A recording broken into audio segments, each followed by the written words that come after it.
eze nwaanyị nwanyị ebe asị gị binye eze nwaanyị idodi ikwu na masị gị binye eze nwaanyị amambara asị gị binye eze nwaanyị osimiri nji aba asị gị binye eze nwaanyị ala Igbo niile asị gị binye eze nwaanyị ọgba asị gị binye eze nwaanyị anike wawa asị gị binye oke arụsị na n'ike ojuru nwaanyị aga anị asị gị binye n'oge akara aka eluo igirigi ọgụ mmụọ asị m na gboo dike mbọsị ihe ike mere ọ ga-achọkwa nwa dike asị m dododo unu binye unu bịa tara ọdị na chijire ebiefụla asị m unu binye unu bịa tara ọdị na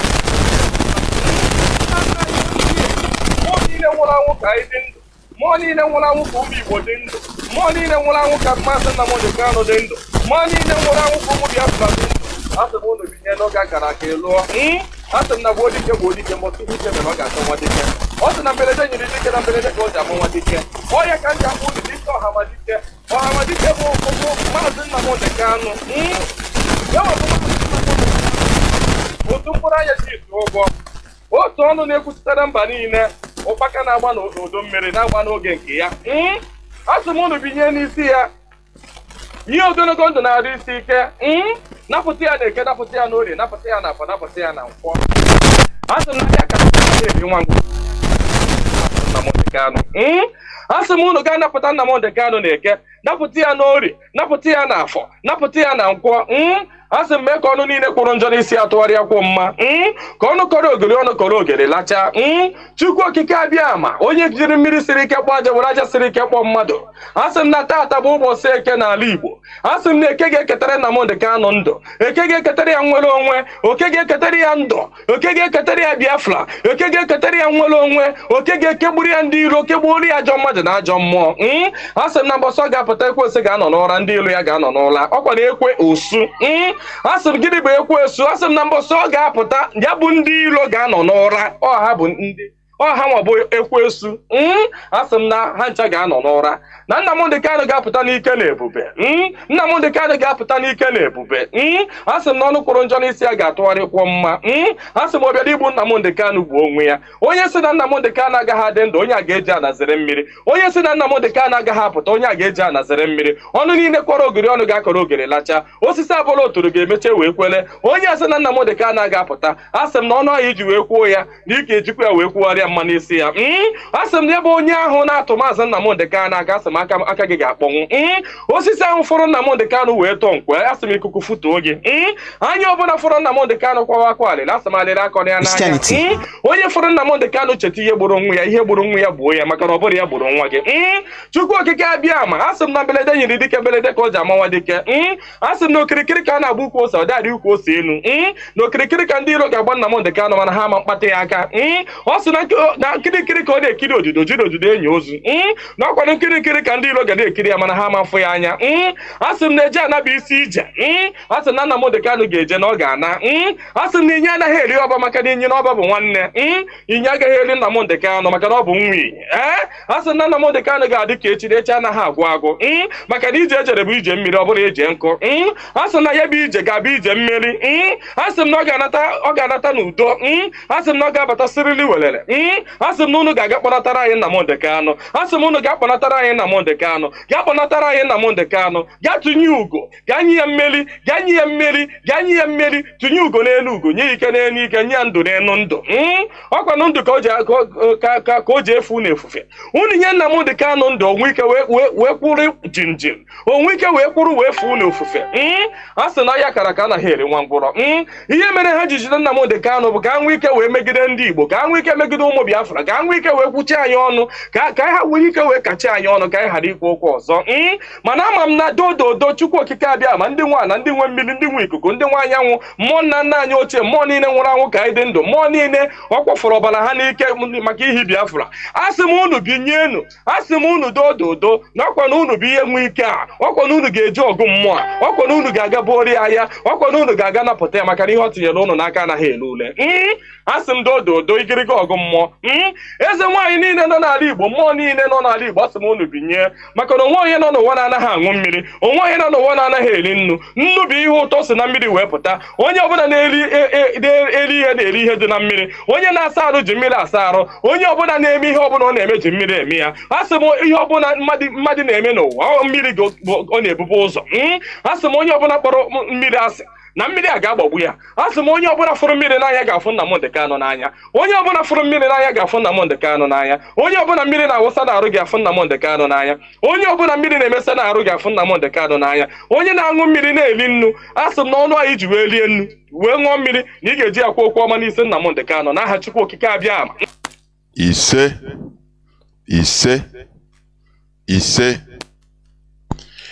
Good morning, good afternoon, good evening, and good night, great Biafrans and lovers of freedom. This is Radio Biafra HAUSA-SERVICE coming to you through the auspices of Radio Biafra London. My name remains Mazi Chinedu from Olu province of Biafra land, and we are here direct on Radio Biafra HAUSA-SERVICE. We are live and direct. Today is the second day of September 2023. Tata bobo chiorie. Ya mene na anabata onye ọbụla nke na n'olum. Everybody hearing my voice on this hallowed platform, because this is where it all started. This is our hallowed chamber. This is where we worship. This is where Mazi Nnamdi Kanu started rallying all of us around. That is why this is our rallying point, where we worship.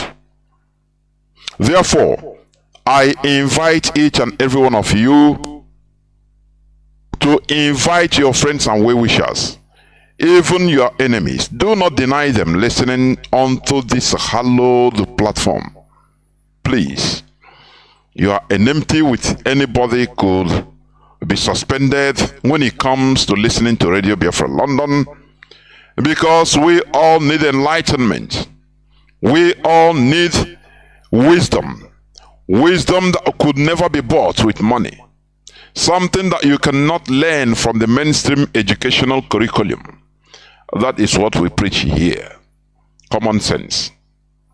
That you may know the truth, and the truth shall set you free.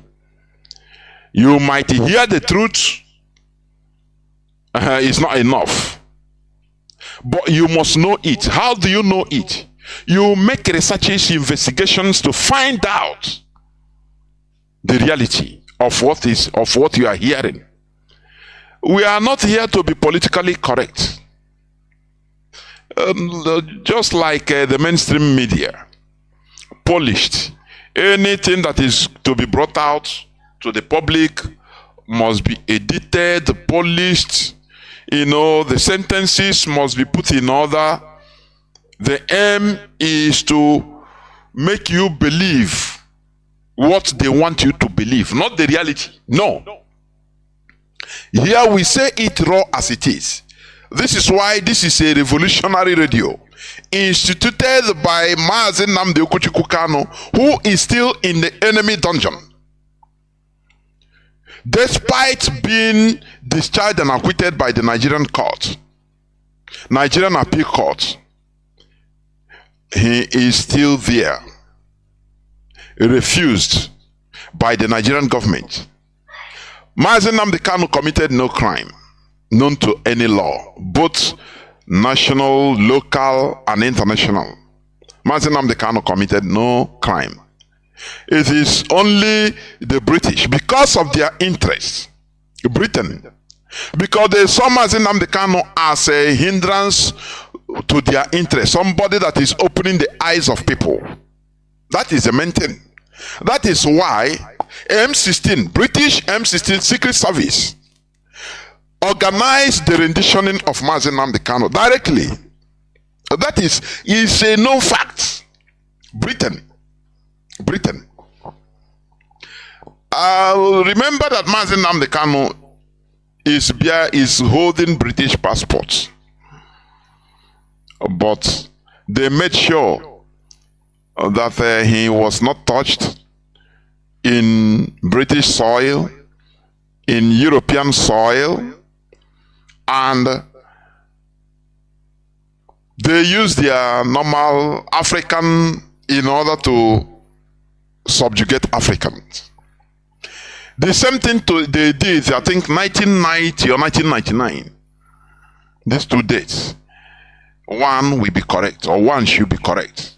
Abdallah Öcalan, who is a freedom fighter, fighting for the freedom of the Kurdish people, for the head of the PKK. He was lured to Kenya. From Kenya, he was also renditioned, kidnapped and renditioned back to Turkey, where he is still serving. Do you see? You know, they use Africa to do their dirty job, where there is no rule of law, where people, the government, they don't obey the rule of law. They don't even obey their government. That the same Kenya. But make no mistake about it, Mazi Nnamdi Kanu must be released. It is not about begging. No, we don't beg. Everything about us, about IPOB, is law. Law, right, justice. That is what we know. We don't go about like Ohaneze India and begging. You can never get anything from begging. Instead, you get crumbs. Now, let me continue asking, where is Igbo presidency 2023?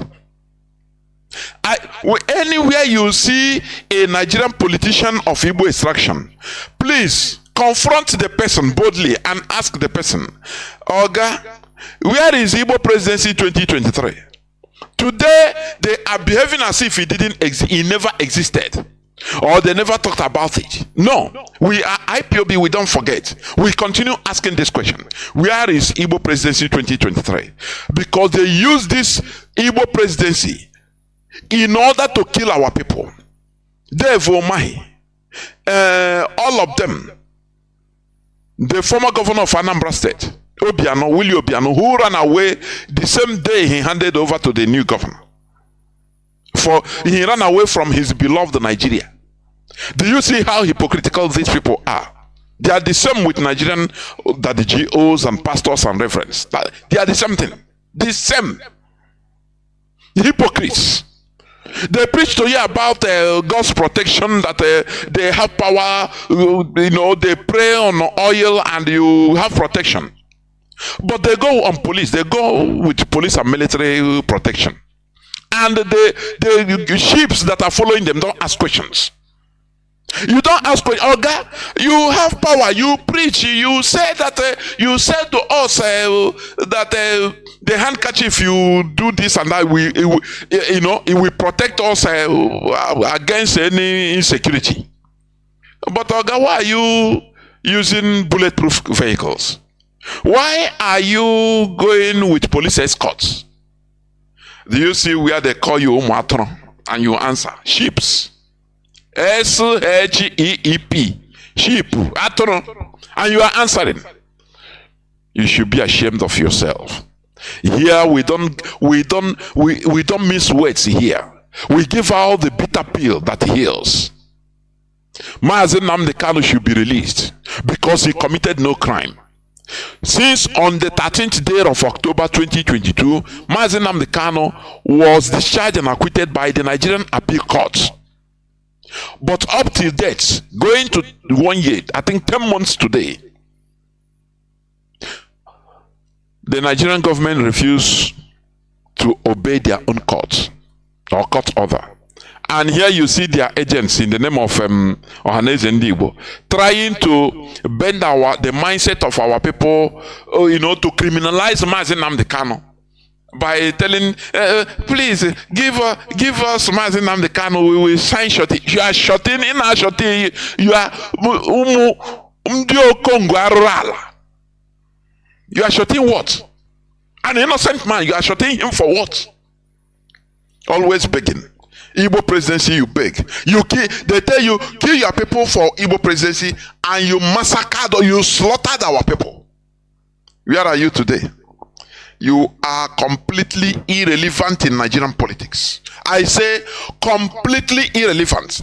Anywhere Igbo people that are politicians, they laugh at them. They see them as crumble pursuers. People that are buyable. People that you give money and they start talking from both sides of their mouth. Look at them in Alol. Look at them. The so-called old men that we wrongly call elders, soliciting for putting in Hope Uzodimma, who was imposed on Imo State. The cause of the whole problem in Imo State. He was imposed in Imo State directly. He's not even second person. From fourth, he was imposed on Biafrans in Imo State. And these old men, you see them because they have settled them, giving them bags of money privately. Now they come out in the open, start talking garbage, and you want us to respect them? How they continue continuously, and we shall never respect them, never. Because these people, not everybody, stupid people grows old. The military head of state of Burkina Faso is 34 years. You have people that are even maybe 80 years, 70 years in the military. But they didn't do it. Thomas Sankara was how many years? How old? I think 32 years.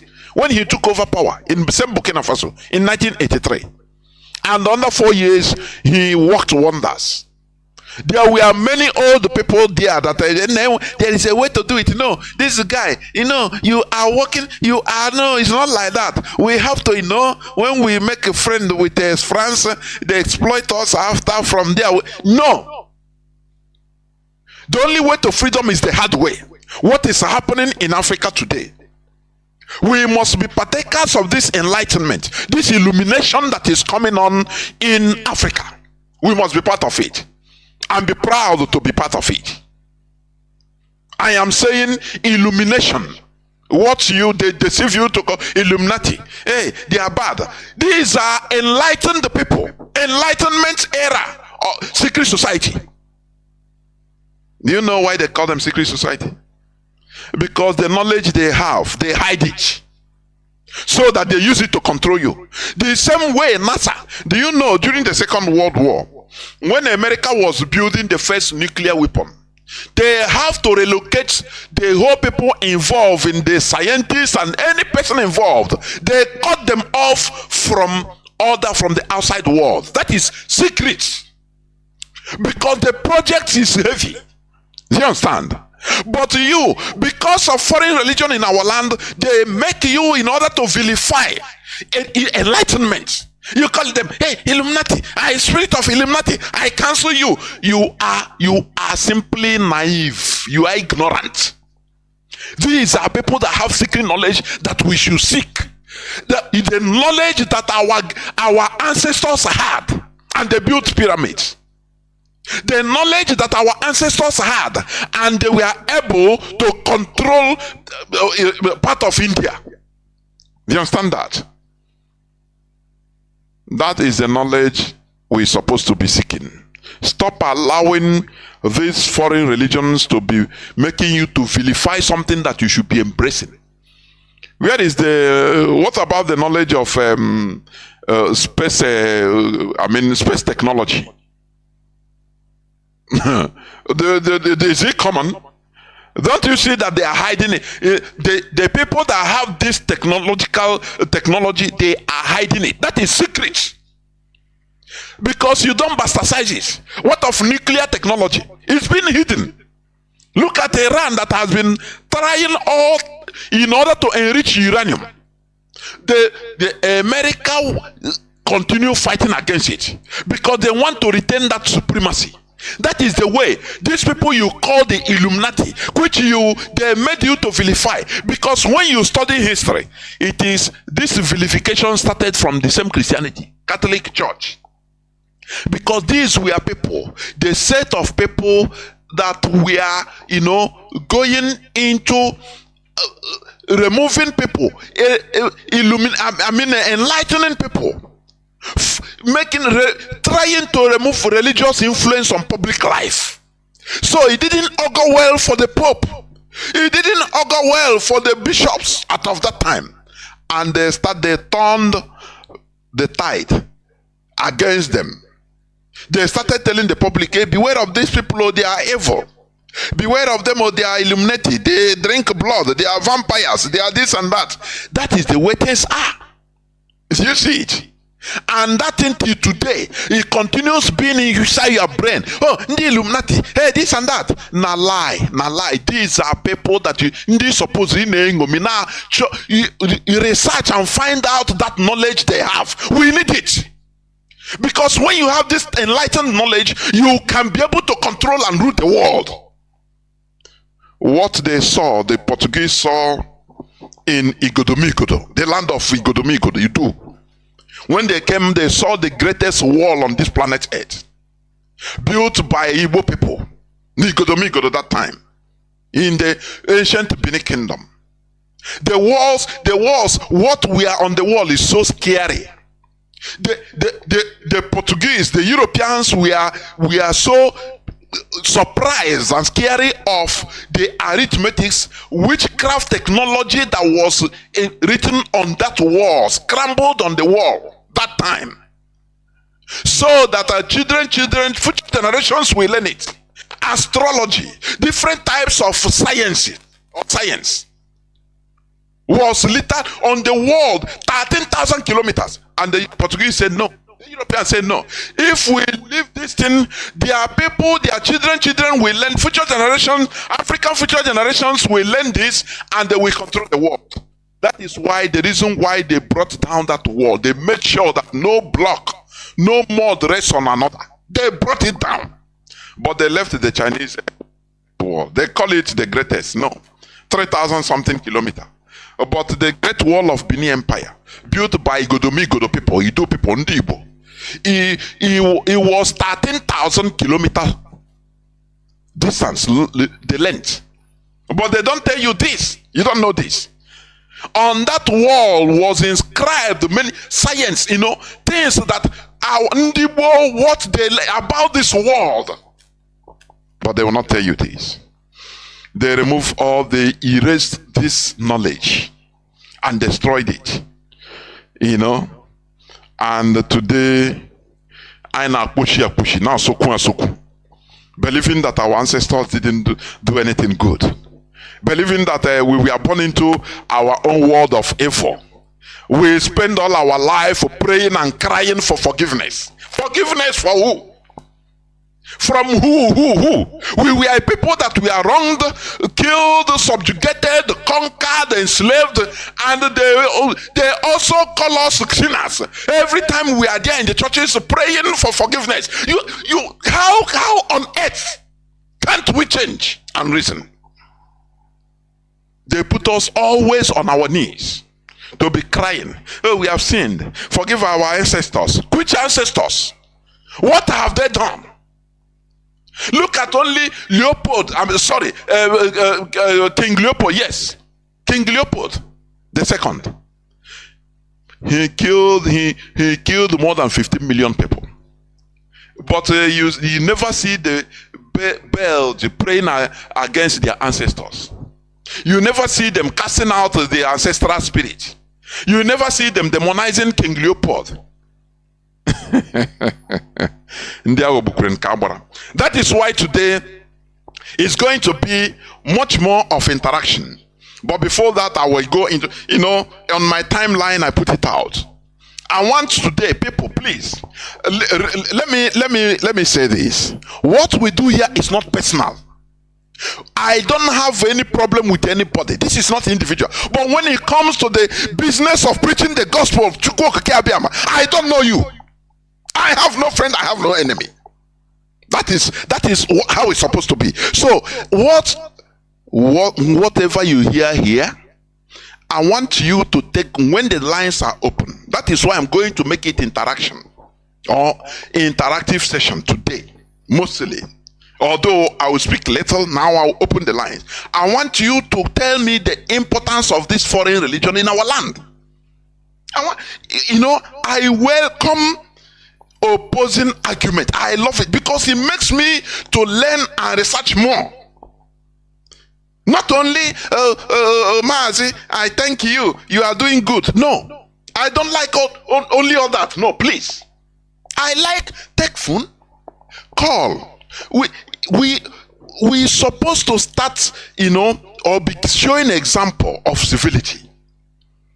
We are not people that are acrimonious people. No.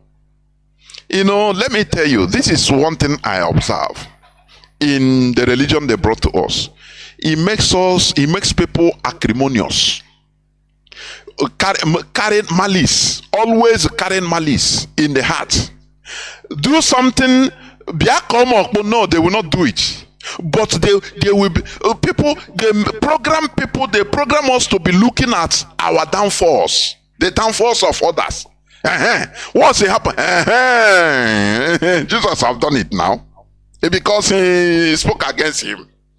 Jesus have done it. That is stupidity, I'm telling you honestly. Because there is nothing that can happen to me or happen to you that have not happened or will not happen to another person. The end of every human being, whether you are traditionalist, whether you are Christian, Muslim, Hindu, any type, as long as you're a human being, is death. That is the ultimate end. It doesn't matter how you die, by accident. I could remember when Madam Heather, peace be unto his soul, and she should, unto her soul, and she should be fighting. When she had an accident and died, I was observing some people commenting, Jesus have done it. And some people were celebrating. And I look at people, I say, no. Who does it mean that Hindus, they don't die of accidents? What about Buddhists? What about even those that don't believe on anything? What about pastors?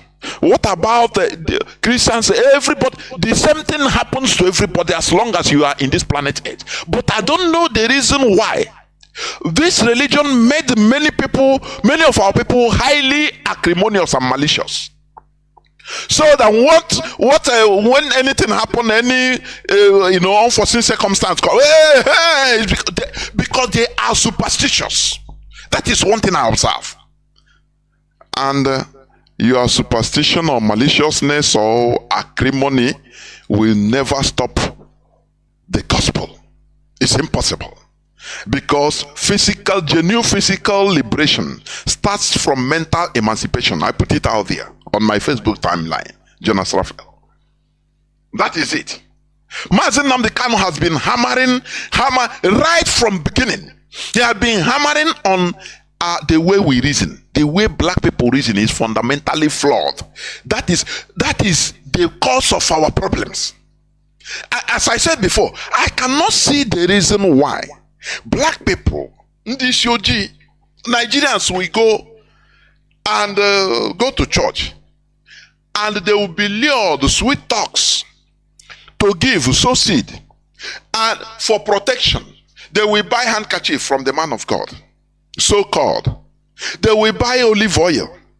He said they will promote that olive oil. Anything he said, it will protect you from kidnappers, it will protect you from this accident, protect you from police brutality as a child of God, coming on Tuesday or any other church as they name it. But when church finish, they will see the same person preaching this. He will go and enter into bulletproof car. Bulletproof. Physicality, bulletproof. With even some police and military guiding him. No person have the courage to ask, oh God, but why is it that all these things you are preaching to us, you protect us, this and that, you are only for you, we heal us. But when you sick, you fly. They carry you to the best hospital in America or in Germany, in Europe.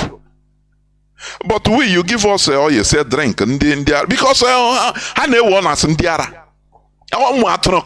Anything there, if they say do man, you do it the whole week without stopping. You don't ask questions, you don't reason. They block your minds. But here, all we are trying to do is a gradual process. That is why I always tell some of our people, take it easy with our people. Don't abuse them. Don't insult them. It is the way they tied. You know, when you tie something, when you tie a rope, it's easy to tie it well, but to untie it, it's not easy. It's not easy. To untie that rope, but to untie it, hey, even you can bear yourself when you are trying to untie it without cutting. So, if you don't want to cut the brain of our people that have been tied, please, it needs patience, and that is what we do here. It doesn't matter the way we say it here. It is the love we have for our people, because we want changes. We want positive changes in the heads of our people. That is why we say it the way we do. Remember Mazi Nnamdi Kanu? Mazi Nnamdi Kanu didn't start by begging. He started by insulting everybody. He is not insulting. He was not insulting us, so to say. He was insulting the stupidity in us. And that was the reason why, that is the reason why most of us, we are able to be delivered mentally. If we come here and start begging like Ohaneze Ndiwo, nothing will happen. You will not take anybody serious. But we do it like this so that it will hit you like sledgehammer, and you go and start thinking in another way. Therefore, when the lines will be open, I want people with open, not a pro. I want opposing, please, so that we have civilized debate. You know, Mazi Nnamdi Kanu established this radio so that superior argument shall reign. Not people talking at the background or the murmuring. No, take phone, call, say your mind, ask questions, or bring up your arguments so that we debate on it. People will be listening. There is no insult. Nothing.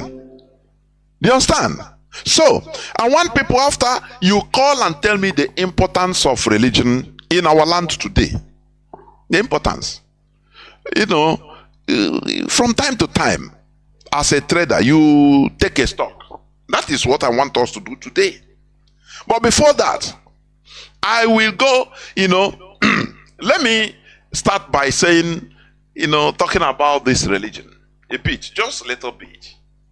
You know, religion has become a day-to-day word, daily, minute-by-minute word.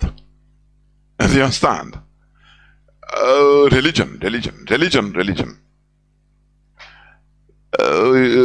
Igbo, you know, there is no one word about it. It's a description, because it's a new word. This word religion, it was new. That this word religion as it is today is modern concepts. For your information, religion as a word, it is a modern concept. The concept was invented recently in the English language and is found in texts from the 17th century. 17th century, that is 16 something. How many years today? 400 plus years today. Do you understand? So, it is not a word that has been there. For your information, the concept was invented in the English language and is found in texts as from the 17th century due to events such as splitting of Christendom during the Protestant Reformation and globalization in the age of exploration, which involved the contact with numerous foreign cultures with non-European languages. So, when the age of exploration, when the Europeans started moving out, now they started seeing other people's cultures, other people's ways of values and ways of life. Now, in order to put their own as supreme, that is when this word religion started existing.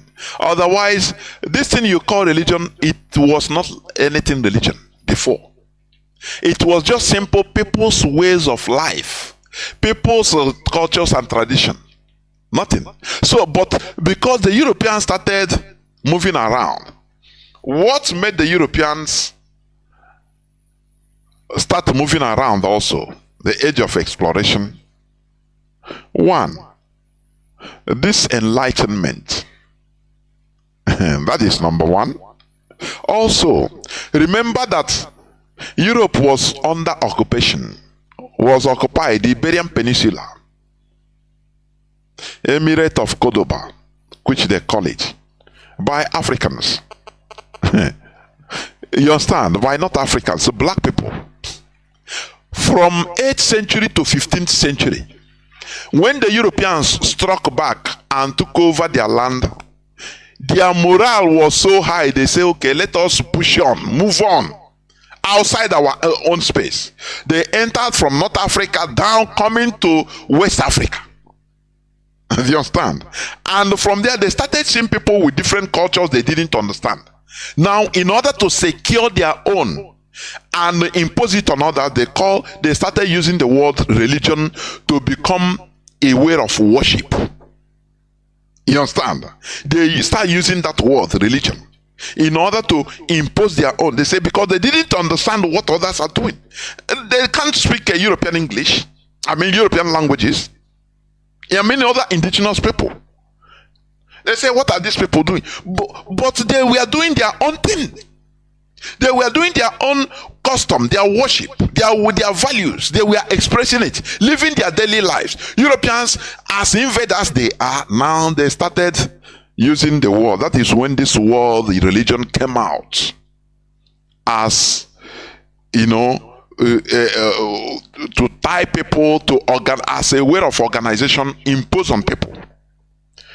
It's not something that came out for good, though, for your information. Do you understand me? These European explorers saw indigenous people with their various ways of lives and mode of worships, which is alien to theirs.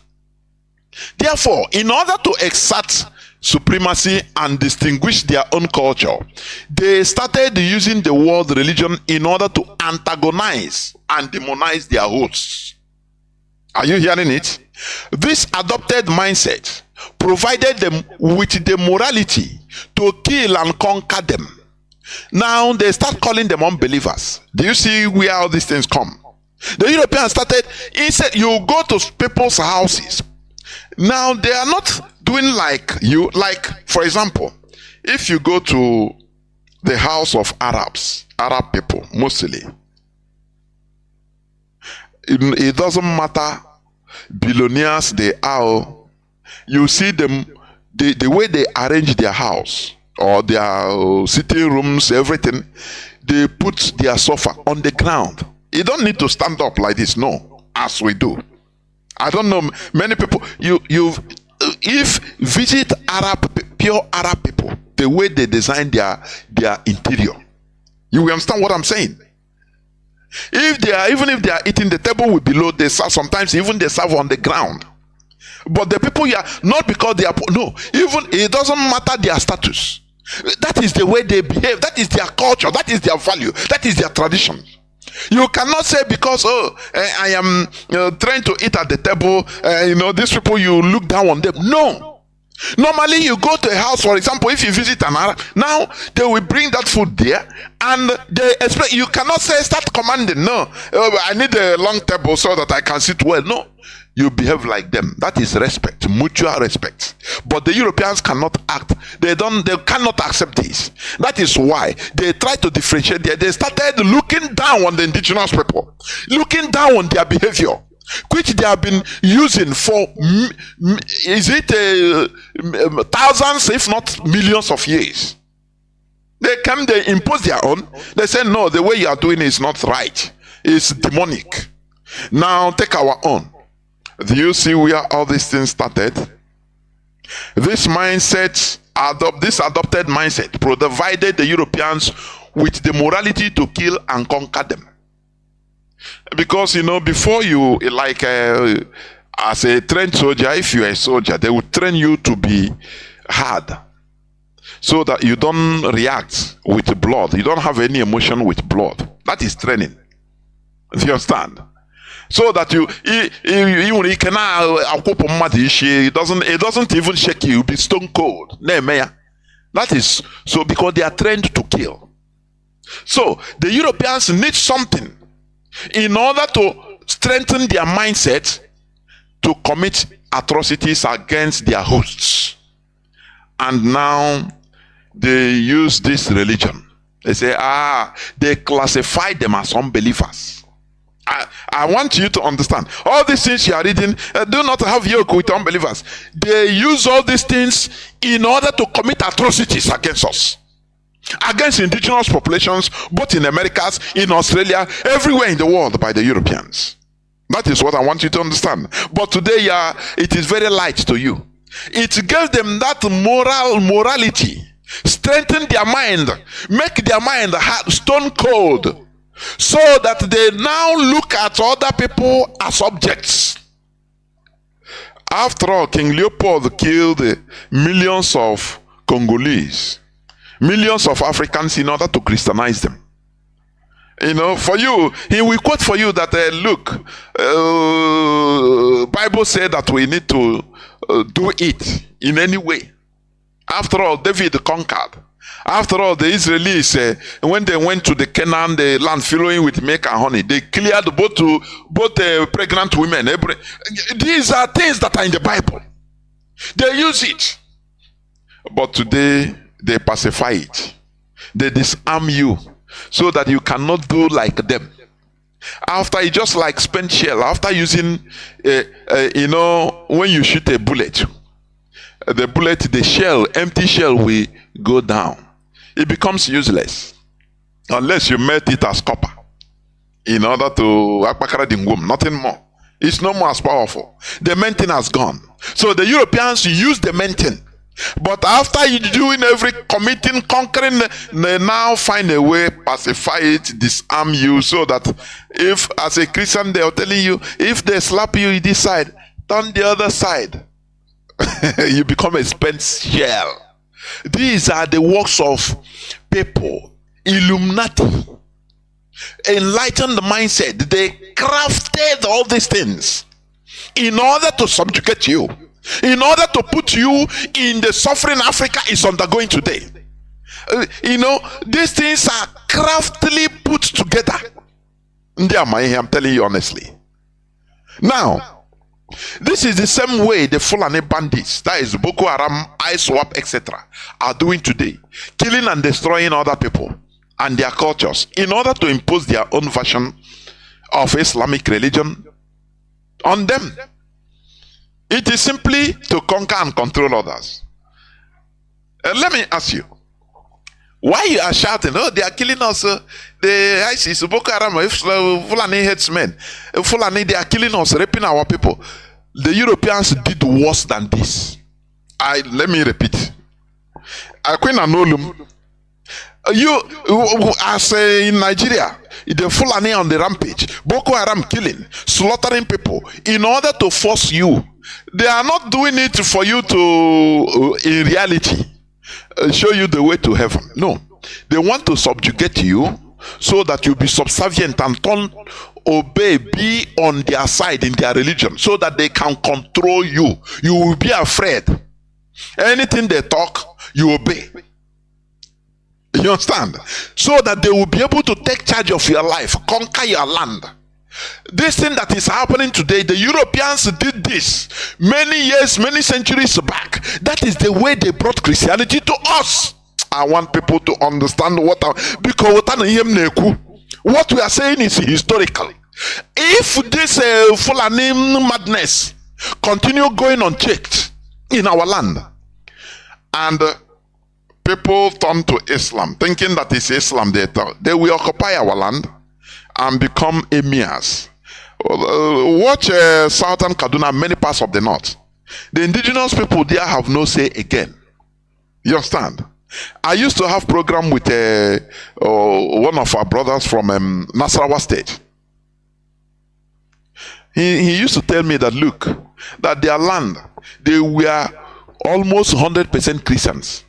But today, people are being subjugated, changed because of fear. You understand? Because they are being killed. They impose on them governor that is a Muslim. Their chief or their king, he become emir. They impose on them. This is the same thing that was done to Igbo people in a place we call Benin Empire today. Benin, I mean. The Yoruba came and conquered them and insert their king, very crafty. Not that they start killing everybody, no. They just carry power, insert to give their king. Carry a Yoruba person, put, and use Yoruba title, Oba. Are you understanding me? And now, from time to time, the Oba brings in his people, and they will come start marrying our people, displacing them. If you are not obedient to Oba, they kill you. That is where many of our people run away. Some come to the present day Abia, some come to Onisha, some come to, because they were running away from persecution, from Igodo. When you see people telling you that Igbo, I come from Benin, that is nonsense. It is vice versa. Benin, we are Igbo people. Only that their Oba was imposed on them, a Yoruba. And he came with many, kings, they go with entourage. They go with entourage. And from there they start marrying, intermarrying, ruling by iron fist. Because when you are ruling a conquered territory, you must rule with iron fist. Otherwise, the people will revolt and kill you back. So, people that cannot resist, they run away. Some run down to Onisha, Anambra, some run down to Imo, some run down to Abia, some run down to Iguacha, some run. That is why today, when some people say, no, we come from, they don't understand the history. That place you call Benin is Igbo land, Igodo. It was Igbo land, complete. Do you understand me? Now, let me continue. So, what the Fulani terrorists, the Boko Haram, ISIS are doing today, they are killing people. They want you to, to join them in their own version of Islam. They are not doing it because they love you. All they are doing is just for control, conquest and control. To control your land, take charge of your land. So that you cannot rise up. So that your land, like the other time they installed the emir of Asaba. I will not forget it. Emir of Asaba. They coronated him. They wanted to do that in Abia. But because of the resistance they have, the Abia governor that time, abolished it, say it cannot happen. These people, they are smart. They don't say Emir of Fulani in Asaba. They say no, Emir of Asaba, imposing it. And once they stamp it, finish. That position will continue. Anytime they are calling traditional rulers to Asorok, Emir of Asaba will go and represent. Say, I'm Emir of Asaba. Representing both you as indigenous person as anything. So, are they killing you to save you? Why are you shouting? Oh, they are killing us. They are raping us in the farm. They want complete control of your land, so that you become subservient, so that you born children under fear, you born children and train them to respect the Fulani as the people of God that brought a Quran to you. And when you die, those children, they are trained like that. They will born their children and train them like that. Before you know, 3, 4, 5 generations, you see people will start defending the Fulani. The same way we defend foreign religions in our land today. It will become part and parcel of you. By that time, you will even quote unquote that these people came from God. God say, you didn't know the antecedent, how this thing come to you.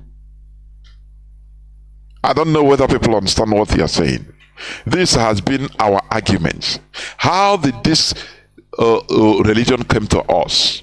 They killed us the same way the Fulani are killing. But even this one, the Fulani are doing is child's play. Do you know that is a guregu war compared to what the Europeans did in our land? It is a child's play. But these are the people these are the religion we are exonerating, telling everybody, preaching happily that it is a way to see God.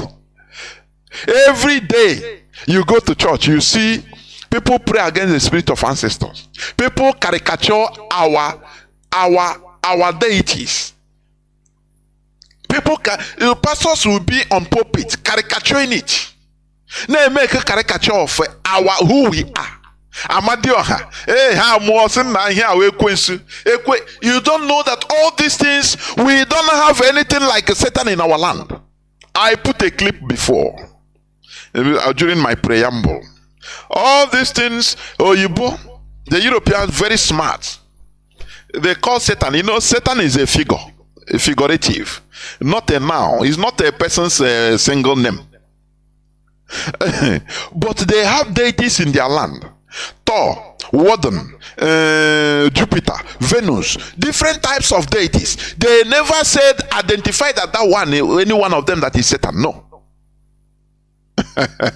But they come to Igbo land. Now they identify one of our deities, a deity for war, for negotiation. Deity, the god of deceiving people, so that when we make a negotiation, they will fall into it. It will be on our favor.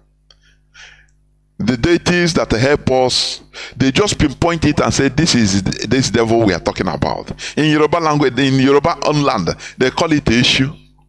Esu. In our own, Ekwesu. I don't know, this Su. It shows you that in Yoruba, we are not far, I'm telling you, because many similarities in wordings and other things. So that is the reality.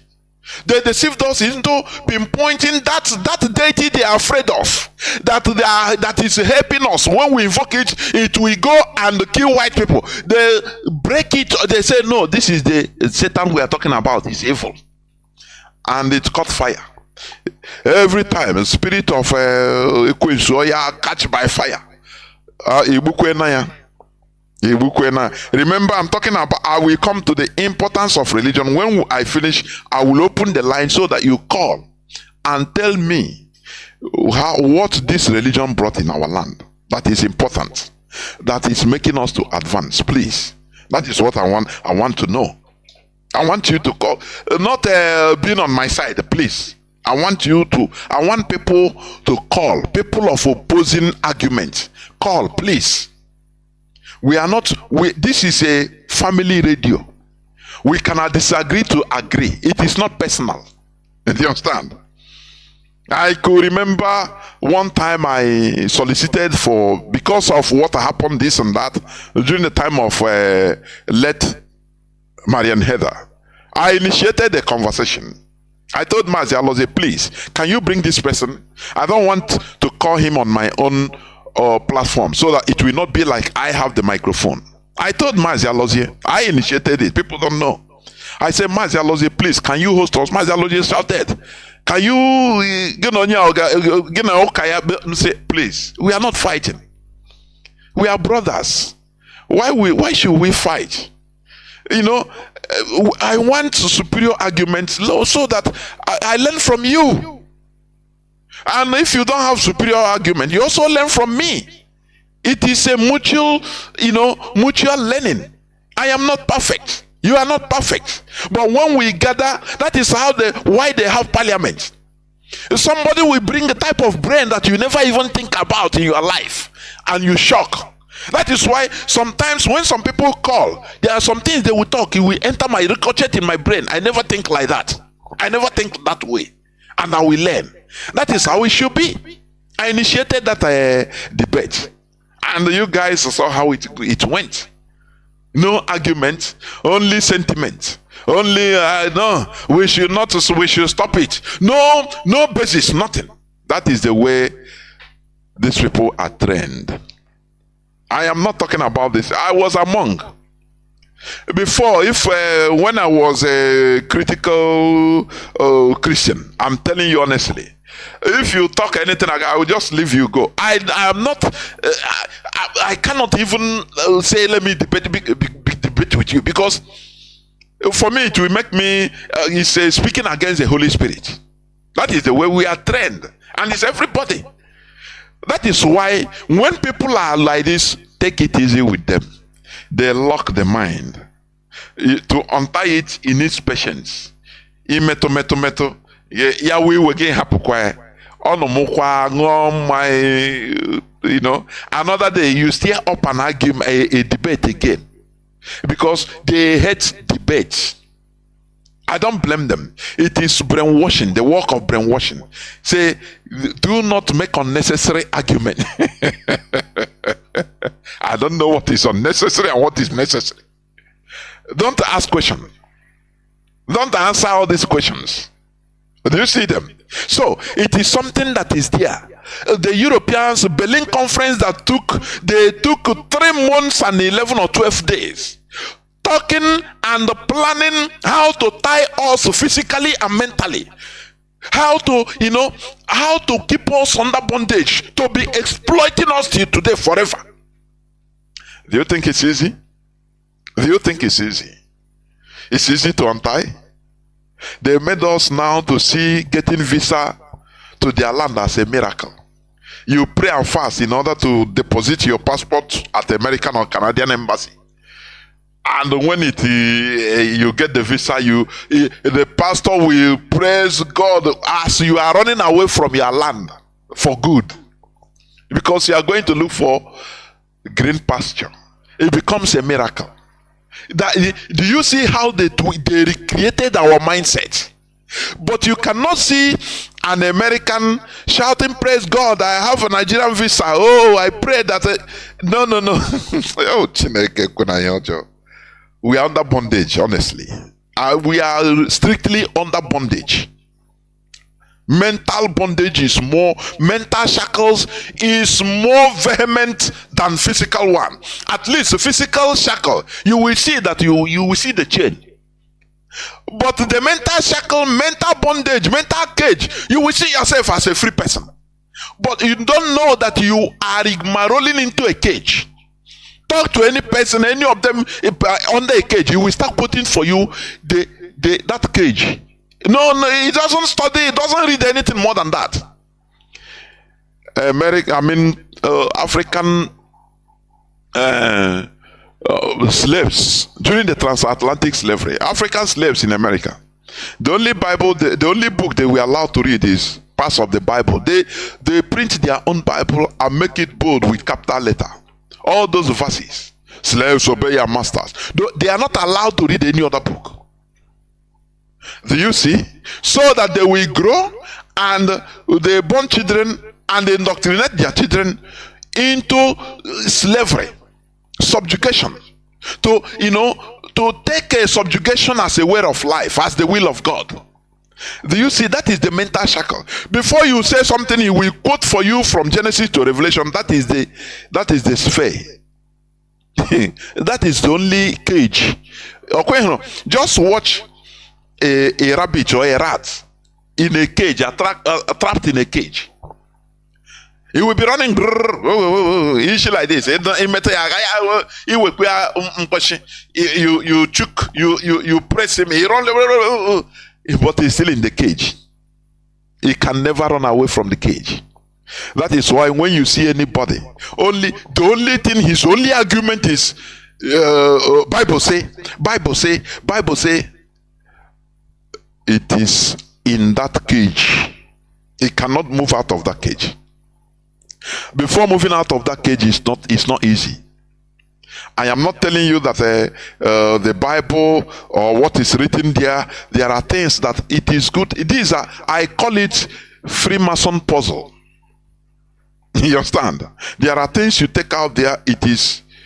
There are things that you learn from there. But there are things that are unimportant. There are things that are deceitful. You understand?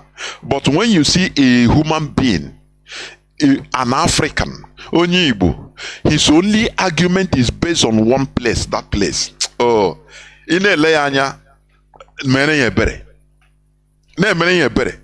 Now, Wambo, to appetite from that cage, say, nwanne Mazi, nwanne mwoke biko, kai lekona anya in another way. Do you understand me? So, that is a digression anyway. So, what am I saying about religion? Today's topic is the importance of religion in our land. It will be an interaction. I will open the lines as quick as possible because I will not talk much. This is as I think since over 1 month or more than. And because of other programs, we are not able to hold this. So I will open this with interactions. And I will like opposing statements or interactions, debate, so that it will stir up more debate. I want people to call and talk about the importance of foreign religion, the positive role foreign religion has played in our land.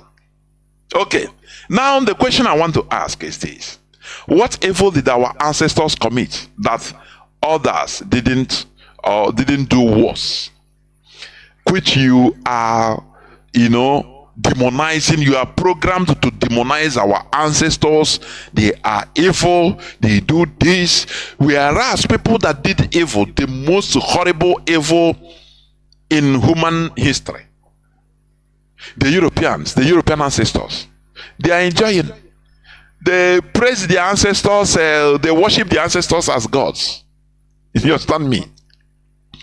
But you, our ancestors that we are victims, that fought bravely, and we are victims of the horrible genocides and the every suppression and conquest, you as part of them, you are still demonizing them. One, if it is you, if you are not, imagine yourself an ancestor watching, will you be happy? No, tell me, will you be happy? King Leopold, Kinshasa before, it was called the Leopoldville, but they changed the name when they found out the atrocities this man committed. Today, Brazzaville is still there. And if you study the history of this Brazza, it's the name of a white man that committed horrible crime in Congo that time. He killed the people, hanged the villagers. Do you see? I say the way the Fulani terrorists are doing today is a child's play to what they did. Anywhere these people went, dead body full. Women and children, they were butchered like animals. But today there is a Brazzaville. In Senegal, there is a region they call Saint Louis. Today, they made it become a saint. Oh, Chineke, the Africa. Hey, this alumni.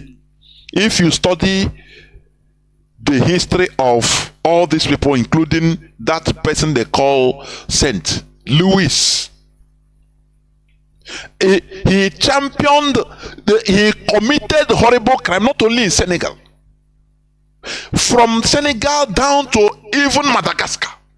He killed the people until to the extent indigenous. He committed war crimes against humanity.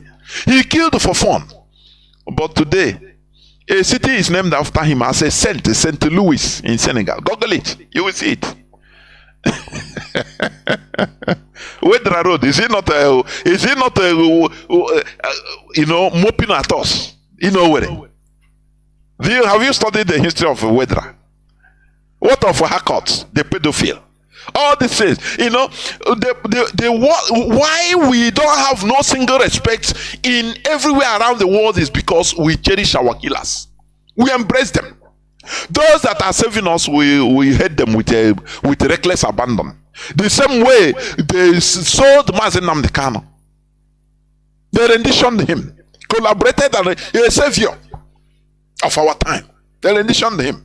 But our killers will embrace them. Let Buhari. It was embraced in the Igbo land by all these politicians. To the extent he was given chieftaincy title. But today there was a revelation that he purposely sponsored the Bubago, financed a Bubago, in order to kill Igbos because of the hatred he had for Igbos. And who did he use? Igbo people. Dave Omahi. Today he's a minister, rejoicing. Wike, talking tough. They use them. They are still using this hope Uzodimma just because of their primitive selfishness. Do you see why I say that we are still primitive? You see that? But the people writing all this is after everything, when things have escalated, the people have died. Now they start writing record, revealing. Buhari is no more there. But when we were crying, shouting here all the time that this is what is happening, they meet deaf ear. But after people, you know how many thousands of Igbo youths that perish on the Bubago? It's now today they are all those things IPOB are saying is true, but this is just a way of destroying Igbos, killing them, burning Igbo properties and lives, destroying them. Because it's no more there. Buhari is no more there. Do you see the wicked world we are in? Do you see that? But it will never deter us. We must continue. Now, in the 18th and 19th, I'm talking about religion, little bit about religion, because I want, after everything, you call and tell me the importance, the positive role of religion in our land, in Igbo land, in Biafra land. In the 18th and 19th centuries, the terms Buddhism, Hinduism, Taoism, Confucianism, and world religions first entered the English language in 18th and 19th century. It was not there before. All this Buddhism, no. They were just the same way we regard, in our land. We write ordinala. It's something that is in the land. So why should we give it its name? It's our life. It's the way we live. We have laws, rules, and regulations guiding us. It is imparted in us, in our ordinala. You don't need to shift land border with your neighbor or with your brother. No. It's Nswala. Nswala Kobu. These are, it's a part and parcel of us. So why should we be calling it religion? No. It's a part, it's our system, our life, our values. Do you understand me? But it was when these Europeans started conquering, exploring and conquering people, started, diminishing people's tradition. Now this world religion come out. When they go to India, they say, they are Hindus. They give them name. They practice Hinduism. Whereas these people, they say, but this has been what is our culture. Why should you name us this thing? It's our culture. We are born to this. We respect it. A cook, we don't go to famine. We don't go to famine on a kuku day. It is our day of rest. Okay, Riji, now we do it in our own tradition. We do it our own way. Boko chukua biama, ayajoku, all those things. We do it. It's part of us. So why should we be imposing it on others? If we go to, for example, our neighbors in Gala, they do their own thing. We observe it, we respect them. But these people that came from far away Europe, that doesn't respect other people's culture, now they now brought religion. Oh, it's their own thing. Now when they see you, they say, oh, you are a pagan. You are a heathen. You are a pagan. Do you see that? You are an unbeliever. Because you don't believe in their own thing, which they brought. You don't believe it. They call you an unbeliever. Now they use your brother that they have converted in order to segregate against you. Do you see the smart things they did in our land and bring confusions everywhere? Discriminations. Brothers will be discriminating against his own brother. I want you to call today to tell me the positive role religion is playing or has played or has been playing in our land today.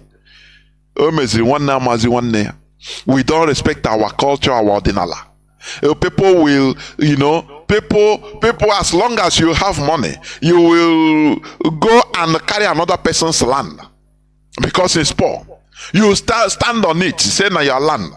Before you know, you have given money, bribed the so-called the old people there.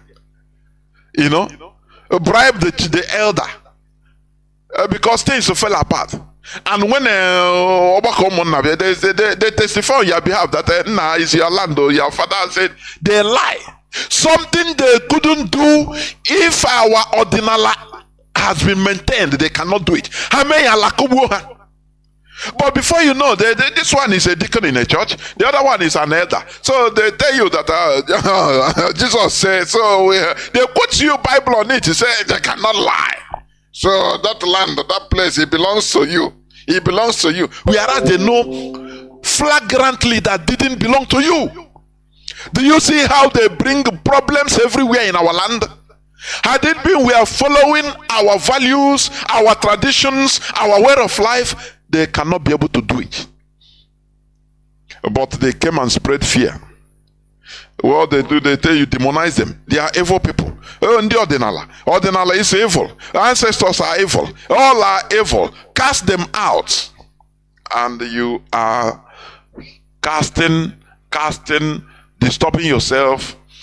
That is what you are seeing. Do you understand me? So, in the 18th and 19th centuries, the terms Buddhism, Hinduism, Taoism, Confucianism, the world religions first entered the English language in 19th century, yesterday. No one self-identified as a Hindu or Buddhist or other similar terms before the 1800s. Are you hearing? Are you hearing? Because onye una modernalaha. So you don't need to advertise it. It's something that is natural, organic in your land. So you come up to see it and you become oriented with it, into it, organically. So why will you be advertising it? Something that is yours, is your own, is your inheritance. You don't need to advertise it. For what? But the Europeans came and destroyed everything. They turned us against our own, image, our own shadows. They turned us against ourselves. And we started fighting ourselves, calling ourselves unbelievers, because you don't believe in what I believe. So as an unbeliever, anything can happen. You are a second class to me. A husband will call the wife an unbeliever. A wife will call her husband an unbeliever. Oh my! I pray my unbelieving husband will one day believe. It's what I saw. I'm telling you. When you identify your own blood as an unbeliever, what does it mean? Because he doesn't believe on something foreign that was being brought to us. Is it not the same thing that the Fulanis are fighting? In order to impose all these things, so that tomorrow you start calling your brother an unbeliever too, an infidel. It's the same thing. It's the same thing. Hindu has historically been used as a geographical, cultural, and later religious identifier for people indigenous to the Indian subcontinent. Just cultural. It is later, 18th, 19th century, that they started religious. It become religious, they start identifying them religiously. You understand? Also, throughout its long history, Japan has no concept of religion, since there was no corresponding Japanese word, nor anything close to its meaning. But when American warships appeared off the coast of Japan in 1853 and forced the Japanese government to sign treaties demanding, among other things, freedom of religion, the country had to contend with this idea. Japanese, let me use the word as we are using it, religion. It has no name. Like African religions, just like Ordinala. We call it Ordinala. It's like that. It is later that Japan, they started, through the arrival of the same Europeans and Americans. freedom of worship. What is worship? We are born into this. Why are you coming to, invoke your own, impose your own thing on me in my own home? For what? But it's very certain, but it happened to us. And the saddest part of it is that we are defending it. We are happily defending it. It is very sad. Native Americans were also thought of as not having religions, and also had no word for religion in their language either. You see it? What you refer today as religion is simply some people's way of life, their ethnic and national identity imposed on you while demonizing yours, your own identity. They made you demonize it. That is the highest thing. That is, the highest subserviency, making us to demonize our own thing. That is the highest form of slavery. Not only that you cherish all their own, but they made us to start demonizing our any place you see. No. You see somebody wearing maybe red shirt. Hey, but you will go to church. Your bishop will wear, or your reverend father will wear white. You wear red. It doesn't scare you. But once you see that, hey, it's evil. Oh, he's a man allow now every bad thing, any person that dies in that village is the person that did it. This is a program. Is a program. Ask computer programmers. They will understand what I'm saying. What you put inside, you program your computer, you program your thing the way, and it brings out exactly that thing. That is what we are vomiting. Because it's a program they put. All these things you will see each with foreign religions, it doesn't matter. Oh, it's good. Oh, it's okay. But once you see it, call it, name it our own thing. Hey! Now it's synonymous with evil. For you, it is synonymous with bad. I saw like all these prank people, prank stars. You learn from everything. I used to say it. One person just dressed like what you call native doctor, although it's not the right word anyway. He wear our Igbo cap, the long one, put unzu in one of his eyes. Now, when I see Ogodo, he stand on the road. Somebody will be passing. He come and put him, say, please, can you help me with? I need just where they say 200 naira for transport. The person I came to meet, he just talk one story. Do you see? Oh, Chineke kuna hiyojo. No person. I say no in Igbo land. Any person he meet, the person say blood of Jesus, he run away. Blood of Jesus, he run away. The person start begging. Any person you see, he just come out. It's just a prank. And I see it as a social experiment. He will come and tell the story. The person will not, he will even fear to near him. And I say, why is it so bad? The way we are programmed to fear our own thing. Now, the same man, after he dressed like a pastor with this collar, suit and collar with a big Bible. Now he will come out, the same thing, and ask somebody, please, I need 200 naira for somebody I come to pray for. I cannot meet you. The person, oh, pastor, oh, man of God, oh, sorry. He dip hand inside the pocket, bring out 500 naira. So I'm giving 1,000 naira. And the man, I was watching, I said, look, it's so bad. I'm telling you. Is it so bad like this?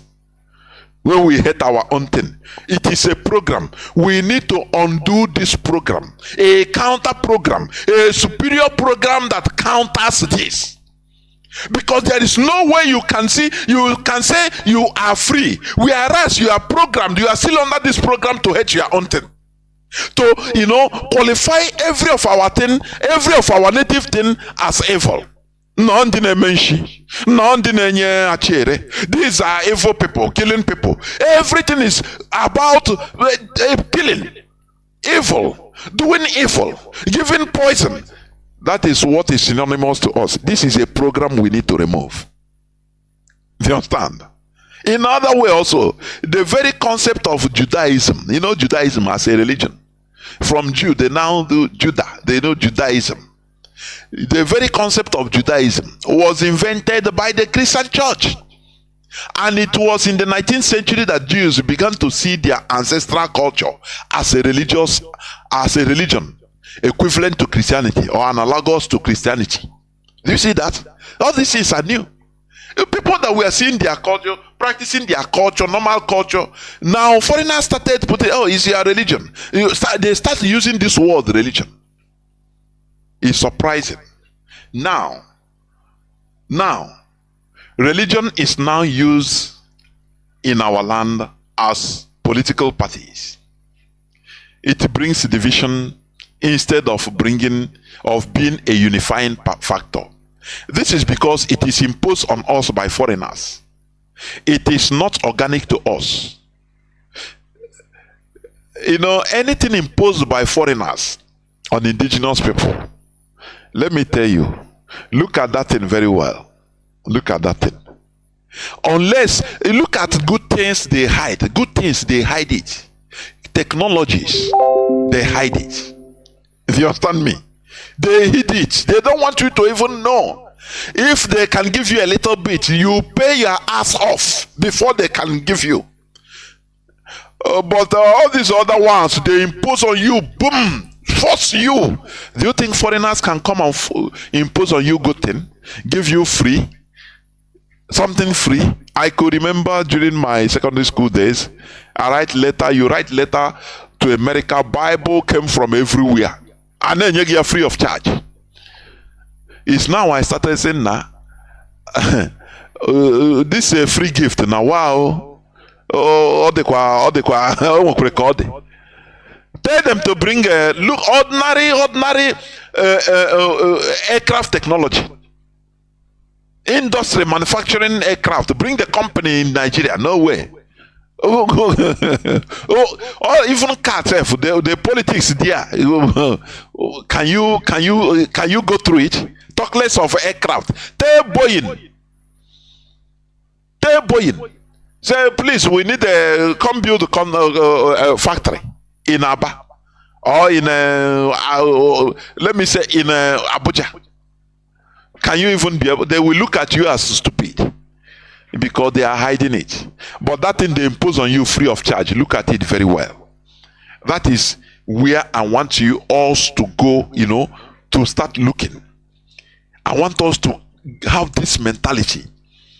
Things they give us free gift. Oh, it's a free gift, and you are happy that it's a free gift. There is no free meal in Freetown. Do you understand? There is no free meal. This is why going back to our original value is the key to our genuine unity, where we should be afraid to break our laws because of consequences. This is what binds us together. Chinedu wrote, when the white man came, they severed our umbilical cord and converted some of our brothers to their side. And those our brothers now see white man as their own real brothers, taking us as infidels, unbelievers. If we are killed, it doesn't matter because an unbeliever is killed. It doesn't matter. No, it doesn't matter anything. So we take foreigners more brother than our own brothers. This is evil that is happening to us. Do you understand me? And I want people to start thinking in this way. Ask your pastors questions. Why is it that they preach to you protection but they go on physical protection? They preach to you divine protection. If you buy their handkerchief, their stick. I could remember when Father Day was reigning. Who know Father Day again? He's a multi-billionaire now in Naira. Because he have used money of poor and rich people in order to build banks and build schools. Or others are coming out. You are going to look for miracle there. But himself, that person that is promising you miracle, he is having his miracle. His miracle is already happening through you. That 10 kobo, 1 naira you are putting there is a miracle. Because 1 naira, 1 million people put 1 naira, 1 naira, it become 1 million naira. If 1 million people put 500 naira, it become 500 million naira. That is his miracle. That is why he is able to get the best treatment. Anytime he has a headache, he will fly to America or Europe in order to be attended to. But he left his own matana using his what do you call it, olive oil that we used to cook, olive oil and stickers as a miracle to save you. Pastor Suleiman is a practical now, but with Nigeria, no zombies, do they reason? Dead bodies don't reason now. Somebody that I prayed and somebody that didn't have paper in France enter toilet in airport and see himself in a airport in Germany, in toilet in airport in Germany. Somebody that prays the manhood of kidnappers disappear. Somebody that protects you always, with the blood of Jesus. And will sell things for you to be protected. But he's going on bulletproof car. And last time they attacked him and he escaped. He didn't escape through his sticker. Human built bulletproof car saved him. But his followers, his sheep, in other non-protected vehicles, we are slaughtered and massacred. And he praised God, gave a testimony, and everybody was shouting, God, Jesus have done it. Can you sometimes reason? Here we stimulate, activate we try to put a stimulant to your brain to start reasoning. Reason above your sentiments. Reason above your emotions. That is what we preach here. It is not hate speech. It is not attacking. Some people, I hate it when I see some people say, stop attacking our religion. Who is attacking your religion or our religion? Who is doing it? After all, if we come to attack, tomorrow is Sunday, go to no churches. You will see people praying against our ancestors. You will see people caricaturing, making mockery of Amadio, that is the devil. What is a more attacking more than this? What is it? You demonize everything that comes as our own. You demonize it. But when we talk about histories, about how all these foreign religions, how they were imposed on us, you say no, it's attacking. It is not attacking, please. We need to reason beyond the cage. That is what we preach here. This is where I'm going to stop. I will open the lines in few minutes, so that you start calling in order.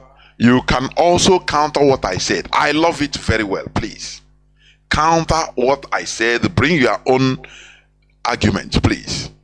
But let us do it reasonably, in a civilized manner. That is what I love. When you speak, I allow you. If I interject and say, please allow me, you allow me, you hear me out. We are not fighting. This is not about, it's not personal. After all, you're a human being like me. I'm a human being like you. We are brothers. We are from the same place, speaking the same language, doing the same thing, eating the same food. So why should we be fighting for something that came from thousands of kilometers, not up to 200 years back? Why? This is not personal. Superior argument, we allow it to reign. That is what Mazi Nnamdi Kanu has instituted. Superior argument, you bow. You understand me? So I will go into a few minutes break, so that when I come back, I will open the lines. Please do not go away. I will be right back. Islamic religion. How you doing? Satan or the devil is the creation of the Abrahamic religion, Judaism, Islam, and Christianity. These characters do not exist in African spirituality. We don't know what is Satan, we don't know what is the devil. The deity you refer to as Satan or the devil today is simply a Eurocentric error. Inability of the West to understand the significance of the deities to our people. In the West, they have their own deities. Ares, Odin, Wodim, Thor, Tia, Diana, Victoria, Mars are all deities associated with war. Just like in Igbo land, Ekwensu, and in Yoruba, Esu. Do you hear them call these deities the devil? No, rather they preserve them, educated events, and name things after them, such as days of the week. Monday, day of the moon, Luna. Tuesday, day of Tia. Wednesday, day of Wodim. Thursday, day of Thor. Friday, day of Freak. Saturday, day of Saturn. And Sunday, day of the sun. January, month of Janus. March, month of Mars. May, month of Maya. June, month of Juno. 7 planets are named after their deities: Mercury, Venus, Mars, Jupiter, Saturn, Uranus, Neptune, Pluto. Even some names our Christian brothers and sisters answer today, such as Martins, Marcellus, Marcus, Marine, Masha, are all linked to Mars, the Roman. Satan or the devil is the creation of the Abrahamic religion, Judaism, Islam, and Christianity. These characters do not exist in African spirituality. We don't know what is Satan, we don't know what is the devil. The deity you refer to as Satan or the devil today is simply a Eurocentric error. Inability of the West to understand the significance of the deities to our people. In the West, they have their own deities. Ares, Odin, Wodim, Thor, Tia, Diana, Victoria, Mars are all deities associated with war. Just like in Igbo land, Ekwensu, and in Yoruba, Esu. Do you hear them call these deities the devil? No, rather they preserve them, educated events, and name things after them, such as days of the week. Monday, day of the moon, Luna. Tuesday, day of Tia. Wednesday, day of Wodim. Thursday, day of Thor. Friday, day of Freak. Saturday, day of Saturn. And Sunday, day of the sun. January, month of Janus. March, month of Mars. May, month of Maya.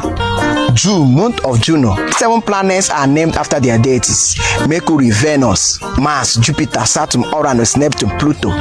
Even some names our Christian brothers and sisters answer today, such as Martins, Marcellus, Marcus, Marine, Masha, are all linked to Mars, the Roman.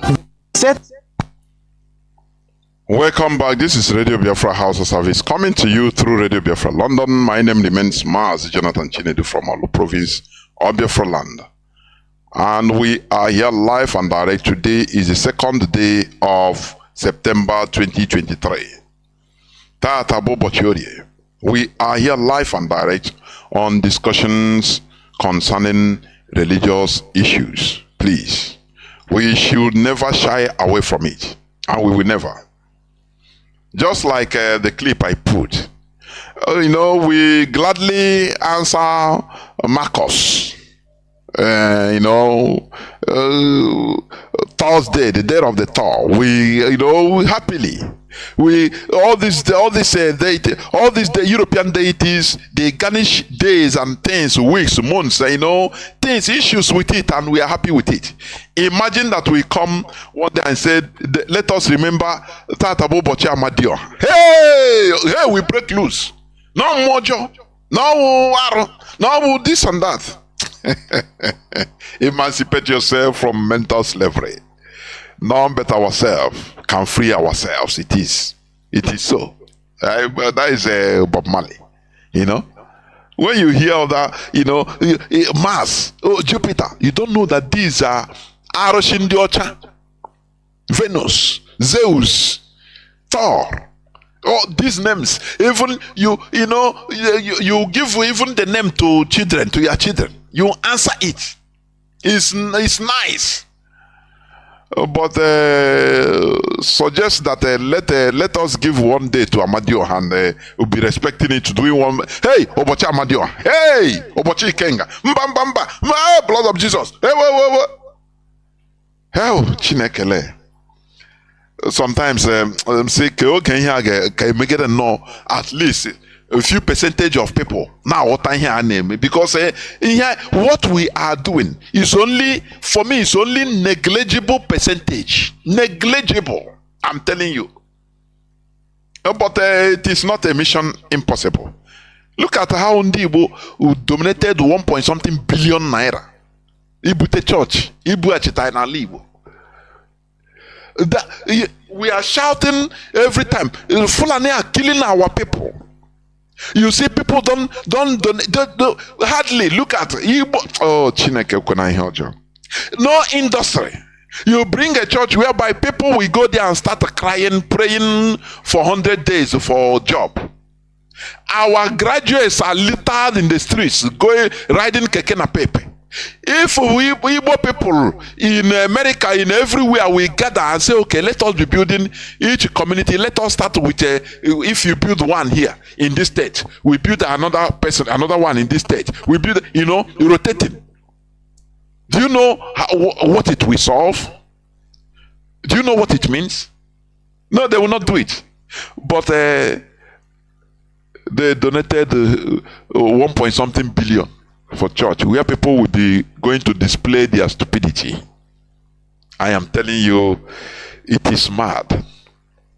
Had it been, let me tell you, because we are not doing all saying blindly. Had it been this religion in our land, there is no fragmentation. Once you say you're a Christian, you're a Christian. They don't need to find out, which denomination are you choosing? Are you Catholic? Are you? No fragmentation. We will not be shouting about it. But they came and fragmented everybody. They turned the wife against the husband, children against the parents. Turned, as long as you are not going to the same denomination, is another thing. No discipline. Baye Rosier Bendiara. You will see in a village that have 10 different churches. 0, 0, 0 factory. And people are, young men and women are going to that church shouting and praying, fasting for job. Again, I say,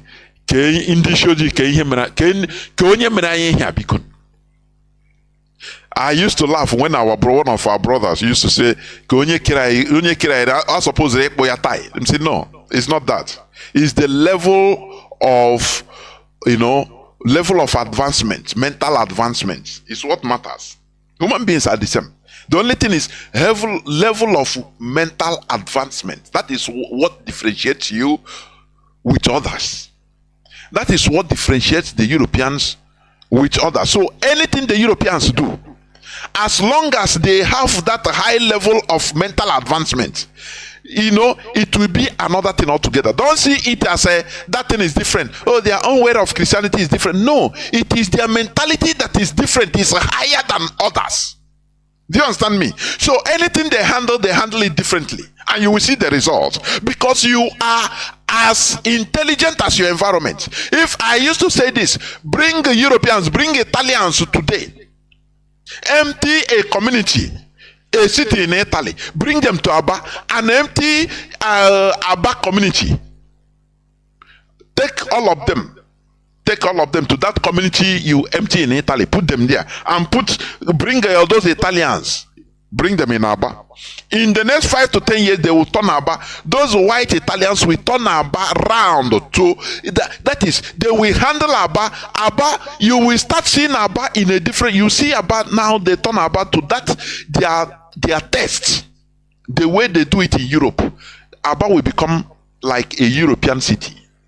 Do you understand me? And those people you took from Aba, the whole human beings, you go and put in an Italian city. All of them, relocate them. In the next 10 years, they will turn that nice place to Aba, pot everywhere. Carry Bible, build churches everywhere, and start shouting. No fact, they will destroy the whole factories. They will destroy every good thing. Start praying for job. So you are as intelligent as your environment. You understand me? It is not that thing that matters. It is the mentality. So let us stop looking at this. Oh, the way what they are practicing in Nigeria is not Christian. No, it is the head, the brain, the mentality that is different. That thing is the same thing, oh, but the mentality is different. So that is why they are handling it like that. You, if you want, you live in Australia, serving, in public office in Australia. Come to Nigeria to serve the same office. Under 1 month, you become corrupted and you become worse than you were. Some things you will not be doing in Australia, you will be doing it in Nigeria. The things you see as evil now in Nigeria, you see it as a way of making money, a way of making it. So it is the mentality that matters. It is not that particular thing. Do you understand? That is why Africa have gold, don't they? We have gold, but they convert it to paper. Money is what matters.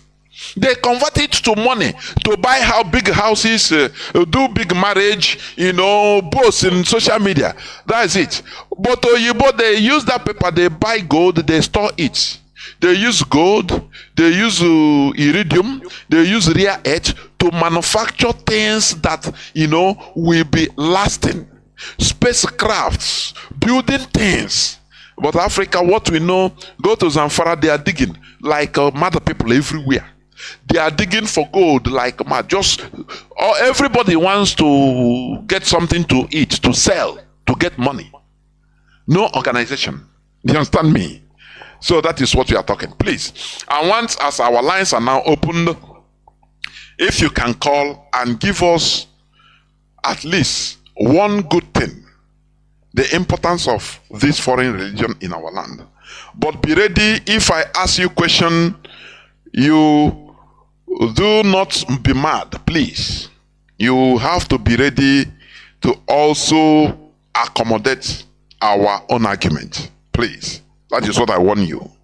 Therefore, our lines are now open. Our direct line is +1 213 328 6224. I repeat, +1 213 328 6224. Our WhatsApp and Signal line is +61 405 142 547. I repeat, +61 405 142 547. I have a first caller already that have waited. Mazi Joe Agafe. You have been there since 10 minutes. I know you are a patient man. Please, Mazi, the platform is yours. You are the first caller. Please go on, Mazi. Go on, please. Good evening, Mazi. Very good evening. Mazi, let me jump straight into the topic of the day. It's a pity that our people are still being misled, by all these religious gimmicks that are being done to take money from them. It's a big pity. The topic is the importance of religion in our land. Mazi, from where I come from as an Igbo person, I have not seen the benefit of religion in my place. The people that are going to church are becoming poorer, while the people that have the churches are becoming rich. They are stealing in the name of religion from the people, and they don't say the truth. Now, if we should quantify the amount of people that Christianity killed during its formation down to the time, Mazi, we cannot count them. We can only give estimates. There was this massacre of the Sarens prisoners ordered by King Richard the Lionheart. He beheaded 2,000 Muslims that were prisoners. He beheaded 2,000 of them. Prisoners. Crusaders. Mazi, in the name of religion, Mazi, can you hold on there? In the name of Christianity, Mazi, now, the question I used to ask is, where is this? Because this thing happens, it happened in the New Testament too. It's not old, as they say, Old Testament. These people, this thing you're saying happened just few hundred years ago. Few hundred years. Yes. So now, where is if they slap you this side, turn to the other side. If please be obedient. Do not kill a fly. Where are all those things then? Mazi, go on, please. Go on. Mazi, you know one thing is our people, many of them are still being held in that shackle of they don't want to ask, they don't want to know. They are just okay, comfortably like that. Their enemy will come, slap them on the left. They will say, Jesus said I should give the right. He gives the person the left or right one. That one we use cutlass. That is it. That's what is currently happening in Nigeria. Fulanis are coming with their religion. Then the Christians are busy shouting, Israel, come and help, America, come and help. We are Christians. I said, look at all of you. Those people are busy developing their land. You people are here shouting. The Israelis calling on their own deity to come and help them. No, they are fighting the fight with their hands. Mazi, there's this historian, his name is Charles Mackay. He estimated that 2 million Europeans down to the east in the Middle East, covering the period from 1095 to 1291. This man said 2 million. Now, another historian said he estimated 3 million total dead for the Crusades. For the Crusades to the east, also the east, from Europe to the east, covering the period of 1095 to 1221. And you know that all these Crusades were sanctioned and blessed by the popes in Rome. They will sign a papal bull and give them. They will now, when they are now killing their enemies, they say they are killing the person in the name of their own God, their religion, Christianity. It is Christianity was used as a tool to enslave people, to take them away from their powerful spirituality. That is the reason why they are so much afraid of Africa now. Mazi, look at the current trade in Africa. Mali, Niger, Burkina Faso, and I think Guinea. Look at Gabon. This is the awakening. This period is the awakening. So many things are happening now that people don't understand that there's going to be a transformation very soon. Mazi, look at China and Russia. Let me use them as an example. They are Christian countries. But do you know that in Ukraine police are going to churches to arrest any of their friends or whatever pastors that is siding the Russian Federation. They will go, they will lock up the church, carry the person and go and put in the prison. But they are Christians. Okay, why, when the war started, why did the Ukrainians not give the other cheek to Russia to slap again? They have to retaliate. That is what our so-called Christians in Africa, especially in Nigeria, should understand. Nobody is going to fight for you. You have to fight for yourself. Fight for your freedom. Fight for the future of your children. All of them are shouting, they are killing us, America, come. Those ones will just be looking and say, look at these stupid people, will come and fight for you when we need things underneath your house that you are sleeping. Mazi, do you know that the satellites up there in the sky, they are using those satellites to see all the minerals under the ground? That is how they get to know them. Of course. They will just go straight to that place. If they say, okay, these people are living here, we need to use the terrorists to drive them on so that we can have easy access to the minerals. That's what they did in Makodi, in Benue. That's what they did there. They have to displace these people with terrorists so that they can have free access to that place and take the minerals that they want to take. Our people don't understand one thing, that, like as you said, freedom. There's no free food in Freetown. Nothing like that. Nothing. Like, and you mentioned something, Mazi, about illumination.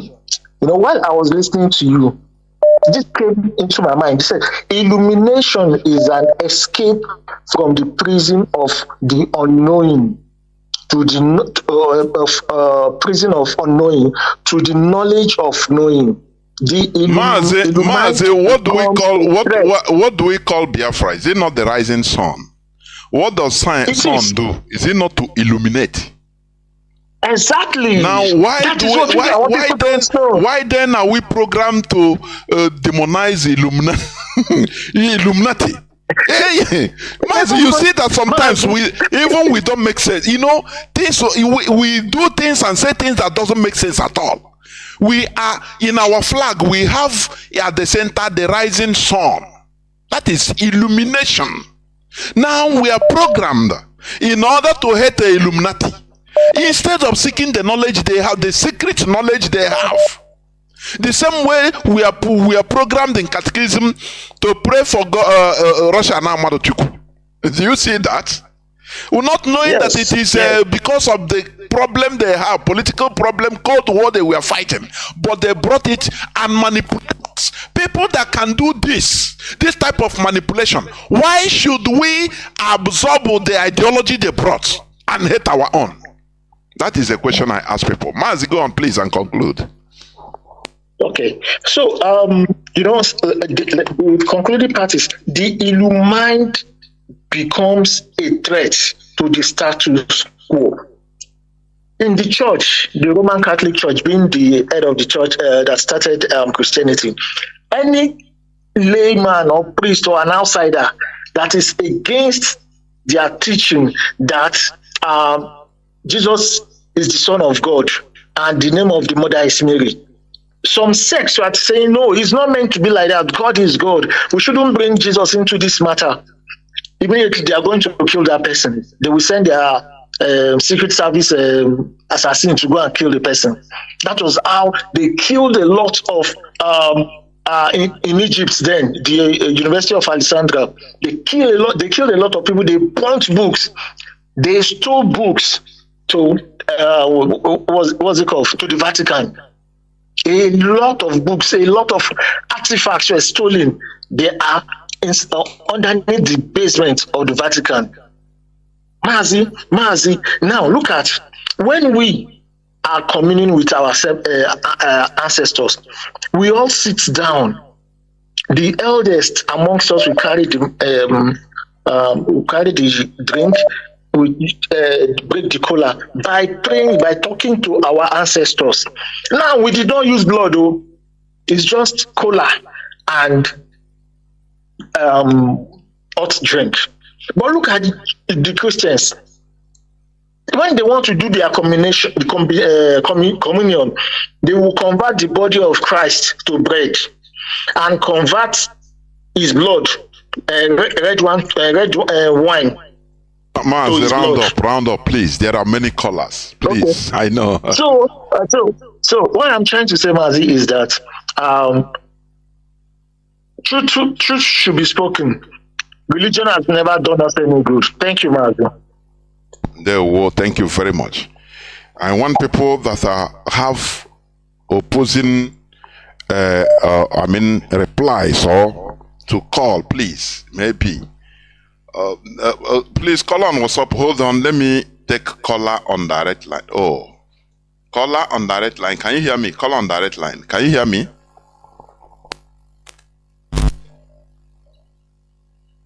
Yeah, I can hear you. Good evening, sir. Good evening, just good evening, everybody. I sincerely apologize for not coming up earlier. I heard you briefly talking about the importance of how do you put it? I think religion or Christianity somehow to us. Religion. I think it's a good one.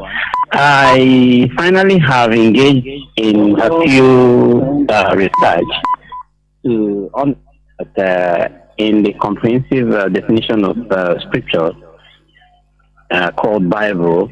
They say that it is profitable to do what? To direct. Now, when I listen to that word in comprehensive details, I realize that it is not a thing for those of us who believe in Christ to begin to feel that like something has happened to us. Listen, Christianity have done so much to us. Now, could you imagine that socio-political essence of our living in ecology called Nigeria, as a setting, precisely Igbo land? Christianity have done so much marvelous work to ameliorate the conspicuousness of exposing those who may have, by unknown to them, consciously or unconsciously, have committed sacrilege or maybe such related offense in the land, to have enjoyed the benefit of not exposing it to the whole communities or doing this Ikwana and all that, the traditions. Now you have the privilege of going to the man of God, Baba Devo, he can pray and your sins will be forgiven. I come to realize that Christianity is doing a lot in this ecology. You see, we are not to be persecuted by those who do not understand what we are doing. We are children of God. First Peter chapter 1, if you go down, it says something. It says we are the chosen generation. We are called to praise Him. And notwithstanding, the people of the world will not understand. They will be seeing us as sinners. They will persecute us. But when we endure, also like the scripture said, the crown of victory will be given to us. So I say Christianity to have done a lot of things. If you talk about employment in the society, Christianity have employed so many people. You know, like you talk about one pastor in the Kaduna State, you know, I think, is it Kaduna or the Koka, Bishop Koka? I think his driver, I don't think he's just, but he has now been enjoying some privileges and all that, you know, as Christianity have, you know, employed him. He can now drive and do all the things, you know. Some of the Christians write to the Americans, like we are talking about the Americans who brought us, Britain who brought us, they write to them, the Christian pastors, the Biomis and all that, there are some scholarship given to our people down here, the youth. You know, this is happening. It's true that we cannot produce toothpick, but we are doing a lot. Christians is doing a lot to enhance the human capital and all that. So I want to let us know tonight that Christianity, forget about some of them who are hiding on the issue of maybe not speaking out. It is wisdom, like the Bible says. It is wisdom you use to conquer Pharaoh. You know, you don't come out and shout in this modern time and shout and shout. They will kill you, you know. So you use wisdom and you pray and things work out well. So I'm only just saying it for us to understand that Christianity has done so much to us, the indigenous people of so-called Nigerians, okay, precisely. So this is the only thing I can say. I know you're doing a good work out there, but let's understand it that Christianity is very much in our own side. Thank you so much, sir. Okay. Okay. Let me address some issues which you raised also. You know, let me tell you one thing.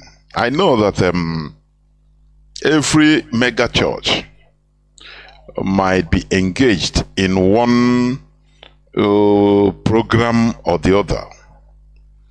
Maybe building school, they build school, they have school, they can build the hospital, or they are helping one or two people. But that is not the case, because you cannot help. Your help amounts to nothing when you engage in deception. When you deceive 10 million people, now what the proceeds of that 10 million people, you use it to help maybe 100 people. Or what do you call it? That is nonsense. It's outright 419. It's just like during the time of Francis Aton Zeribe. His a scholarship scheme. He will print scholarship papers for you to fill and distribute it all over Nigeria. Maybe 100 million forms. Each of that form, maybe that time you can get it with you apply with 100 naira only to get the scholarship. 100 naira, I mean the form, to fill the form. Imagine 10 million people paying 100 naira. What that 10 times 10, that is 100 million naira. Now, what am I, or 1 billion self. Now, inside that 1 billion naira he made, now pay people that, make expenses of maybe 10%. The remaining 900 million, he will bring out 20 million or 50 million out of it and sponsor the 20 people that time. And those 20 people he sponsor physical. They will tell them go scholarship in America, you don't know that is with the money of others that he's using. The money, he used a fraction of what he has. That is business. You understand me? So, this is what these churches are doing. Oh, this one, a man of God, he will advertise how he help a sick person. He will advertise it, the whole thing. He gave him 8 million naira. There is one man that he is fond of that. He will advertise it. It's a good thing. But he is scamming millions of people every day. So it's part of the business. You understand? The highest thing you can do for a people is to tell the people the truth.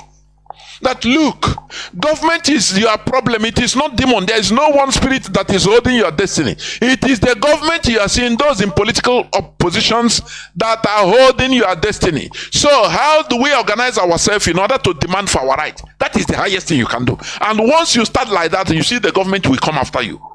Because they know that now you are doing you are opening people's eyes. Not all the crumbs you are giving. Maybe every Sunday, out of 100 million you have, you get from sowing seed, tithe and everything, you bring out 2 million naira or 5 million and share it to people. You televise it that you are helping the masses, the people. That is rubbish. You don't open people's eyes so that they know how to teach people how to fish, so that they know how to fish, not giving them crumbs. That is the thing. So, my brother, thank you very much.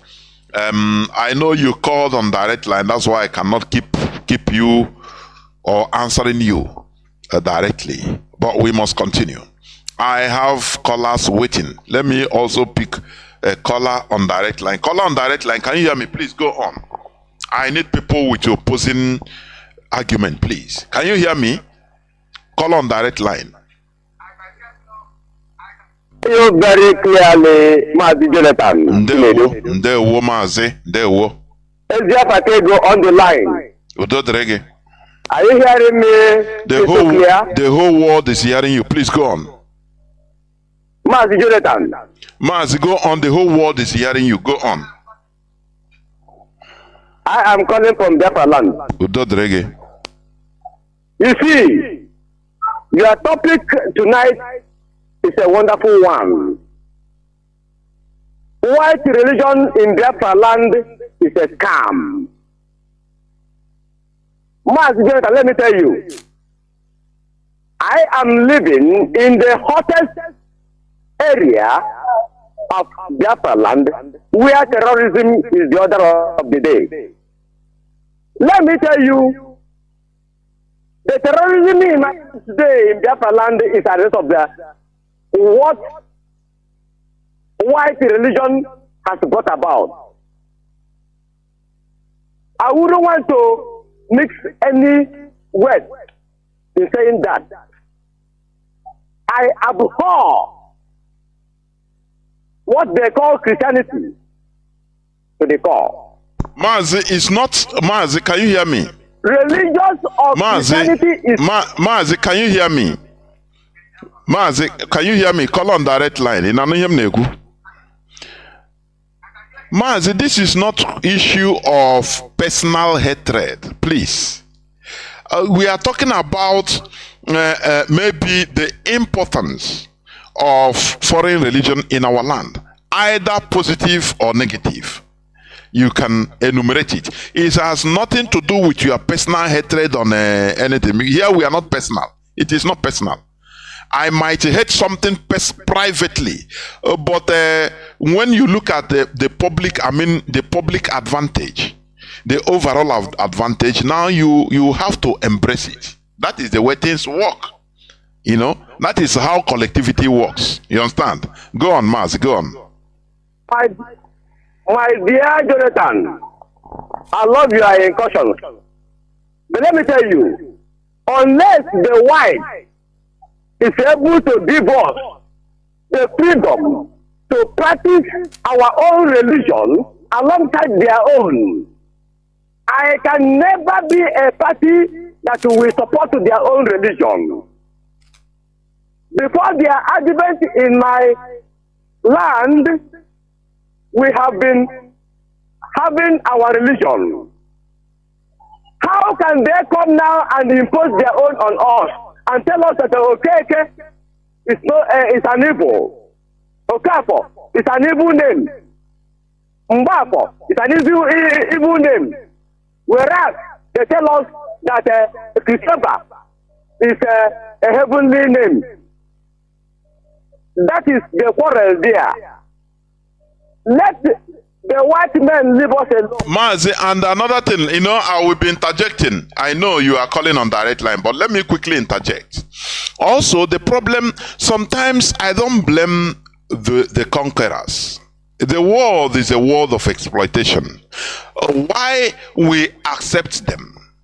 That is another point. To the extent of continuous accepting, to hate ourselves because of them. That is the point.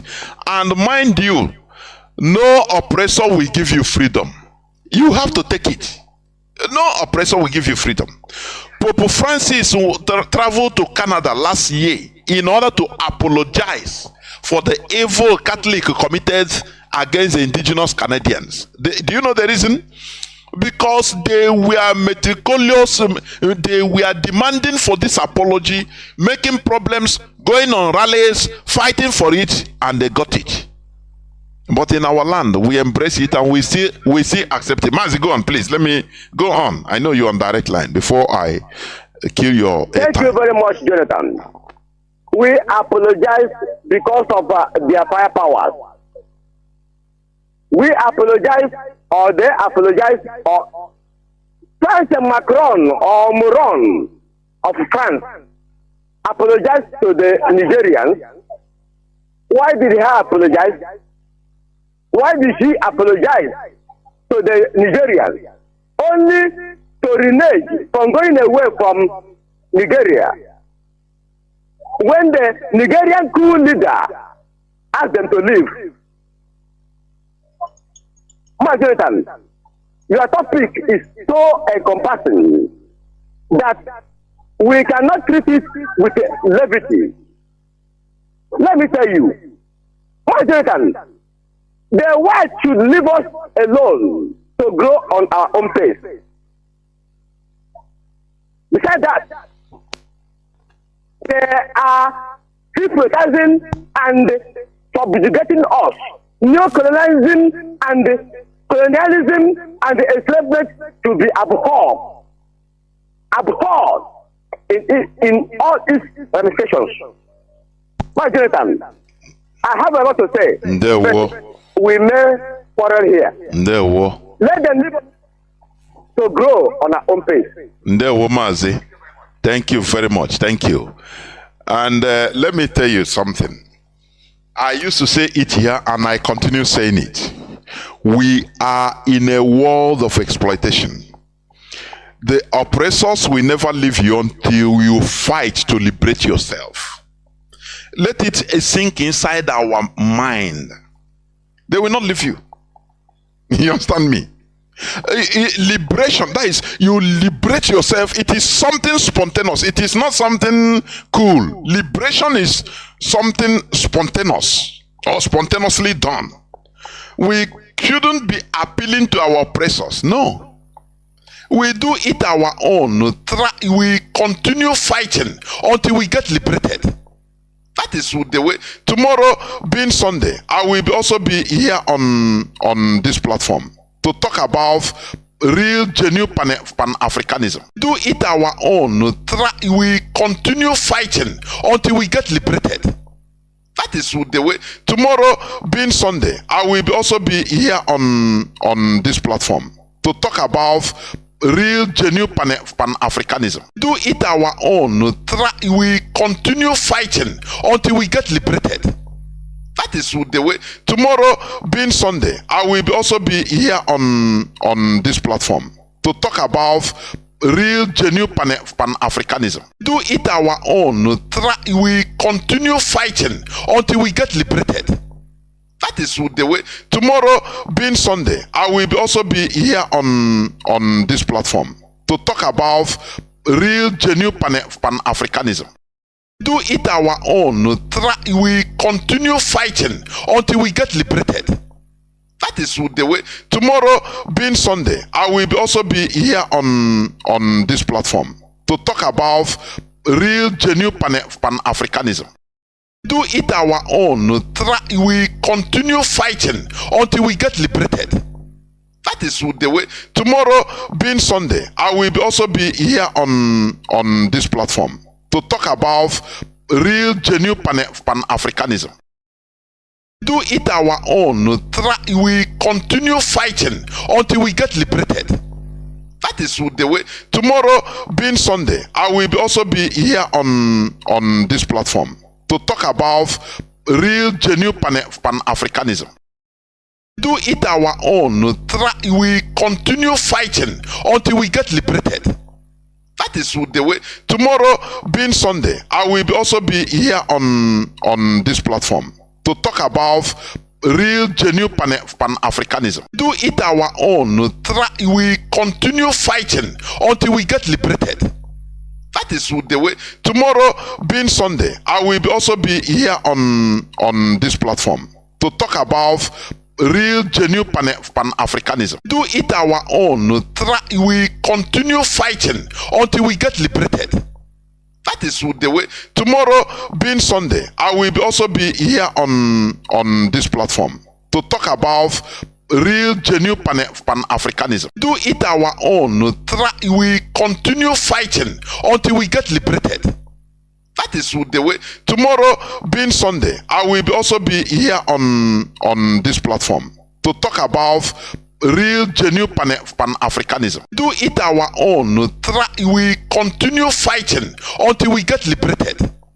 That is the way. Tomorrow, being Sunday, I will also be here on this platform to talk about real, genuine Pan-Africanism. Do it our own. We continue fighting until we get liberated. That is the way. Tomorrow, being Sunday, I will also be here on this platform to talk about real, genuine Pan-Africanism. Do it our own. We continue fighting until we get liberated. That is the way. Tomorrow, being Sunday, I will also be here on this platform to talk about real, genuine Pan-Africanism. Do it our own. We continue fighting until we get liberated. That is the way. Tomorrow, being Sunday, I will also be here on this platform to talk about real, genuine Pan-Africanism. Do it our own. We continue fighting until we get liberated. That is the way. Tomorrow, being Sunday, I will also be here on this platform to talk about real, genuine Pan-Africanism. Do it our own. We continue fighting until we get liberated. That is the way.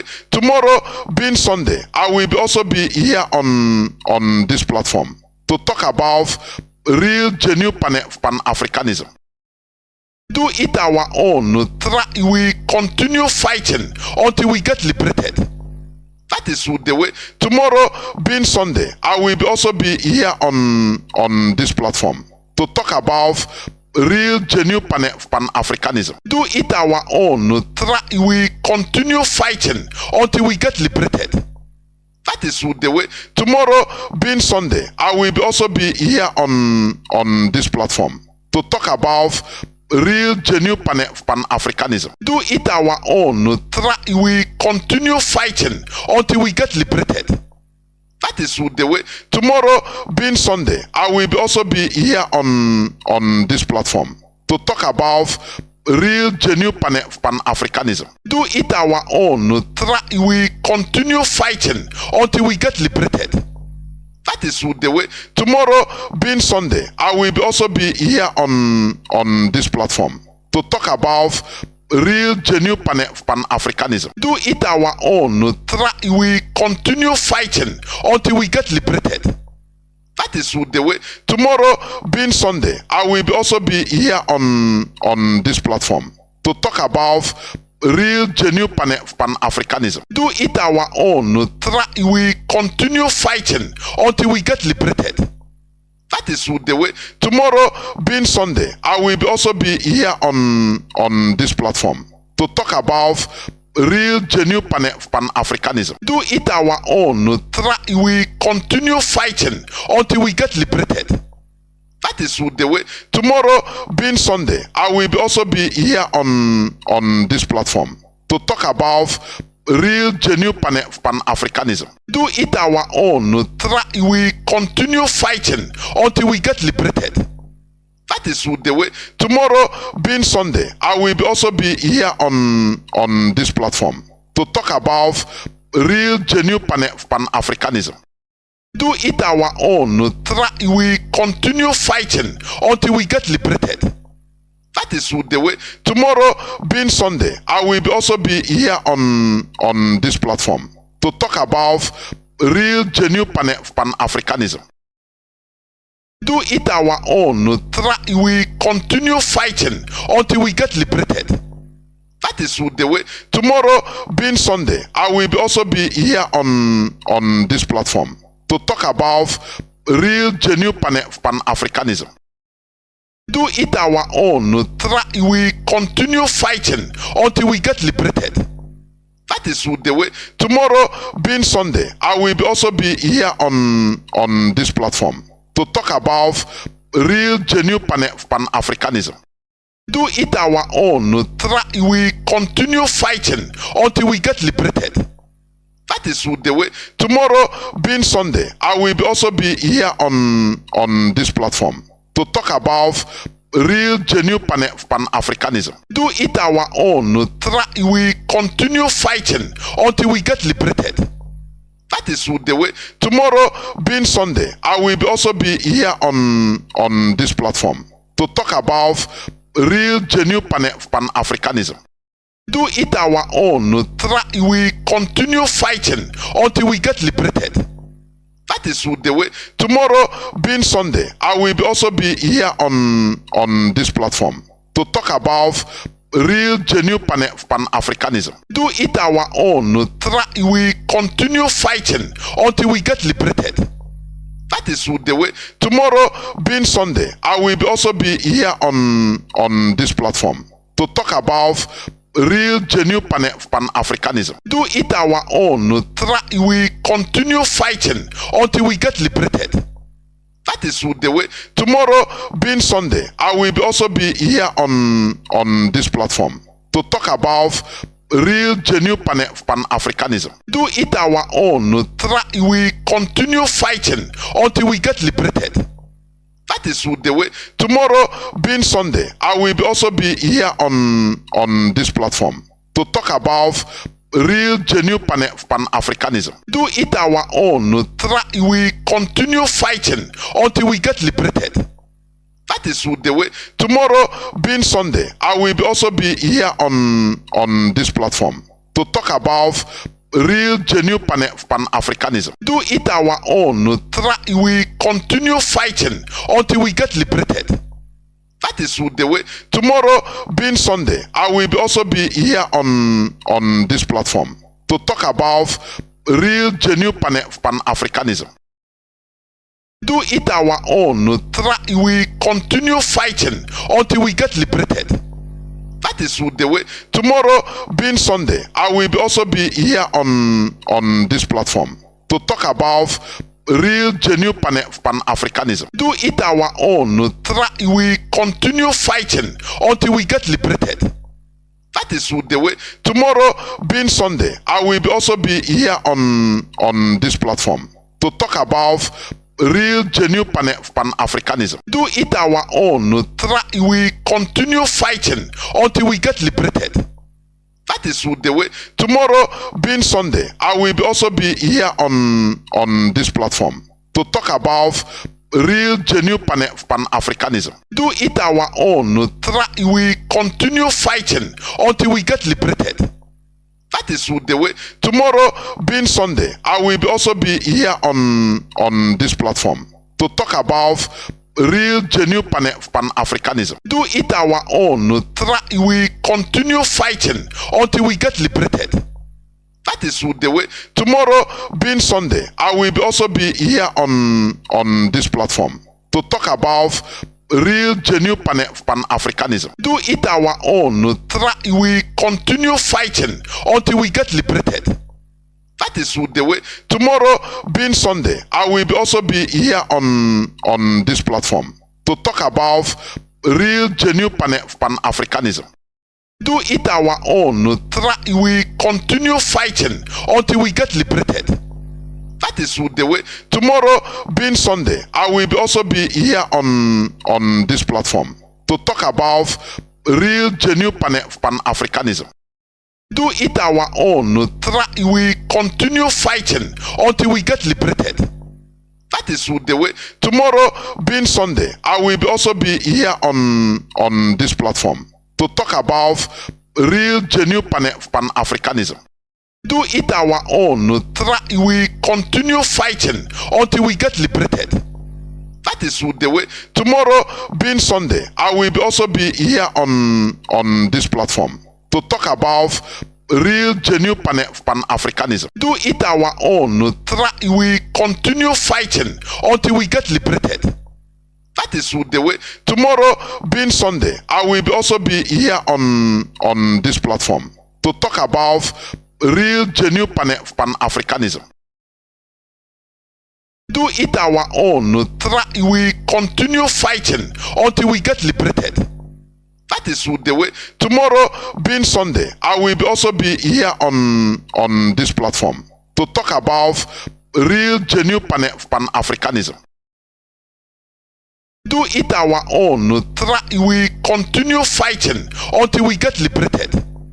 That is the way. Tomorrow, being Sunday, I will also be here on this platform to talk about real, genuine Pan-Africanism. Do it our own. We continue fighting until we get liberated.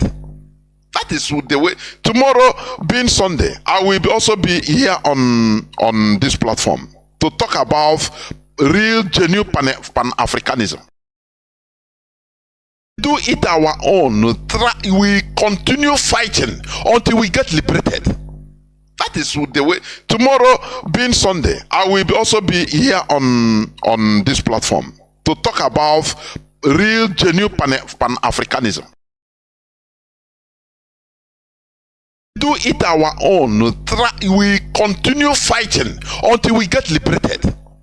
That is the way. Tomorrow, being Sunday, I will also be here on this platform to talk about real, genuine Pan-Africanism. Do it our own.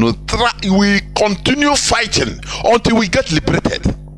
That is the way. Tomorrow, being Sunday, I will also be here on this platform to talk about real, genuine Pan-Africanism. Do it our own. We continue fighting until we get liberated. That is the way. Tomorrow, being Sunday, I will also be here on this platform to talk about real, genuine Pan-Africanism. Do it our own. We continue fighting until we get liberated. That is the way. Tomorrow, being Sunday, I will also be here on this platform to talk about real, genuine Pan-Africanism. Do it our own. We continue fighting until we get liberated. That That is the way. Tomorrow, being Sunday, I will also be here on this platform to talk about real, genuine Pan-Africanism.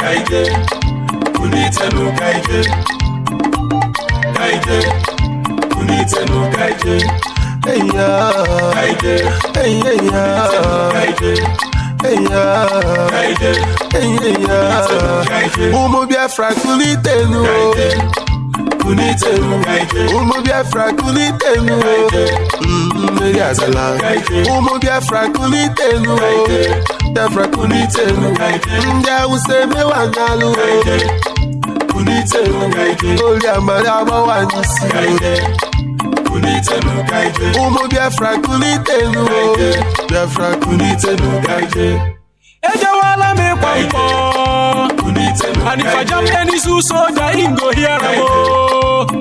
Say you know, I get to bucket yo. Oh na, you get it on, I get rocket yo. Oh na na, I got some babura rogo. Umu Biafra, I don't know. We be the true blood of Israel. They be the bloody Philistines. So we go take them one by one, and then go run. We singing a zoo, and you get when ready. No negotiation, you. Everybody let's stand attention, you. No violence, no resolution, you. To hell with amalgamation, you. Fighting for our right, brother, it's not a crime.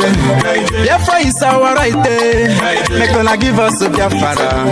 We are Biafrans, lovers of freedom. We a nation, no contemplation. Pull the trigger, shoot down the weapon. Shake that, give me the fighters machine gun. No more Nigeria, no more soldier for my area. Okereke, I the best fire way I be okereke. The lock up to Nnamdi Kanu, they feel like okereke. Anything I made, they go want stop us okereke. We don't want negotiation, we want tabakeleke. Shekeleke, obikeleke. We want to spara for HAUSA-SERVICE. No castigation, we are our nation. My people let us go. Apagoji, I come back again. Original Biafra me I come. See me a blessed land me I want. A Babylon, them I wanna push under. Almighty Jah, yeah, children them a cry. Plenty men every day them a die. A wicked nation, them I know they try. I get a gospel, me I know they lie. Egala isokondi bokaite. Ibibio ikwere bumu Biafra. Anang ijopuku muchukwu agama. If it all go to come together. Yeah, I got pay a nail one day I walk and whining. You when they were men, mark the people like.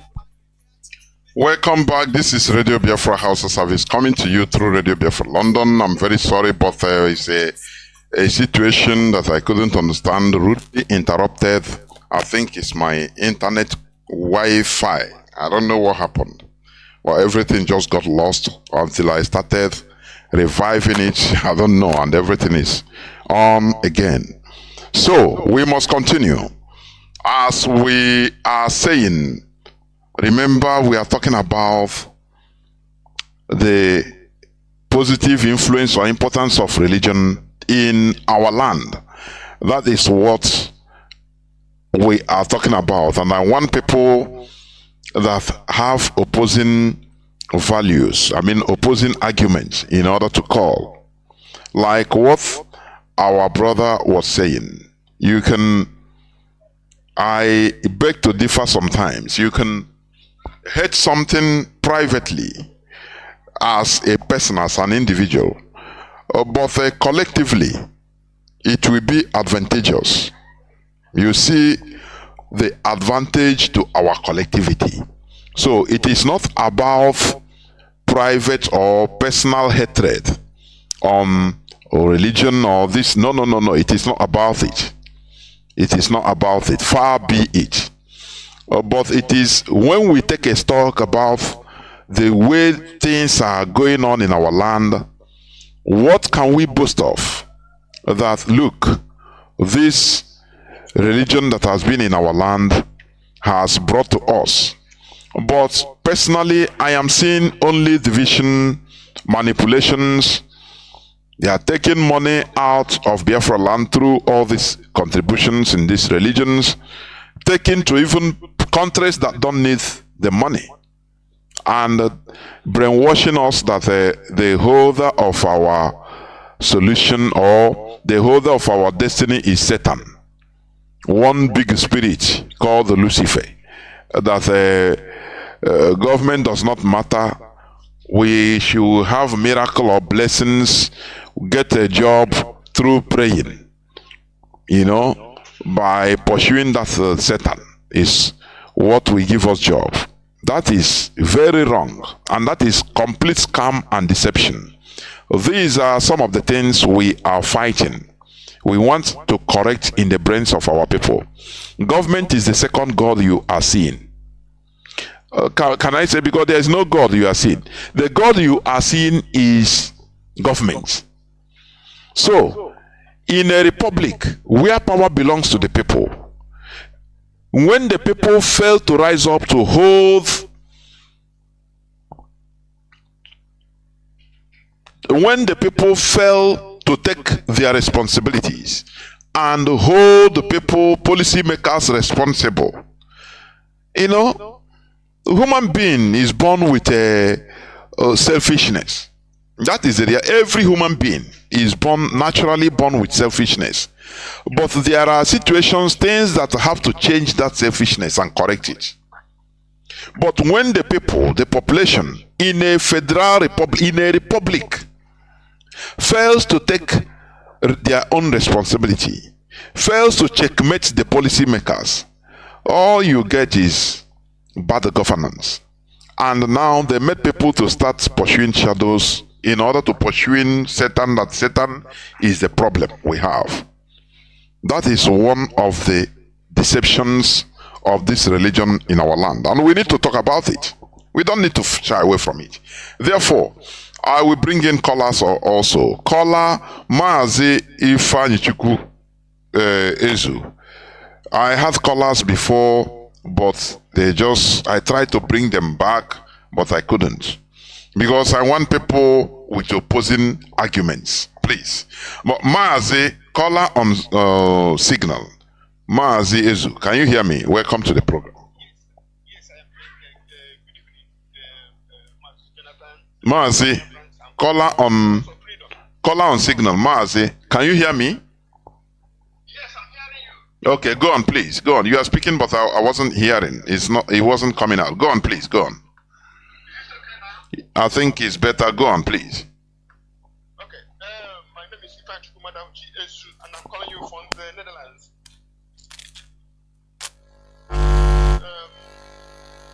Our people who are listening. Don't know, Mazi, I don't know why your voice is not coming out. I don't know. Mazi. Yes, please. Hello? Yes, go on. It's okay now. Go on. It's okay.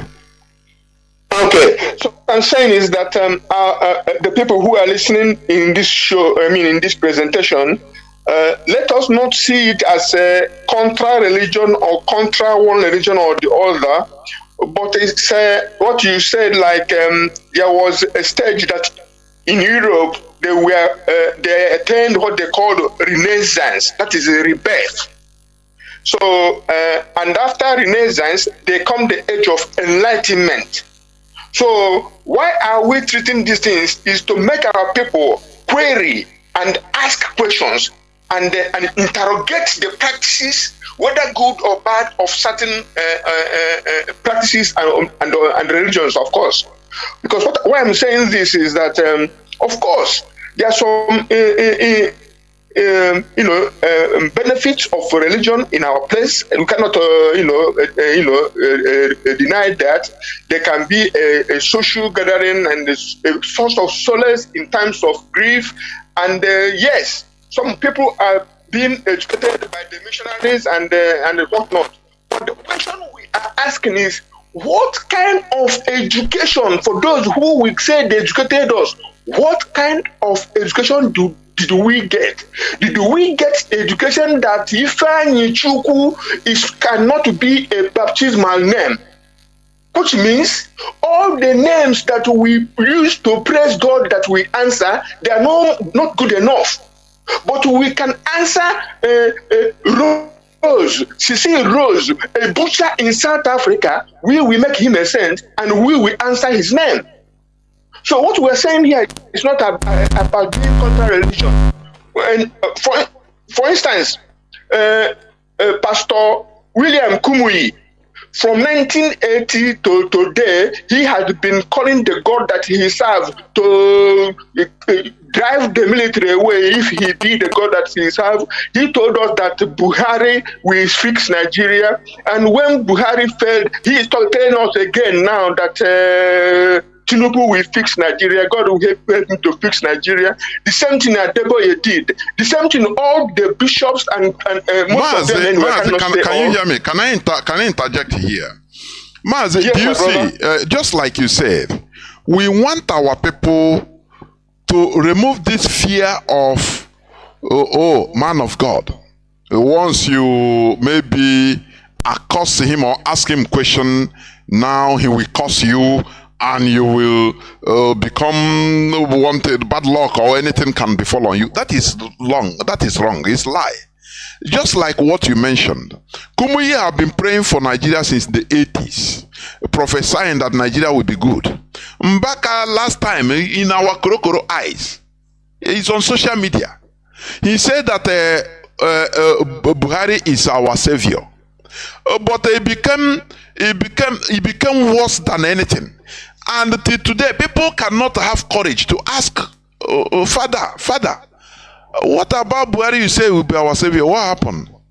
You know, that is that fear that we are trying to remove, because they embalmed everybody, embalming. When you embalm the body, they embalmed everybody with that fear. Touch not my anointed. Yeah. So that they can go on with impunity. Anything they want, they talk. Anything they want, they do. You can't question them. You shouldn't question them. That is that fear we are trying to remove here. Mazi, please go on. Yes, another thing we are saying, the Eurocentric education they gave to our people make us to, not have any good feelings and the memory of our ancestors, our progenitors, our people, our saints, in effect. And they created, some of them, I must stress again, create enmity in our societies. There's one video that is trending in the media now, social media now, that a girl who married, she couldn't get children in her husband's place, and she said she come to her, her paternal, home, saying that the father is the one who tied her womb.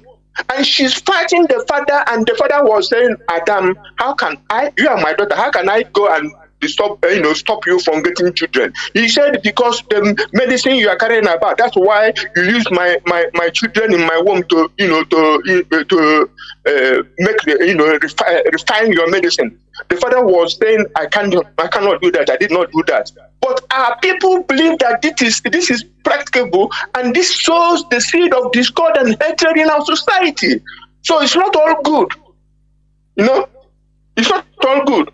And then again, religion is a tool of control, because the tool of control that they have showed in that when election is coming, instead of people who are clergymen to mind their business, they start telling you where to vote and who to vote, because a particular bag or envelope has been handed over to them. These are what we are kicking against. we're not kicking against anybody's faith. Like our leader say, understand with him in that anybody will worship and can worship what he wants in the independent and sovereign Republic of Biafra. But we must say what is wrong, and that is wrong. Go to hell and come back, and we will tell you that this can't subsist.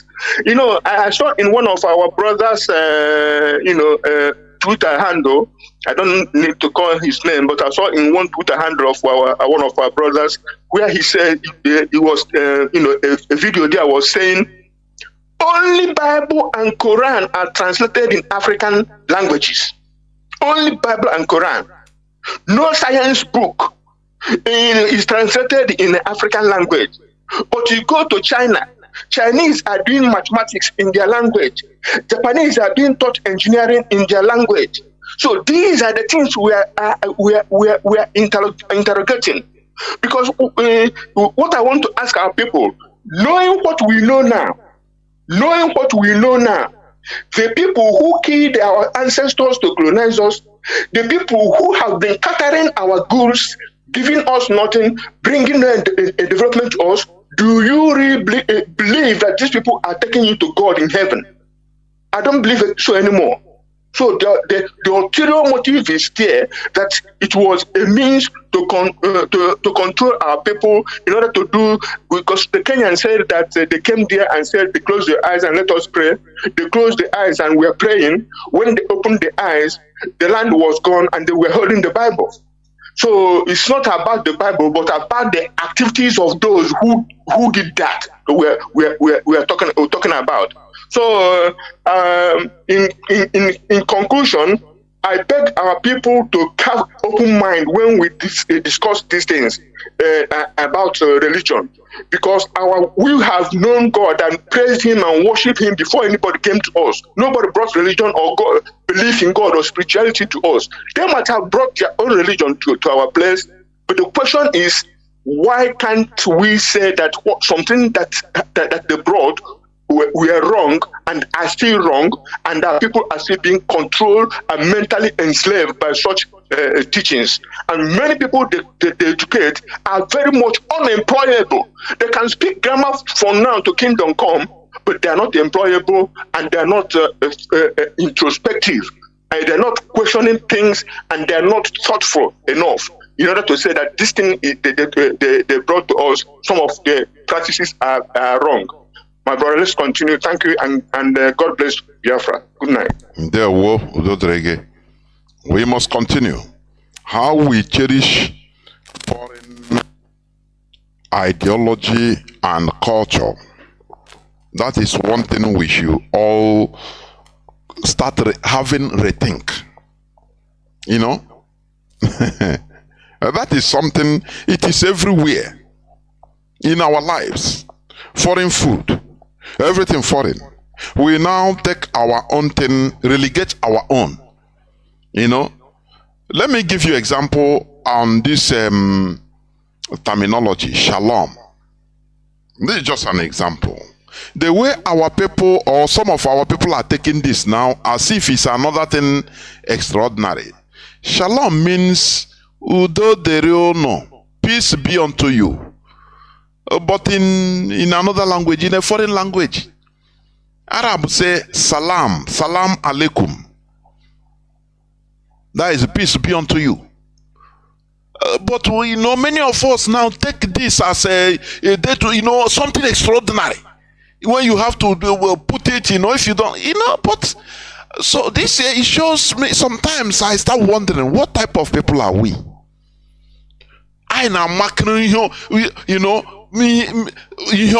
and foreign something. We use our whole heart, we embrace it as if it's relegating our own thing. It's very bad. It's very bad. People behaving like this are easily manipulated. People behaving like us, like us as Biafrans, as Igbo people, are easily manipulable. I'm telling you honestly. When you don't regard your own thing, you don't put add value to your own thing. Anything they bring, you just so Ebola yellow as if it's an extraordinary thing. Whereas we have this thing more than anything. That is why we are easily manipulated. Caller on WhatsApp, thank you for being there. Welcome to the program. I think it's Mazi Jidofo. Can you hear me, Mazi? Thank you for being there for 15 minutes almost. Can you hear me? Yes, Mazi. Good evening. Mazi. Welcome to the program. Good evening,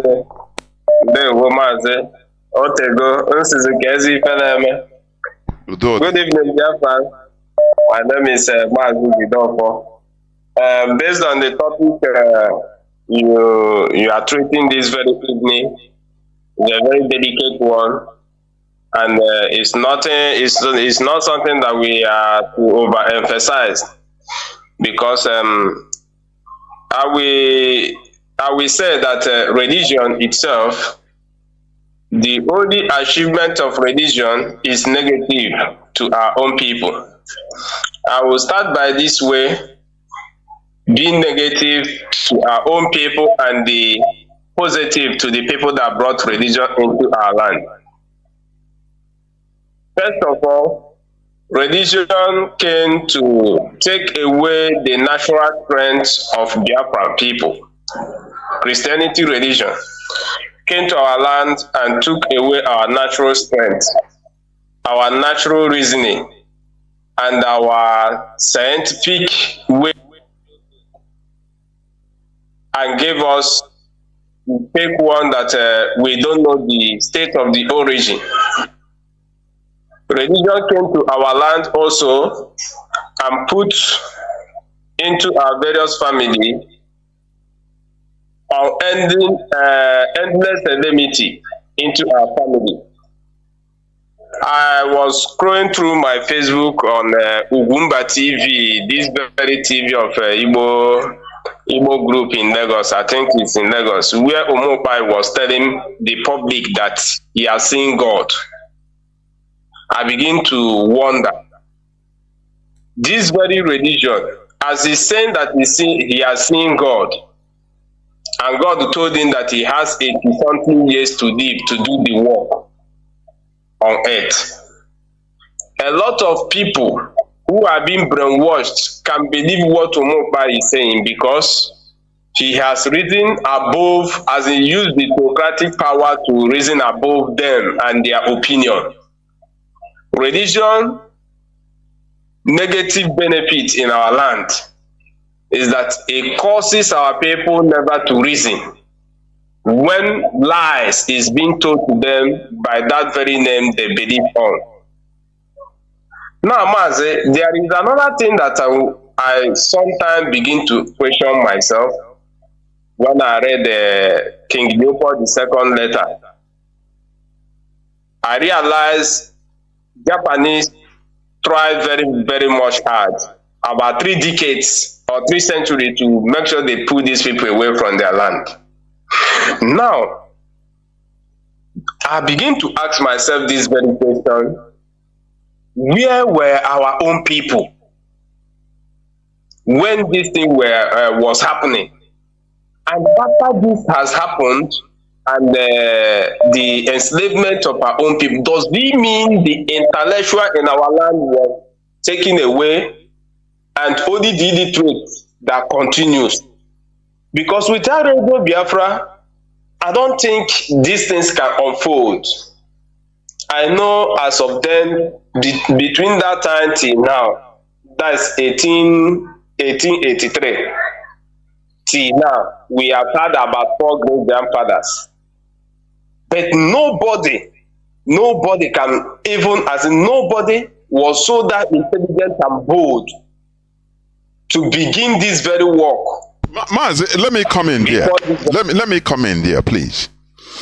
I cannot totally agree that nobody came up, but the issue is the voice was not heard. It's not every person that accepted all these lies and manipulations. No, but remember, that they used our people against our people. That is why I also lay most of the blame squarely on us. as a people, on our people. Let me tell you why. You know, as you said, the Japanese, they did, when they saw the machinations, the evil machinations of the Europeans, though they came with superior technology. I must give them that. It's a historical fact to Japan as they come to Africa, because that time before, when the Europeans, Portugal, but there's one thing that happened. When these people brought all these things, I mean the Portuguese, they brought superior armament to Japan to showcase that, we can do business. Look, we have superior, you are still using bow and arrow and sword, but we have something that can kill from distance, cannonballs that can destroy. The Japanese and gunpowder, the Japanese, they never knew all these things. Now they were, they were intrigued by it. But there is something they did. They bought that first armament from the Europeans, and when they were they allowed them to come ashore, and they started seeing these Europeans started alighting, coming down with people as their reverend fathers, as their missionaries, and they started watching them. They started preaching to Japanese. And they found out that those that near, the Japanese that near, those that enter and near all those preachers, their characters changed. They started hating their shrines. They started disobeying even their kings. And they found out that, look, these people were now programming their people in order to rebel against themselves. And Japanese did something very drastic. They turned against the Europeans and said, look, we allow you to trade, but we can never allow you to brainwash our people. Now they started fighting the ideology. They banned the preaching of these preachers. You understand? So, hello? Maz, can I ask a question here? Okay, go on. So, sorry, I was not hearing you. Go on, go on. Okay, thank you. Now, the Japanese were watching very closely to the missionaries that begin to have access to the minds and conscience of the Japanese to control them. Now, the Japanese were able to identify this very move from the Europeans to their own people. Now I'm bringing this now to our own people. Earlier you said because people spoke but the voice were not heard. Is it this problem of, should I say, is the problem of lack of consistency that led to this very extent, or that they don't have what it takes, to put a stop to that? What I will say on this is this. I didn't finish up and land where I wanted to land. But let me continue there. The issue is this. I say most of the blame lies squarely on us. Because our people, one, this love of foreign issues, foreign products. Do you know that they brought, when the Europeans came to our land, they brought manioc, this spirit, schnapp. Yes. Our people abandoned our own original kinkana, kai. Can't carry anything. Our people now have developed a taste for the European thing. You understand? And yes, that is part of the problem. This embracing of something foreign, just like as I give example. Since shalom enter into our mouth, Chineke kwena ihe ọjọọ.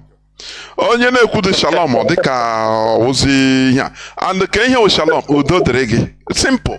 Very as simple as that. But do you see? I'm giving you example from what you know, from what we are seeing, down to for you to understand. Just use your brain to go back, flash back, and know if we can be behaving like this now, how our people were behaving that time. Now, the products we are manufacturing, we relegated it, and that selfishness also plays a very big role. You understand? When I'm talking about us as Igbo people. Though our people, remember, our people rebelled several times. They rebelled, but the rebellion was not enough. Was not strong enough to quell what is happening. You understand? Just remember, in the case of the fictional Chinua Achebe say things fall apart. Okonkwa he tried to revive the people, to make them understand that, look, this thing you people wants to follow is not right. But he was heartbroken when he found out that the people have gone far. They have joined the white man. And he simply go and committed suicide. Good people could not even withstand or stand what they were seeing. They really had to call good people. It's just like many people that after the war, when the war broke, when the war ended, the way the war ended, many Biafran soldiers couldn't say they couldn't surrender. They said, no, I cannot just surrender. Like many of our people, many of our Biafran soldiers died at the end of the war because they couldn't surrender. They said no, instead we die. Some even committed suicide. Say, how can we suffer like this for this? We endure everything at this last time. I got a pie like this. No, I cannot take it. But it's individual. Do you see it? No, it's not an organized movement. Japanese, they did it as organized. Remember, Japan was a kingdom that time, a monarchy that time. So their king, they were able to organize their people for resistance. They applied force. Any person, any Japanese that resisted, they saw him moving with white man, they cut off his neck. Not only him, they go and burn him and his family. They execute all the family. That is what happened. And that is why they were able to save themselves. For you, for some people, they persecuted Christianity. Yes, but they saved themselves. We that accepted everything, what happened? That primitive selfishness is still there. Remember, even the slave trading, it is still the white people that fought against it. Not because they want to, but because they have alternative to slavery, to slave workers. Industrial revolution come, so they didn't have any need again for surplus slaves. It will food their countries. That is the reason why even after some British slaves were thrown back to Africa, in Freetown, Sierra Leone, some from America, in Liberia, because they say if we continue importing all these slaves, they will even overpower us in our country. They saw what they did in Haiti, so they were afraid. They said, okay, let us bring them back to where they belong to. That was the reason why. Not because they are good people. No. It is because of their own interest. But our people, we are still, selling slaves to buy snuff, selling their brothers to buy snuff, selling to buy cigarette, to buy schnapp. Even doing it illegally until the same Europeans have to come to Bight of Biafra with their ship in order to enforce it, the ban on slavery. Do you see? So that is selfishness, that primitive selfishness has never departed from our people. That is why you see, when I say our people, even including the whole black people, black race in general, that is why. Are you not seeing the democracy they put in Africa? Is it not what the Europeans are using in order to still loot everywhere in Africa? Yes. The people they put in place, they collaborate with them and continue selling their own people. Is it not democracy? Is it not the same democracy being practiced in Germany? Is it not the same democracy being practiced in America? But they export it in Africa because of their way, their mental, their flawed mentality, primitive mentality. They are using it for their individual interests. Look at, I think you saw in the social media how is it a Gabonese minister or some politician was being caught with the bags of raw cash, dollars, CFA, and euro, all sorts of raw cash. These are money, people's money, public fund, but they are doing it. That is the same thing that is going on today. The problem we have in black is the head, the mentality. So it's affecting every sphere of our life. If we sanitize our mentality, even this religion, we will start asking questions and do it, continue holding it, to do it as the Europeans did it, because of their mental sanity. That is it. Mazi, go on, please. Okay, Mazi, thank you so much. I really understood. I just want to throw this question for many to learn from it also. Because most of the times, when I look into the way... my voice is repeating, Mazi. No, go on. Okay. Most of the time, I look into the way our people reason. Like you right.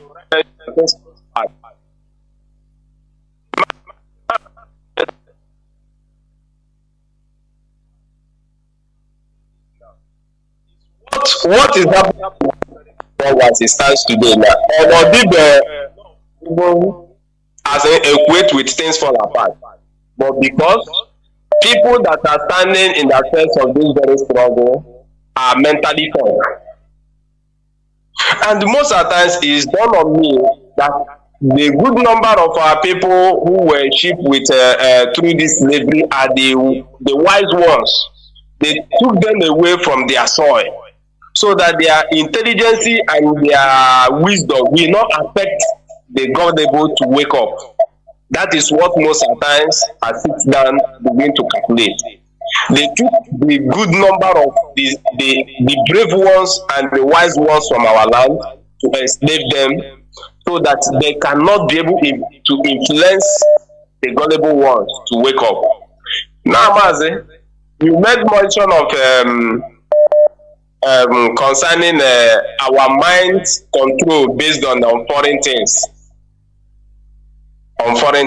Now, our people contributed 1.something billion to a ministry that want to relocate back to Imo State or Zobro, where he came from. I think that he from Zobro. They donated 1.something billion naira for his relocation, because it's for his relocation. But no single industry or electricity, or let me say pure water factories that one person can build. They have nothing, as in they don't reason beyond these things. Like this particular person now, I'm talking on the religion, because these are the gangsters. I could call them pulpit bandits. They are using to exploit our own people. Because when the white man came, was doing his slavery business, our people later bought into that and begin to use it as a trade.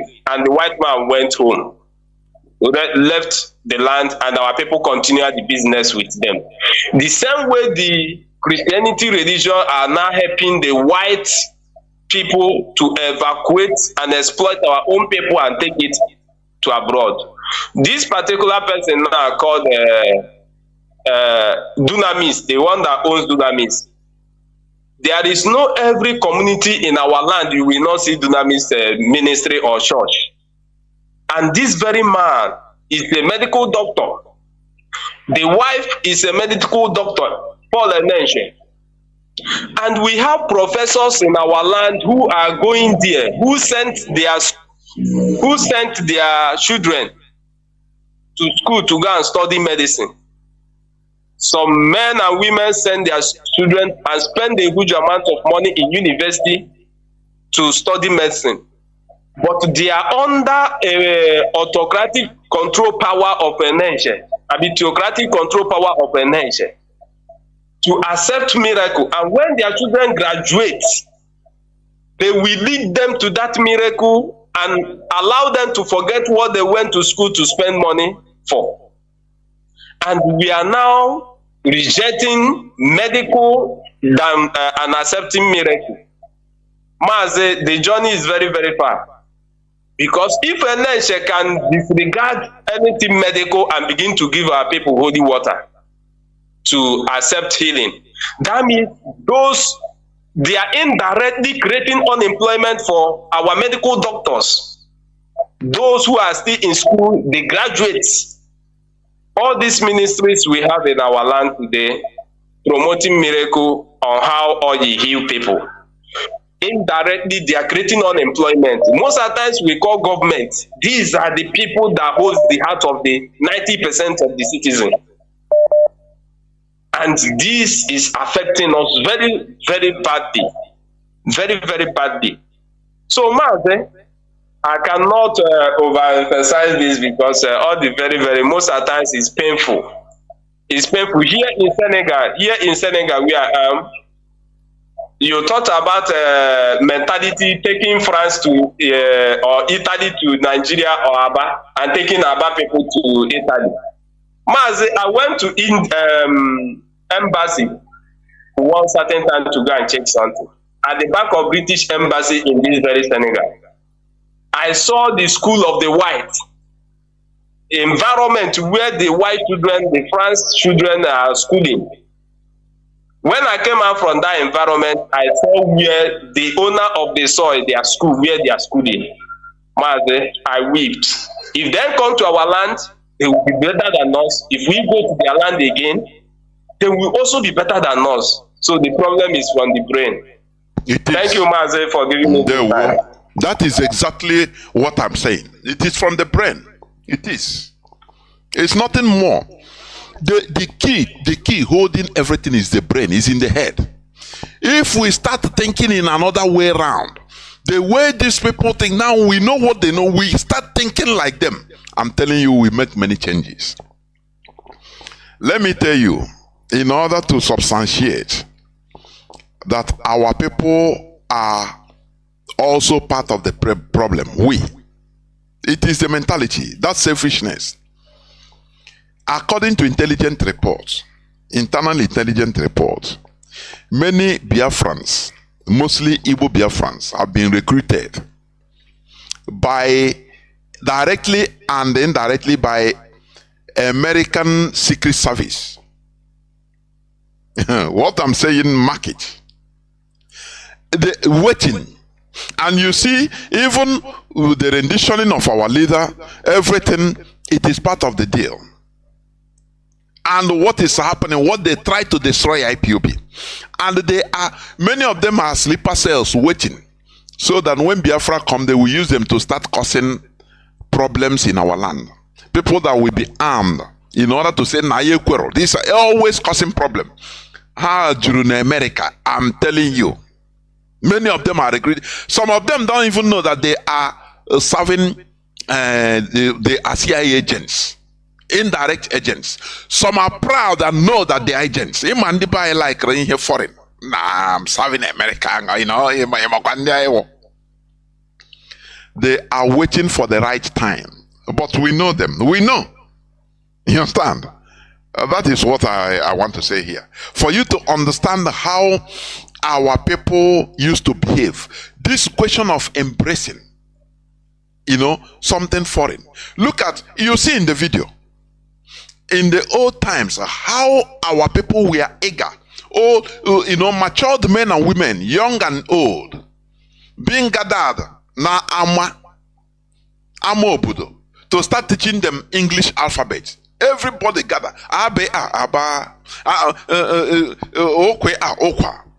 To change our, you know, nomenclature, our educational system. We start learning white man's language, and we took pride on it. Both Dick and Harry, we are eager. You know, unlike the Japanese, they sat down and watched things. They analyze things.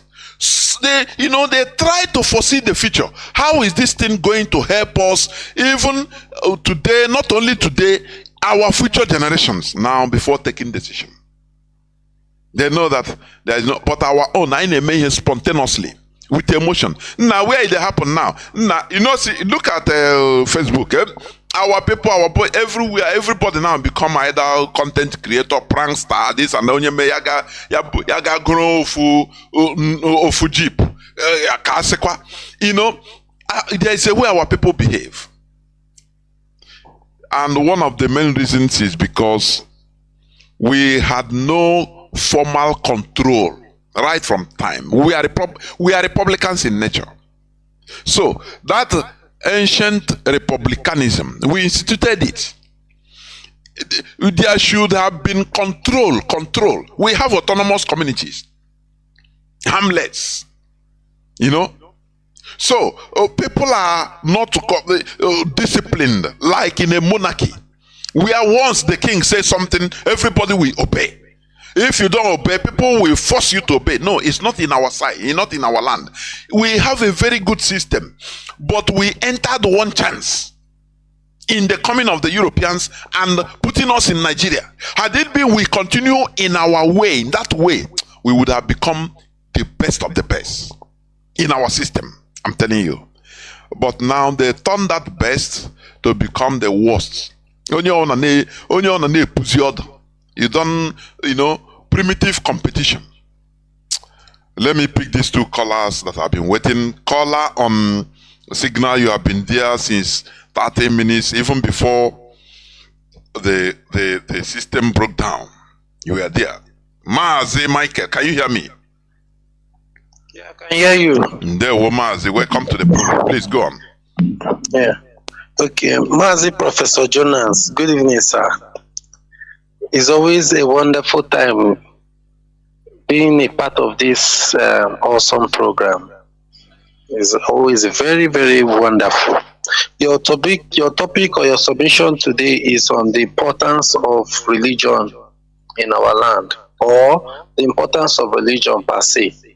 Yes, I just pray that I will have some little time to say, but before then, I will suggest, or I will advise, or I will plead that this question should be a recurring topic on our platforms, both on this radio and on other freedom fighting platforms, so that people can come together to debate, because the essence of that debate is for us to sieve out the benefits or the importance, or know how to harness it for our own good.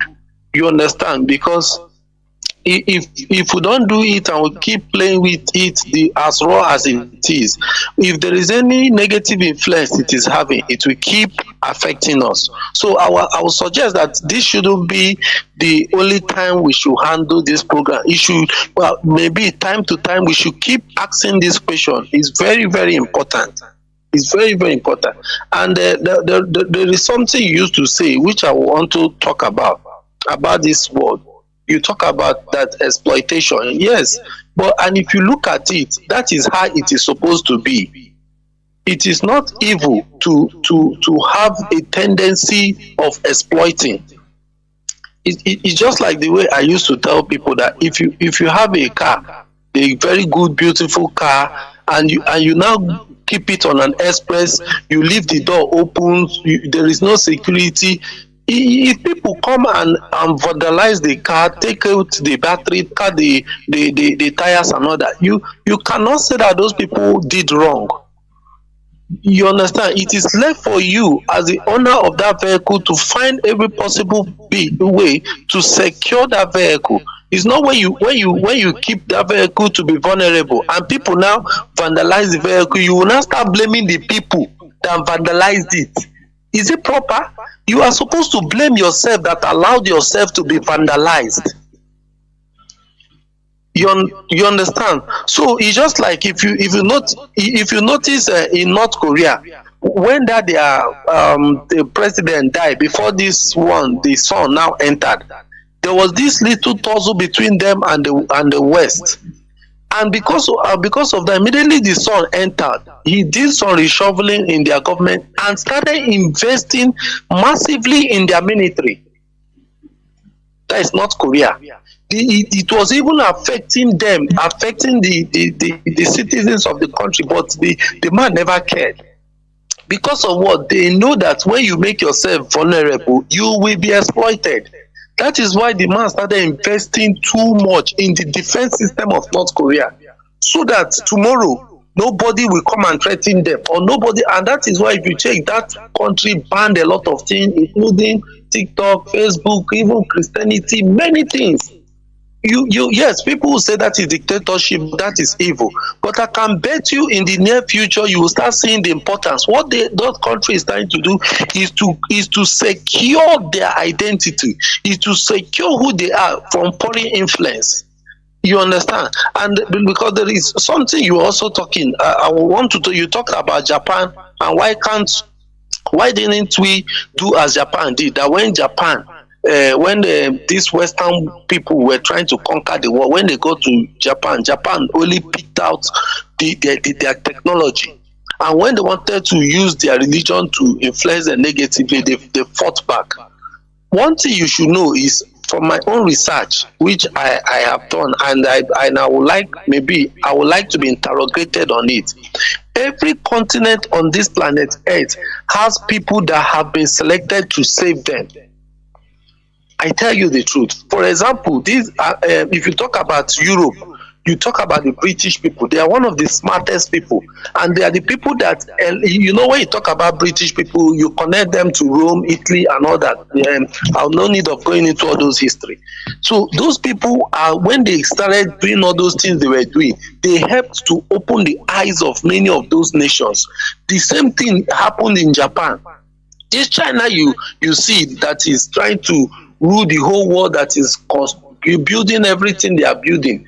They were one time colonized by Japan. As small as Japan is, I stand to be corrected though. Of course. You understand? So every continent of this earth has people that have been selected. And when you now come to Black Africa, I believe strongly that the Biafran people were people that were selected to liberate Africa. That is why, if you go back to the history of the Biafran people, you see nothing but technology, you see nothing but democracy, you see nothing but a very sane, organized system of doing even their marriage, even their farming, their culture. And these were people, and that is why it is stipulated that the Biafran people never conquered anybody, because their lifestyle was superior to every other person. So when other people come in contact with them, or they come in contact with other people, you just like as it is today. You know, this meeting, the Nigerians meeting, Yoruba meeting. The first people that started this meeting of a team were Igbo people. Go and check history. But that is Mazi, can I ask this question? You know, although it can be a topic for another day, and the things, because we need to talk about it collectively. Yes. This question of Igbos not conquering others, is it a credit to us? Is it advantageous or disadvantageous? It's something I get mixed reaction in it. I'm telling you honestly, because for me, this world, you either conquer or be conquered. If you are peaceful, too peaceful, you become prey. Food, zebra for, like a zebra for lion. That is my own way. Sometimes I get mixed reaction. Had it been, look at the people that conquers, people that have conquering tendency. They are being feared. They are progressing. Look at ordinary small Fulani. Look at a small population of Fulani that has conquering tendency. Look at what is happening. Are they not in control of everybody? But I don't know whether to praise ourselves for not being conquerors. Oh, we live in peace, so we don't conquer. I don't know. That is something I want you to also talk about it, please. Go on. Okay, thank you, sir. One thing I know is, as we also everybody knows, everything superior always reigns supreme. You understand? What is being what is being imposed on people, most time when you go through those things, they are not really superior. That is why they are being imposed. Actually, if you look at it from a context, you will say that this our non-conquering attitude is a kind of negative. But if you still study our people very well, you will understand that one of the reasons why it was not necessary for us to conquer anybody was because our lifestyle and everything was superior. Just go back to history, check everything about we Igbos. You see that when you have contact with other people, naturally those people start changing their way of style to your own way of style. You don't need to impose, we don't need to impose our own on them. But, you understand? but the Europeans, they were enlightened first. So I can say that their lifestyle were... No, they were not. Okay. They were not. In the modern time, I'm talking. The black people were enlightened first, but I mean in the recent modern history, I'm talking. I understand where you are going. Yes. Yeah. Now, they feel that they are spirit. That is why they went into explorations, and that is why when they come, they impose on you their thing, and they in your own land. So. How do we say that? Thank you. But if you go back to history about these Caucasian people that do call themselves whites, I will not want to use the interrogating terms here. These people copied custom and traditions of other people.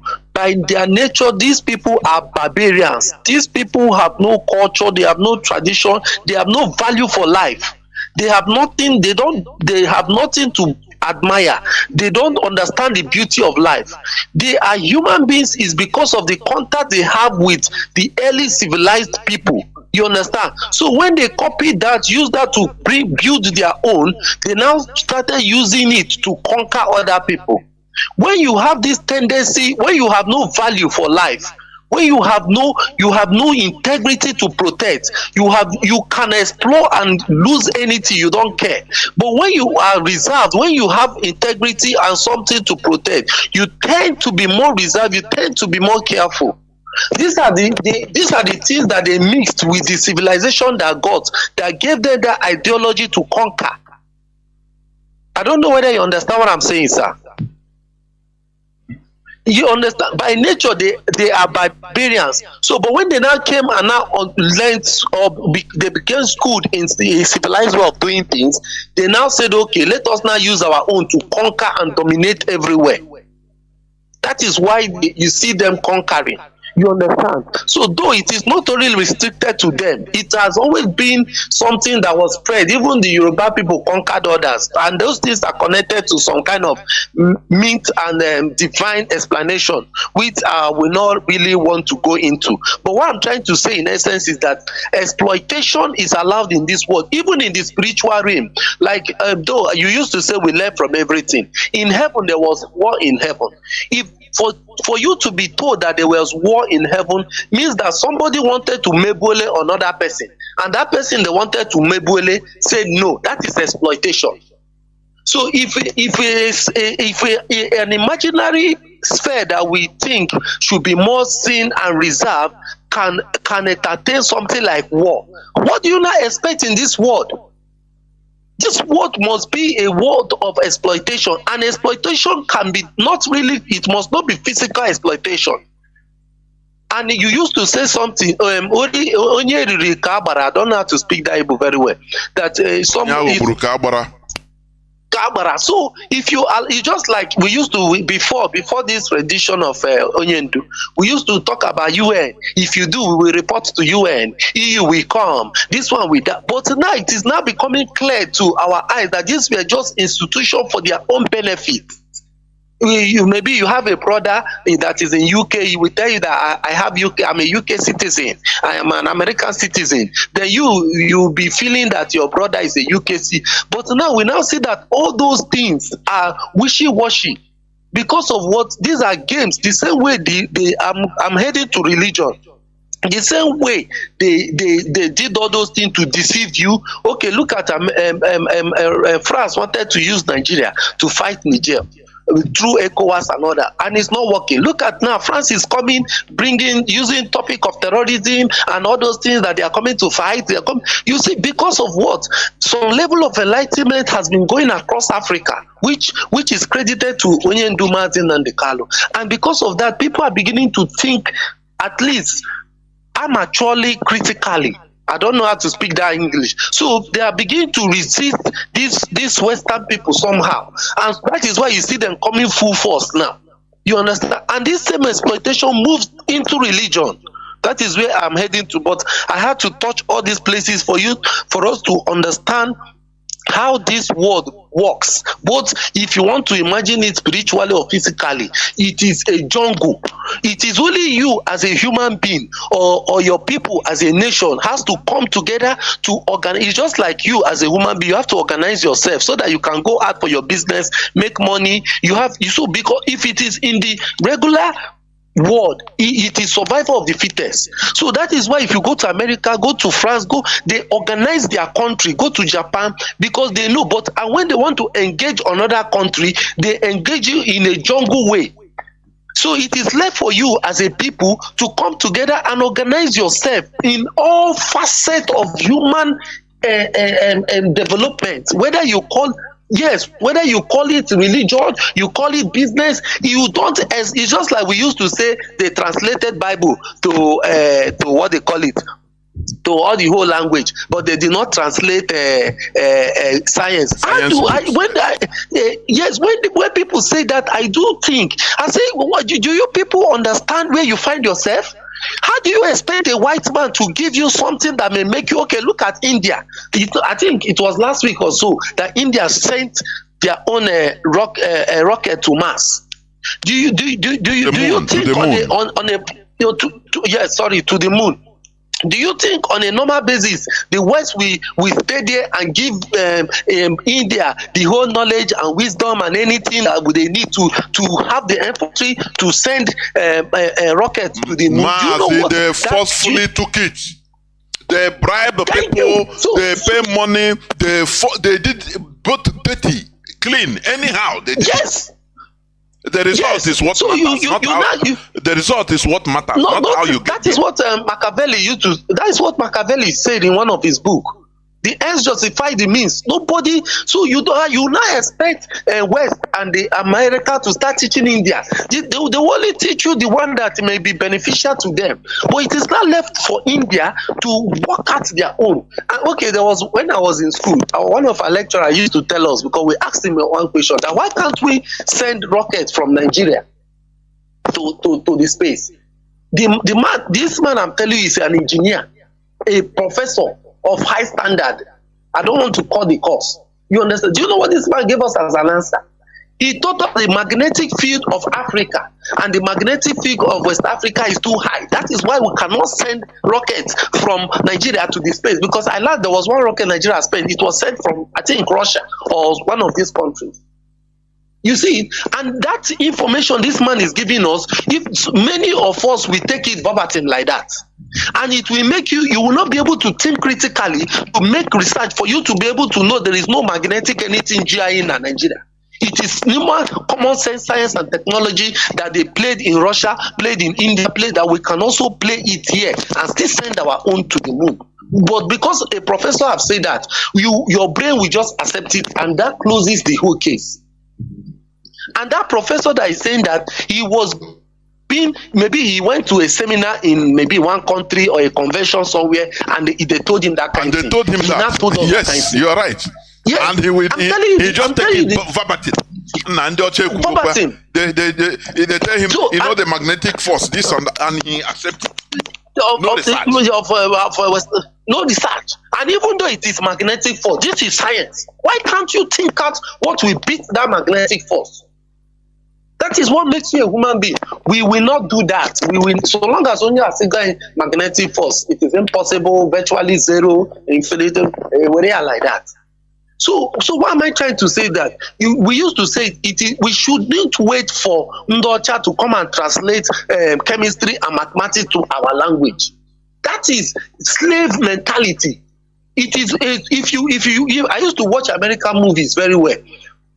if you notice when they are doing their movie, when they want to kill their opponent, you will be hearing the opponent. Then he knows they want to kill him or they want to shoot him gun. He will still be telling the man that want to kill him, "Fuck you, you to hell with you." That is to tell you there's an information is passing to their American citizens. Meaning when you are watching that movie, even in the point of death, stand on your rights. But when you come here, they are shooting you, be begging, "Oga, no kill me now. Oga, no kill me now." They will not shoot you, you will not die.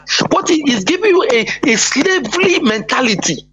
You understand? A mentality to beg, a mentality to be on the receiving side.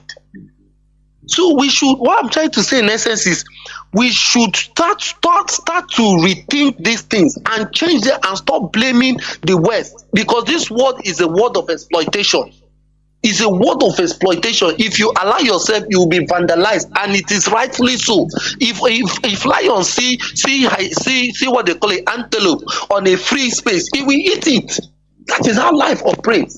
You understand? So, and that is why, because there is, I'm sorry, sir, for digressing all this. Let me now come to the main topic of the day, which you said the importance of this thing. One of the importance of religion in our society, though I stand to be corrected, is it made us to realize, because before religion came, whether Islam or Christianity, into our land, we were living in a heavenly rain. Like if you check history, they will say there was no poor man in Biafra land before Christianity came. Okay, imagine this Falapa story telling about the father of Okonkwo. The father of Okonkwo had 3 wives, had farms, but he was regarded as a poor man. That is to give you a overview that we had no poor man. So everybody was enjoying life. But religion made us to now understand the world we are living in. Hello, sir. Guys, I want to tell you one of the benefits. Religion, this is different from spirituality. I'm talking about religion because religion is an organized form of worship, while spirituality talks about the ideology and belief system of people. So you understand, another metaphysical things. But religion is an organized form. So when religion comes in, like, it's just like how when Christianity went to the Arab world, the Arab now understood the game of religion that made them to come up with their own. So the same thing, religion has made us to understand that anything can be used, whether God, whether devil, anything can be used to exploit you. So it is left for you to understand that game and start rewriting and reprogramming your own self and your people, so that you will not allow foreign ideology, because foreign religions are simply foreign ideology. It's just like this thing you were talking about, Shinto and Hindus. You said it even in your program today that their religion had no name. No, sorry, not their religion. Their belief system or spirituality had no name. But when this Reverend Father and all these people got to their land, they now saw the importance of reorganizing that their Omenala or Ordinala into a religion which they now call Shinto. So when you are telling them you are bringing Christianity, they will not tell you the reason why you need to drop your Christianity and embrace their Shinto. So religion made us to now understand the world we are living in, and make us to know how to really organize it. It's just like even this Catholicism. That is why no matter what happened, I admire this Roman people, this Italy and the British people. They are extremely smart. Okay, look at, there was something you played that where they were naming days of the week with the names of their deities, naming Mars, their deity, Saturn, Pluto. They have, yes, when the debate of the Messianic teaching from Israel got to their system, the argument of these other people had the potency of destroying their culture and tradition. But these things they did, reforming their own, renaming days, this thing immortalized, no matter the thousands of years, so long as we are still existing under the Gregorian calendar, we will still be referencing their deities in anything we do. Yes. Yes, look at Olympic. This game they play Olympic. It's the name of Olympus, and Olympus is a deity of the West. Okay, look at Halloween. So they still fight because they wanted to attack the Messianic teaching that was coming from Israel. No matter how they martyr them, kill them, their own argument was superior. So they now changed it. So this is the game other world now understood, but the Igbo people and West Africa are yet to wake up from their slumber. And until you have a good foundation, you cannot erect a good building. I don't know whether you get me. Of course. And these things, our custom, tradition, society, these are the bedrock on which we are going to build a viable society. It's just like what you used to say, that is this kind of mentality we are going to get Biafra. So no matter, even though tomorrow you were able to sell the life of everybody and get Biafra, if you don't reprogram or re-engineer this mentality, you cannot get what you are looking for. You understand? So the other point I would like to give has things to do with spirituality, which I think I want to thank you for this time you gave to me. So let me just stop here for now. Mazi. Thank you very much. You've said it all. Caller on direct line. Can you hear me? Welcome to the program. Caller on direct line. Are you there? Caller on direct line. Can you hear me? Caller on direct line, you are not speaking for the last time. Can you hear me? Caller on direct line. No. Let me now take the caller on WhatsApp that has been there for 28 minutes. You'll be the last caller. No, second to the last caller. Caller on WhatsApp. Can you hear me? Welcome to the program. Yes, I can hear you. Yes, greetings to all of us. Caller on WhatsApp. There, go on, please. Okay. Mazi, your topic what has Christianity brought for us? Is it in positive way or in a negative way? For me, I would say that religion or Christianity has not given us anything good. After all, if the Christianity had not come to our place, we would have developed in our own way, just like the way Japan developed, China developed. They developed in their own way. It's not Christianity that gave them development. We accepted the Christianity, hook, line, and sinker. Where are we today? Are we better off? They are better off or than us. Even we that accepted everything that the Western brought to us, we are the one that they even hate the more. Then what are we talking about? Just like people who say that we do not know God, we do not. People, hello? Am I coming out clear? Okay. Yes. They say, just like there is something I used to tell people, that some of those gigantic churches that they claim that they are doing miracle, how can you be performing miracle? You claim that God gave you all the powers in the world to do miracle, but you still have hospital in your church. Why are you having hospital?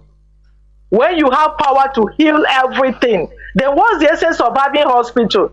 This is what I used to argue with them. That you don't need to have a hospital. If God gave you power to heal, is there any need of having hospital? And you know that there is a place where, in a court where my friend works, they will tell us about forgiveness, all this pastor. But when you go to that court, Mazi, you will be surprised that so many cases, pastors against pastors, they are coming to church to bring out their case, but they will tell you to forgive 70 times 70. But then pastors within themselves, they couldn't forgive themselves. They have to bring their case to God, to court. There is one that came, that all those big churches, they are fighting for money.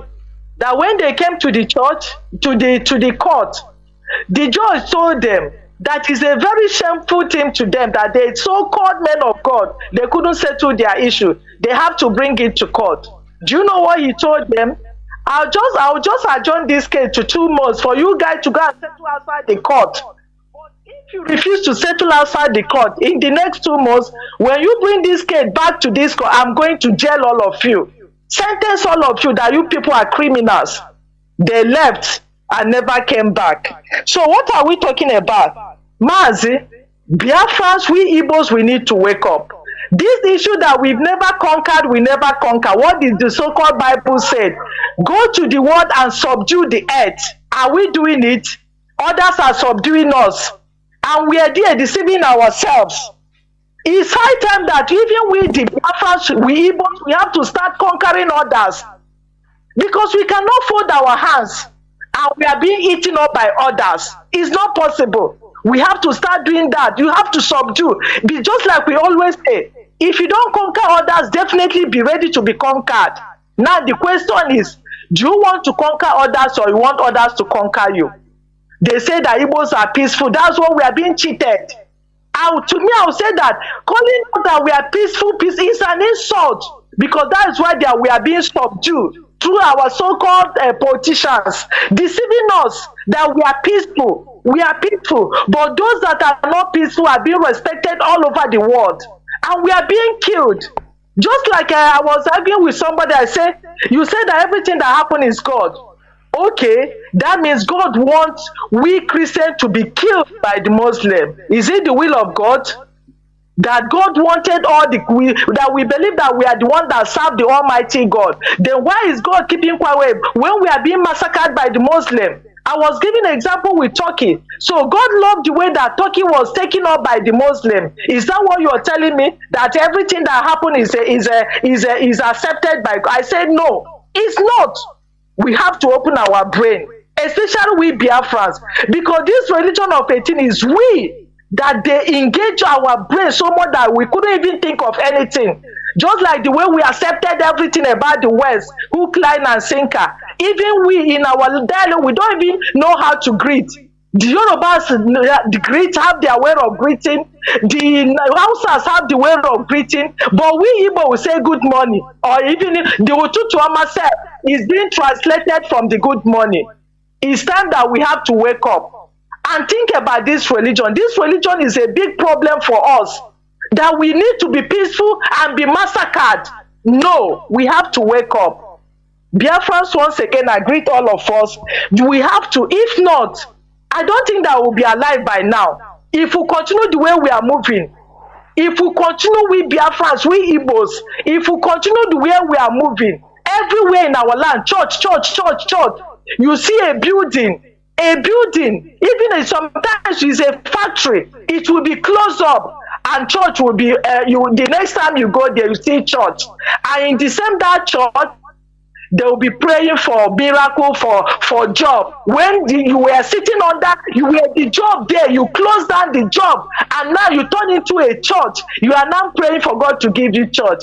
Are we not caged? They cage our brain that we don't think anymore. And it's high time that we stand up. And I didn't say that those worshiping God like me. If I want to praise, like I used to tell somebody, there's something that happened to me one time. I stay in my house, I prayed. God answered my prayers. Now you see people moving to a particular place that they are going to worship.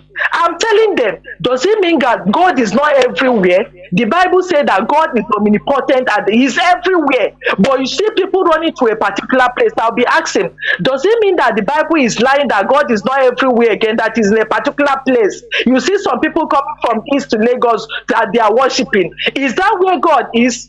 If you believe that God is in a particular place, that means the Bible is lying to you.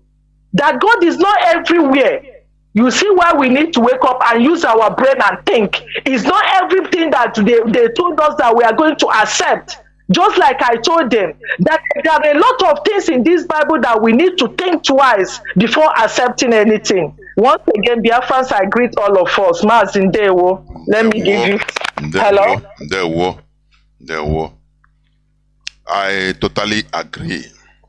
This our peacefulness. I ask our brother, I start questioning it. Sometimes it's manipulation. Oh, we are peaceful. We never conquered. Oh, we are mamado. The value of life is good, yes. But Where are we? Jackals and hyenas are making waves all over the world, ruling us. But I peaceful at whose expense? At our own expense. Now what you said? And I also want people, I will take the last call, please. Others, please, I will not pick any more call than the one I've picked before. Being like our people used to be fanatical in this religion, is there anything that is happening to us, any other human advantage that doesn't happen to other people? You call unbelievers, Hindus, Buddhists. The same way you wake up in the morning, take bath. You cannot wake up in the morning and pray and command spiritual water to bath you or Holy Ghost to bath you, and you bath. No, the same way a Hindu do, the same way a Muslim does, the same way you eat. If you are hungry, you go and look for food, you eat. Every other person in this planet do the same. So what is this fanaticism? What is this fanaticism? Carrying no, you don't understand the things of the spirit. Are we in the spiritual world? We are in a physical world, for goodness sake, where everything we say should be understandable. You see how your child of maybe 8 years used to be curious in order to understand. He questions everything. That is how it should be. We need to understand everything in order to progress. Mazi, before I continue towards my ending, please. Mazi, Chris, can you hear me? I can hear you. Chineke, good evening from here. There, well, Mazi, you're always the last caller. There. Yeah, most time you engage people on the signal, and they hold a lot of times before I connect it to take time also. But let that person drop. Thank you, Mr. Mazi. Your program is a very, very educative one, and it left for those who have ears, not only having ears, but have the brain to listen and to contemplate and think of what you have said, maybe put it in practical. That's the most important part of it. My sister from Lagos, I think we are called last man. I agree with you. And let me just put one point. Trauma is not our Igbo greeting.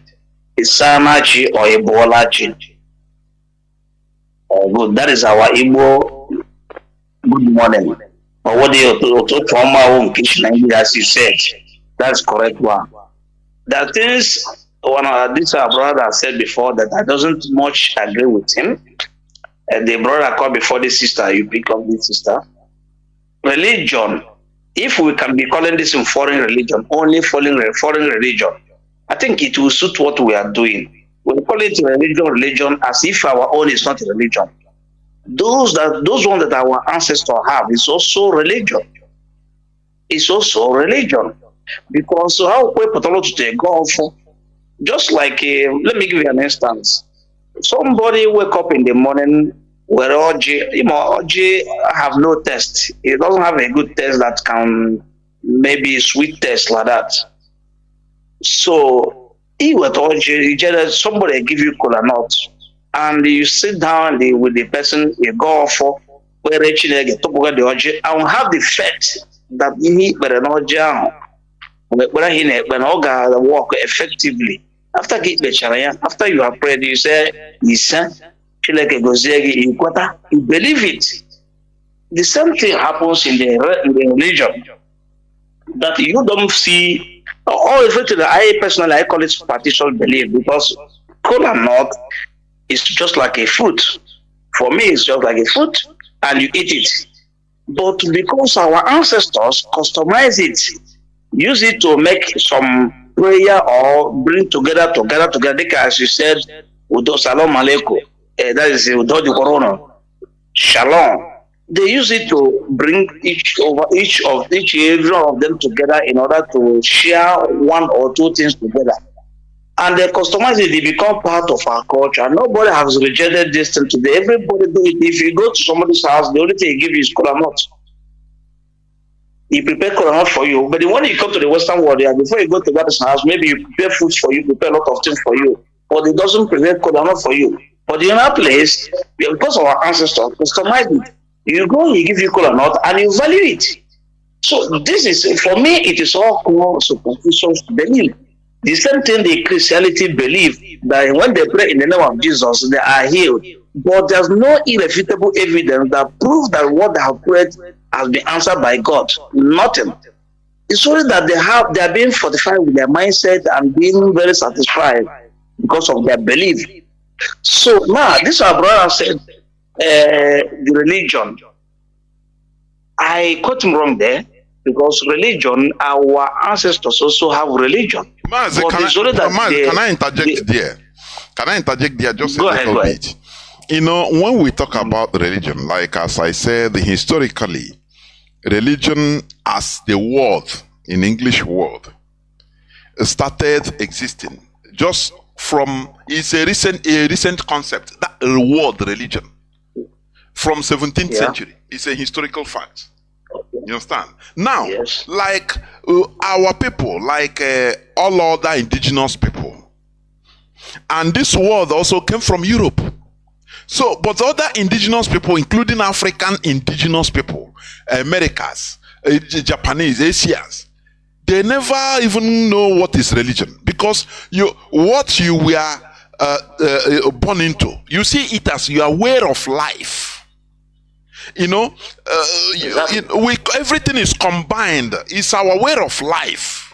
You wake up in the morning, so we don't call it even name. You know, ordinala is not a name. It's just a description. What is on the ground before even you were born. So you rise up and continue practicing it. It binds us together.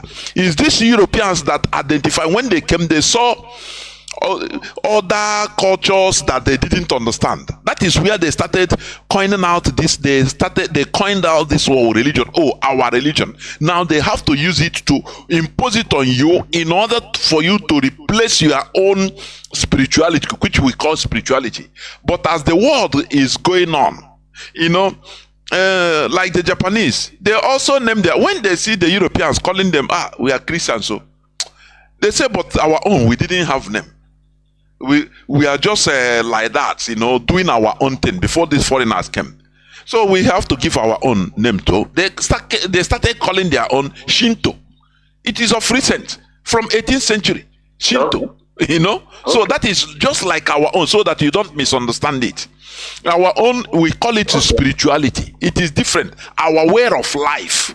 These people brought religion and now imposed their religion on us, and made us hate our own way of life. That is the explanation I can give there. Mazi, go on, please. Okay, thank you. Yeah, I get the clear picture of what you are saying. So, but at this point, as our brother making use of that religion, it seems as if our own doesn't have, even if we don't have name, but we have in a way to interpret it, as he said, it Omenala. And that Omenala, to me, is supposed to also be our religion. That is our religion. Because if you come here, this way we call Christianity in Africa, when they come here in Italy where we are living here, you can see that their Christianity is their religion, is their tradition. On this Christmas period, there's a kind of food they eat. On certain days, like on 26th, they eat different food. On 27th, on 24th, they eat. For instance, on the 24th night, what they eat is only fish. Italians eat fish. 90% of Italians eat fish on the 24th night. It's their tradition. To do with that is their traditional worship. Their traditional worship. Yes. Yes. So on the 24th of December, all of them eat fish. Even on the New Year, on the Easter period, that period, there's a kind of food they eat that there's kind of, they eat something like, they call it egg, with chocolate egg. It's a tradition. When you go to their mosque, you see all this thing full of there during that period, because it's their tradition. If they don't eat it, they think they're missing something. Just like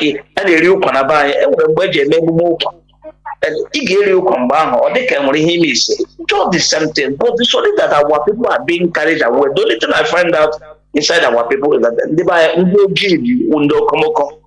I want the character for komoko. Komoko is stupidity. Komoko is stupidity. Yes, it's this. The stupid one now, the most stupid one I practice in Africa. The only thing that I find much different between us and the white people is that the white people understand that this word,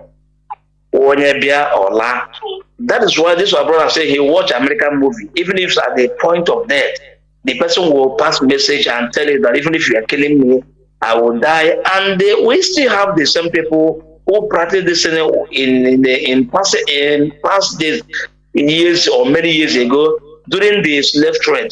There's people that they took to America and they say instead of me to serve these people in the slave, I better die. They went back to the sea and die. All of them died there.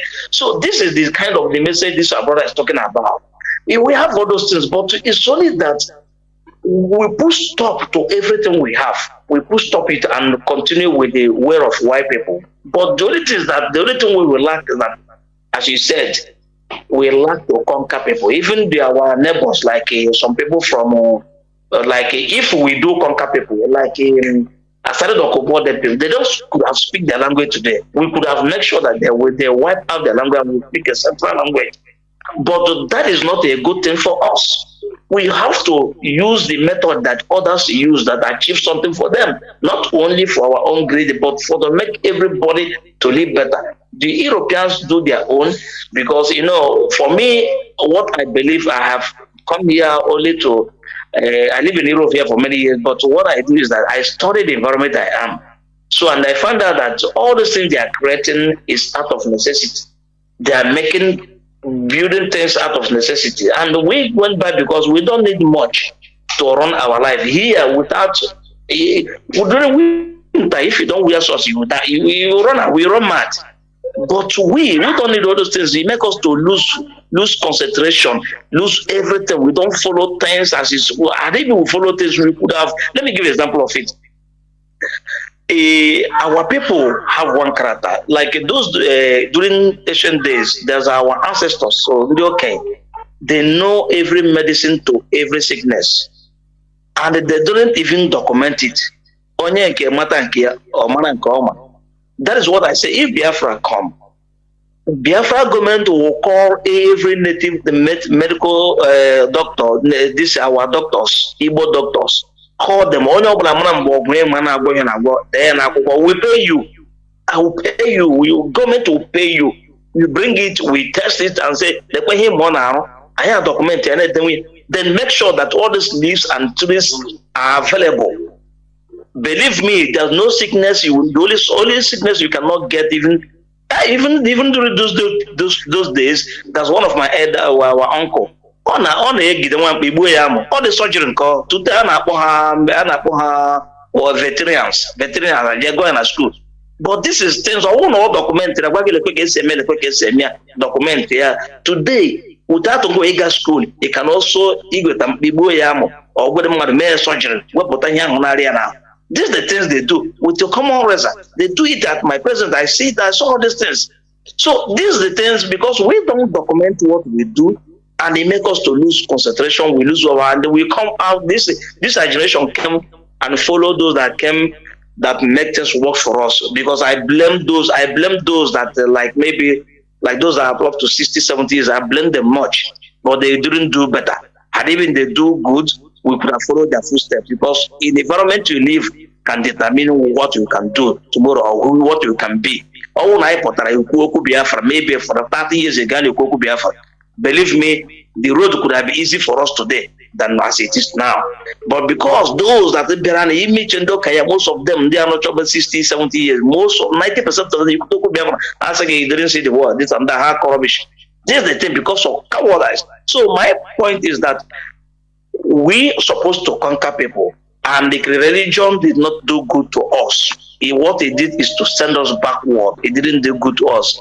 They push back all we know and what we have and present their own. Then then the conquering of people is not without conquering of people, how will you achieve what you want? You need people to thrive, because this world is a world of conquest. You need people to thrive, to make your business. You have to produce your own. So you have to make sure that that's the thing, how it works. But if you don't go this way, you miss it, and that's how that's why we miss it. So we have to do things in a different way to get different results. But if we are continuing this way with this mentality, my brother, we cannot change, and we cannot even the Igbo language, we cannot centralize it. Do you know that if you go to Abakaleke or Nsukka area, somebody will speak apart from their dialect. So there are people there that don't even speak Igbo, despite of their dialect, the Abakaleke dialect or Nsukka dialect or Eboe dialect. But if we could be able to centralize Igbo language, centralize it, and make sure that every citizen, every Igbo person, whether your dialect, put your dialect apart and speak general Igbo.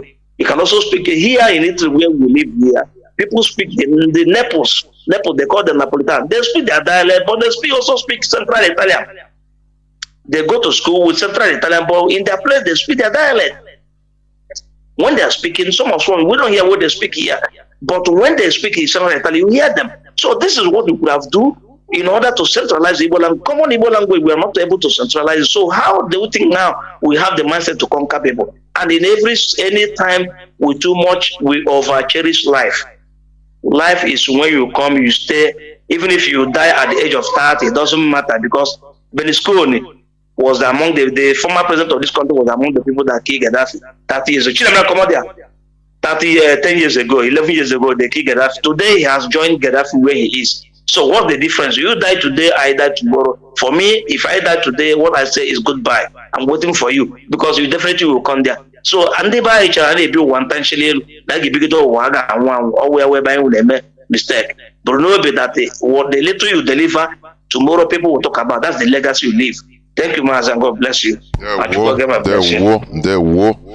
This topic, I will bring it one day as an interaction, so that onye kuruche this issue of, because we used to over praise our non-conquering attitude. Right from time I used to have conflicting mindset or replies in my head. Say, is this should this be bravo to us? That Igbos, we never conquer people. You know, where are we today? Imagine that Yoruba, they conquer, and today they have their staunch. They conquer others and they speak one central language. During that time of conquering, it is not palatable. It's never palatable. But after you are building something for people that are coming in future. We are talking about the Europeans imposing Christianity. It's conquest. Today they are reaping the fruits of the labors of their ancestors for killing us, not only us, killing Asians, killing Americans, indigenous Americans. When it was going on, people were shouting. Many of them also were killed. Many Europeans were killed also. It wasn't palatable. Just like what the Fulani are doing today in the conquest of Nigeria. They are fighting it. They are living in the bush. I saw one footage of drone footage of Fulani space where they are living inside the plain bush in Enugu. With the huts, in plain bush. Those places, they continue defending that place. They are building it.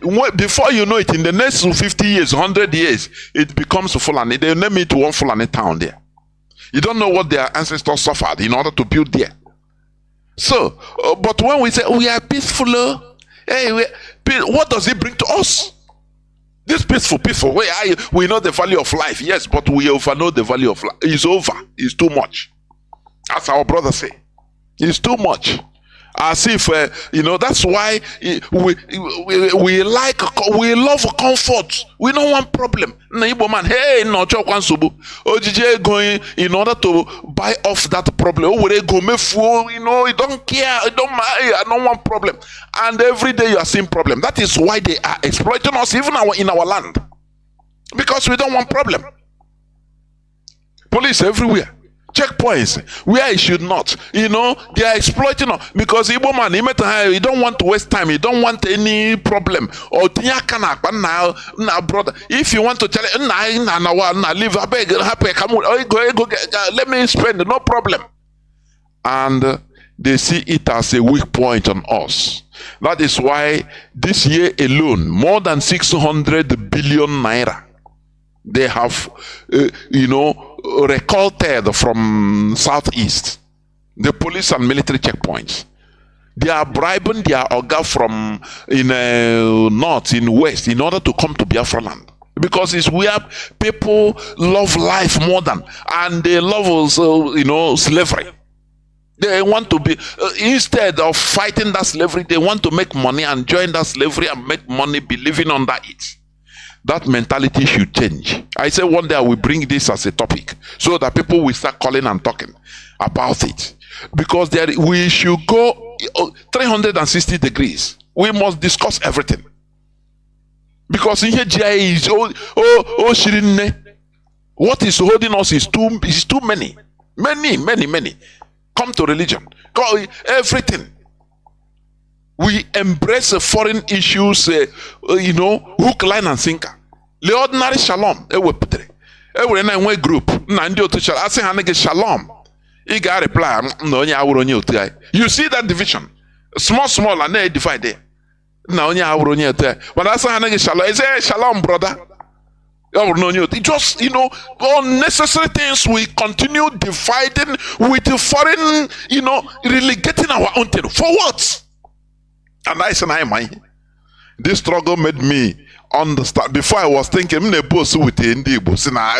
too smart, we are too knowledge. But this struggle made me understand that we are nowhere. What I would just say, smartness, nothing more. Only the natural talents, which we are even misusing. Because without organization, we cannot use it effectively for our collective interest. That is why the talents is dying out in our lives.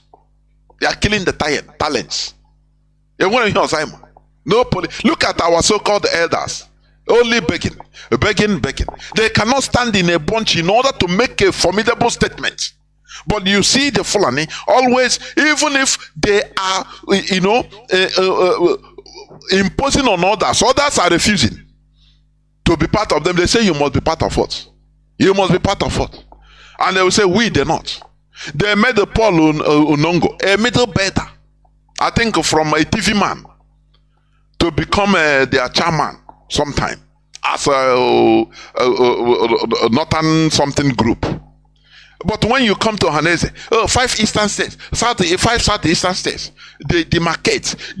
We relegate ourselves, shrink ourselves to the barest minimum. What is happening to us? What is happening to us? Foreigners be recruits of American CIAs in a book. All this mentality should change. That is what we preach here, so that our race will not go into extinction. What made UNESCO in 2005 or 2006 to make a prediction that if care is not taken, that the Igbo language will be in extinction in the next 75 years. Do you think that they say something just for nothing? Do you think that? It is because of how we behave. We cherish foreign something. We cherish foreign something more than anything. All these things should change, please. That is what we preach here. We are not against any religion, but we have the right, the moral right, and the moral obligation in order to expose things that are tormenting us. be it religion, be it politics, be it anyhow it is. We must expose it so that our people, all these things that are being hidden from us right from time, we need to expose them so that any person that have ear will listen. That exposition is what makes people open eye, what enlightens people, what gives people options of taking decisions. But without information, you cannot have many options. That is why they say information is power. If you want, once you hear the information, you use it, you grab it. It is power. Without hearing that information, you cannot even know that that thing exists. That is ignorance. We must continue in what we are doing. Tomorrow, I will be here on air in order to continue preaching the gospel. Biafra is our religion. Biafra is who we are. It's our ideology. Any person that has any other religion as number one, other than Biafra, this restoration, know that he or she has not started. It doesn't matter what he preach or the position he think he holds. No. This is our first religion. That is why we must continue making sure that we cherish it and protect it. Mazi Nnamdi Kanu is our supreme leader. He is there suffering for each and every one of us in the DSS dungeon. But make no mistake about it, we are not begging. Mazi Nnamdi Kanu committed no crime known to Nigerian law, known to international law. It doesn't matter what happened. Just like Mandela, during the time of Mandela, America termed Mandela a terrorist. A terrorist. Do you understand that? They removed Mandela's name from the list of terrorism or terrorists in the year, I think, either 2000 and something. That is it. But even Britain, the same thing. They were against ANC. They were against South Africa, South African citizens taking back their land. But today they are free, and they are working with Britain. You see it? That is how the world is. No permanent friend, no permanent enemy, but permanent interest. Tomorrow, if Biafra come, we will work with Britain for our mutual interests. You understand? In a symbiosis way or symbiotic way, with respect. Not now as they are imposing on others to conquer us. It is impossible. We will never be subdued. It's impossible. It's impossible. For their interest of looting, taking our crude oil, taking other natural resources, gas, they are taking gas to Europe through pipeline. But the communities in our place, no electricity. Does it make sense? Don't worry, I'll talk about it tomorrow. Thank you for listening. From me, Mazi Jonathan Chinedu, from here, it is simply good evening. Yeah. It's 20.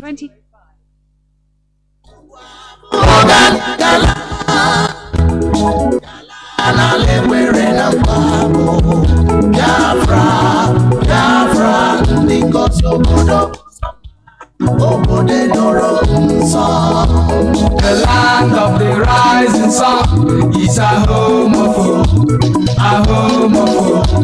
the Biafrans. The fire of the eastern land is a promised land, a blessed land of the Chupagama.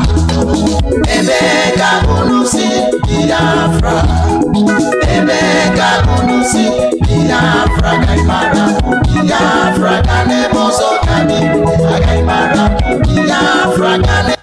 It's 22:06.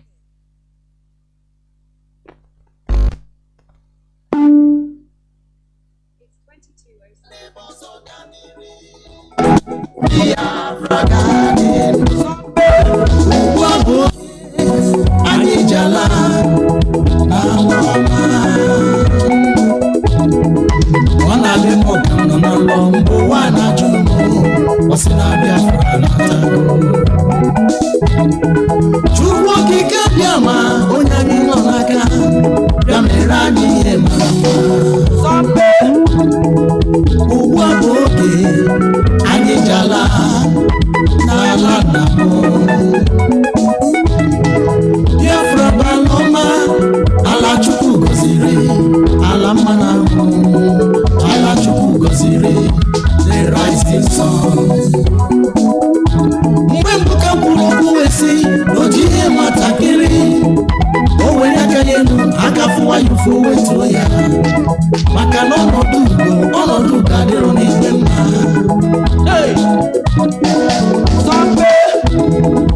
Lee ndị ala adịghị mma, ndị zuru, ndị na-aṅụ ọbara mmadụ, ndị okwu ha abịakwala n'ọzọ ka ha kwatusu Biafra. Mana Chukwu okike abịa ma gị ka ịnọ n'aka, mana Chukwu okike abịa ma gị ka ịnọ n'aka, na anyị ga-ala ụgbọ bụ ka anyị je were onwe anyị, ụgbọ bụ ka anyị je ala. Biafra na-atago. The land of the rising sun is a home of hope, a home of hope of the Biafrans.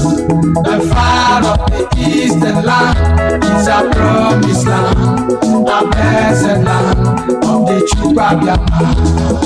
Ebe ka unu si Biafra, ebe ka unu si Biafra, gaimara Biafra ka n'ebe ọzọ ga-adịrị, agaimara Biafra ka n'ebe ọzọ ga-adịrị, Biafra ga-adịrị.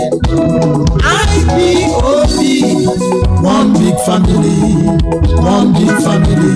Ọnụrụbe nwanne agbala ọsọ, ana-abọ ọ na-ere abọ karịsịa, ore karịsịa, ọgbọ rere.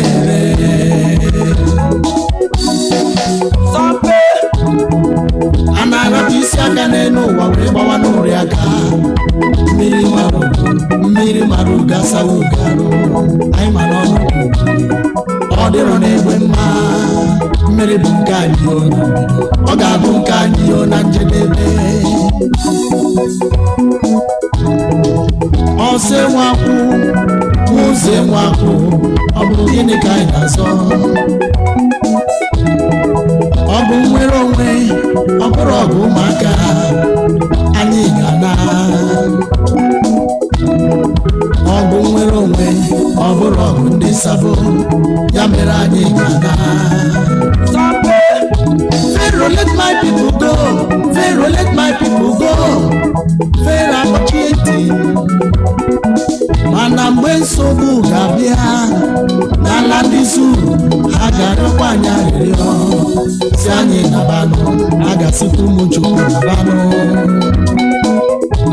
Ụmụ Chukwu okike abịa ma geenụ ntị, unu akwadosigo maka ọnụnụ anyị nọzi anyị n'okwu, na anyị ga-ala maka oge akara aka eruola. The land of the rising sun is a home of hope, a home of hope of the Biafrans. The far of the eastern land is a promised land, a blessed land of the Chukwu Biafra. Ebe ka unu si Biafra, home of hope of the Biafrans. The far of the eastern land is a promised land, a blessed land of the Chukwu Biafra. Ebe ka unu si Biafra, eastern land is a promised land, a blessed land of the Chukwu Biafra. Ebe ka unu si Biafra.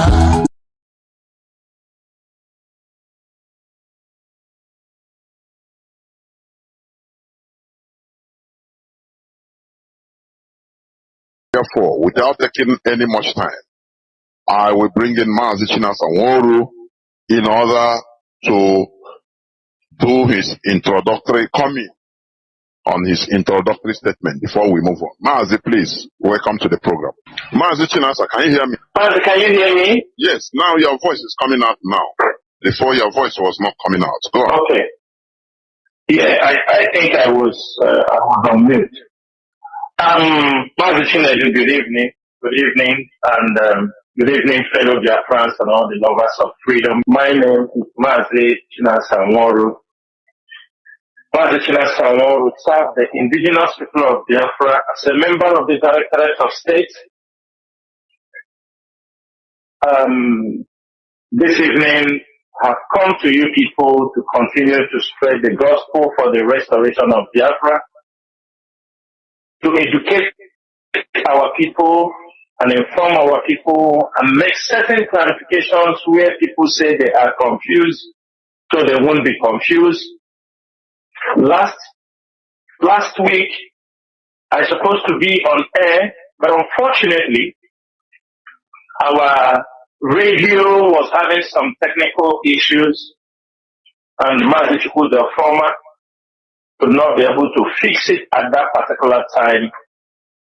But later on, when he came in, he realized there was an attack on the radio, and I hope they have rectified any technical difficulty we might have witnessed on that particular day.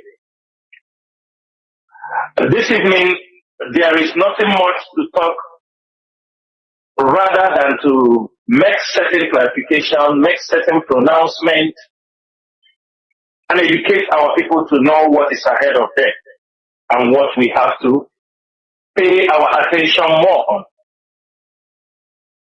This evening, I'm going to separate our program just in two ways only. The issues that have been making waves on the social media the past few weeks over the document Chinedu wrote, the letter he wrote, and all the brouhaha surrounding that letter. All the challenges, all the lies, blackmail, fell against the leadership of this movement in the access just to destroy the movement. But one thing is very clear. Our hands are clean. We have come with a genuine heart. Many Biafrans are fighting this struggle with a genuine heart. And this evening, I will hammer on those things once more. I am someone, people cannot lie against me. I am not one of those you can lie against him and I will keep silent. You can't lie against me. I will confront you head on because I know I have no skeleton in my cupboard. I have nothing to hide in this struggle. People who are always interacting with me or people who are dealing with me in anything I do, I am a straightforward person. A man of self-accountability and deep-rooted in morality. And that is why I have come so long. This is my 10th year in this struggle. Some people came up, they said, we don't know. You don't know me because you have not been in this struggle. You came in last year, you say you don't know Chinedu because you came last year, or you just jumped into this struggle. Who is a member of IPOB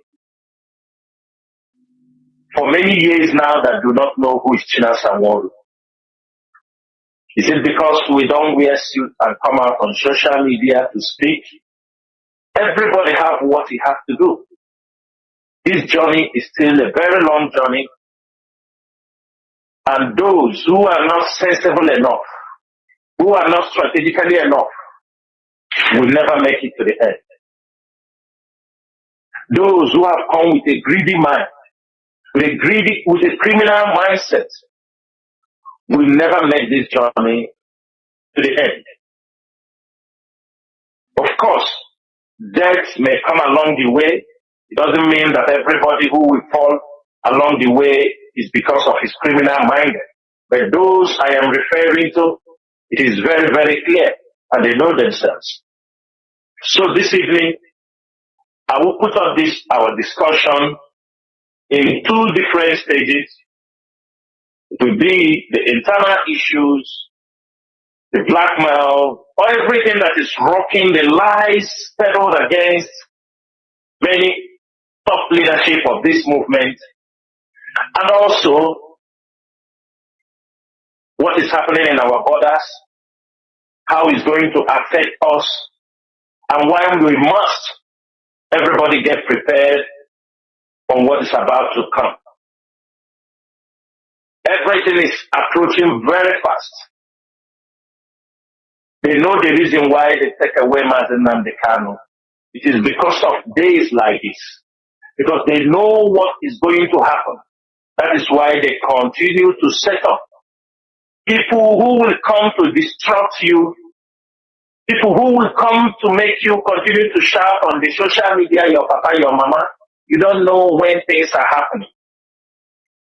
People who will come out and always ask you, what are you doing for Mazi Nnamdi Kanu to come out? And they have never done anything themselves. At least let them do. If they said we have not done anything, what have they do by themselves? What have they done? Or what are they doing? They can only come on social media and tell you, what are you people doing? Because they don't know. And the moment you tell them, their chief infiltrators, they will pass information for him, they will come out and use it as a program and run. Do you understand me? Stole idea to go to pronounce so that people who are watching content creation will be able to surround and they will make money through YouTube. Before they come to Facebook, before they come to social media, before he came out from the village where he's living in the Scandinavia, some of us has been here. And it is because we are here, many of us, that is what he heard and he came out. But today, people have seen how they are working tirelessly, sponsored by the Nigerian government and the DSS, to make sure they destroy this movement, which they have failed. Therefore, I'm telling you, in a couple of months' time, the government, everybody has to be at watch out because they are bringing up a new person. We don't know where the person is still coming from, the angle he's going to do his attack, because they have concluded that this guy could not deliver the mission. The chief infiltrator has failed. He could not deliver the mission. You see him now all over. Do you understand me? Shouting everywhere. They wake up, they shouted. The other one, the sibling of Onyendu cannot write without calling Chinasamoru. You know, the hotel, the Chinasamoru hotel. This is only, they sleep and wake up Chinasamoru. Because they know there are people whom they cannot cajole or whom they cannot push or compromise or who they can open eyes and talk to. In Abaronye Karimba. And for that reason, in order not to waste much of the time here, Mazi Chinedu, I will hand over this mic to you so that we will start this program and people will be educated this evening. They will be informed. They will understand what is happening in this struggle. I want to filter their mind, for them to zero their mind and understand that all we are doing is to make sure that Mazi Nnamdi Kanu is free from the detention. We make sure that we keep moving until Biafra is restored, and make sure we keep this family, because if we fail, the Biafra struggle is gone for this generation. Thank you, Mazi Chinedu. Ndewo Mazi, Ndewo. We must continue. Mazi, I want us to start from where you mentioned. You talked about the letter of Mazi Nnamdi Kanu through Aloy Ejimako, Barrister Aloy Ejimako. It was delivered. I know it looks as if out of is it frustration? I can say or anything. But your voice is cracking. I'm not hearing you very well. Your voice is cracking. Can you hear me? Yeah, it is raining heavily here. Can you hear me now, Mazi? Mazi Nasa, can you hear me? Mazi, I could not hear you. I cannot hear you, but I'm hearing you now. You understand me? I don't know if you can repeat the question you were saying, so it will. Yeah, I said. Yes, I said. Can you hear me? Can you hear me now? Can you hear me now clearly? Yes. Okay. Yeah, I can hear you. Yeah, what I you. was saying, let us start from where you started, where you mentioned before. About the letter of Mazi Nnamdi Kanu, to the extent that he used his hand to write letter and deliver through Barrister Ejimako, which he did, and many other things that followed. But I want to understand, also, we saw about the statement of Benjamin Madubugu that visited Mazi Nnamdi Kanu. Finally, he mentioned that anything that comes from, including Mazi Ejimako, is from him. But people are asking now, what is the basis of attacking Mazi Ejimako? Please, we need clarification. People need clarification. What is the basis of attacking Ejimako in this issue? Please, that is the first thing I want to. Please, somebody is calling Mazi. I don't know when people are calling. When people are calling. Mazi, I don't know whether you understand me. Somebody called this line. Yes. That was what put it on hold. Do you hear what I said? Do you hear what I said? Yes, I heard you very well, very clearly. Yeah, please go on. Okay, Mazi. Okay. If you can mute from your side so that I can't get any. Thank you, Mazi. It's very clear now. Mazi, let me start from the question you just threw right now. Mazi Benjamin, this is completely 2 years. The leadership have tried all they could for Mazi Benjamin to visit Mazi Nnamdi Kanu in the detention facility. Many people have fought against it. Last month, the leadership also spent money to make sure that Mazi Jonathan, when Onyendu wanted to see him, Onyendu want to hear from him, because all this while, those who go to tell Mazi Nnamdi Kanu about IPOB, mainly his siblings. The siblings of Mazi Nnamdi Kanu are the ones that goes to tell Mazi Nnamdi Kanu. And the barristers, that is, the barristers is if we send them message, and we don't know other messages they used to drop for Mazi Nnamdi Kanu. But it is only Benjamin Madubugu, whom we know is an IPOB member. He went to prison because of this struggle. And for 2 years, we have tried. On many occasions, they label him all kind of things. They bring confusions. And all these things they did was to make sure that Benjamin don't visit Mazi Nnamdi Kanu. Because we know if Benjamin visits Mazi Nnamdi Kanu as an IPOB member, he knows the structure. He knows everything. At least he can be able to tell Mazi Nnamdi Kanu what is happening outside the four walls of the DSS dungeon. Mazi, am I coming out? Is saying my connection lost? I don't know if it's affecting the Mazi, am I coming out? Is saying my connection lost? I don't know if it's affecting the. Welcome back.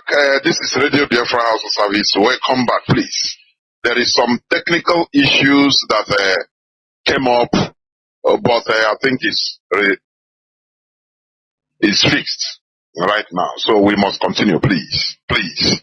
I welcome each and every one of you back to this hallowed platform. So, Mazi Chinasa, you are continuing. Please continue. Let me see. Please hold on. Yes. Please continue in what you're saying. Continue. You understand the question? Okay. Yes. Your voice is crystal clear. Yes. Yeah. So, dear friends, from where I stopped, I was talking about how our brother Mazi Madubugu, we tried to make sure he visits Mazi Nnamdi Kanu. And Mazi Nnamdi Kanu on several occasions have asked him to come and see him in the DSS dungeon, which we have tried on many occasions and failed. But, Chukwu Kadiama is great. Last month when he asked him to come also, he went there, he could not see him.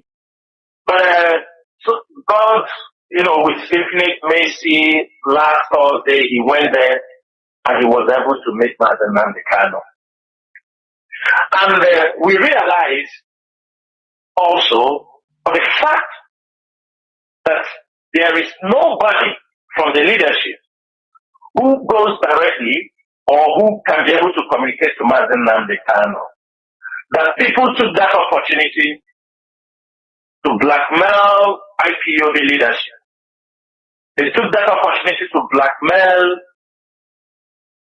everybody they think that will be a hindrance for them to be able to hijack the struggle. That was what had been happening for 2 years. Because I could remember the day Nnamdi Kanu was kidnapped, everything was in order. We were communicating, like I said, I continue to say it, I was communicating with him on that particular day until he told me, okay, I will get back to you. And that was the last day. And suddenly, when Nnamdi Kanu was rendition to Nigeria, a lot of things start happening. A lot start happening. In one of the things I wrote on social media about the letter was written by Nnamdi Kanu.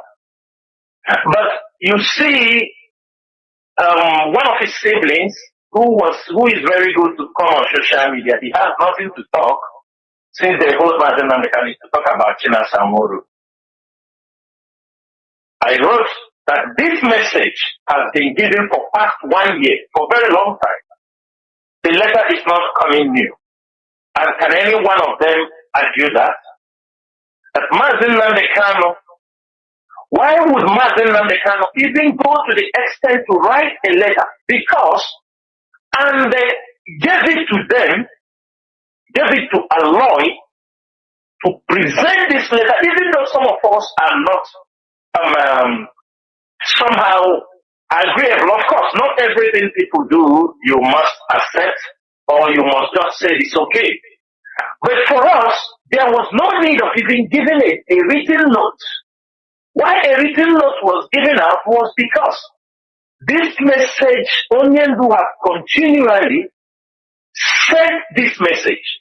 If you compare the time Abanibe met Nnamdi Kanu in December 2021 and heard what he said, that means from all that time, Onyendu wife have visited the husband also.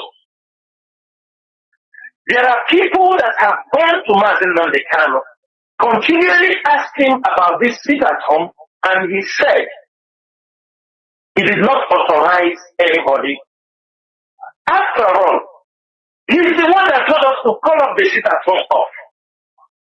The sit at home, everybody should remember something today.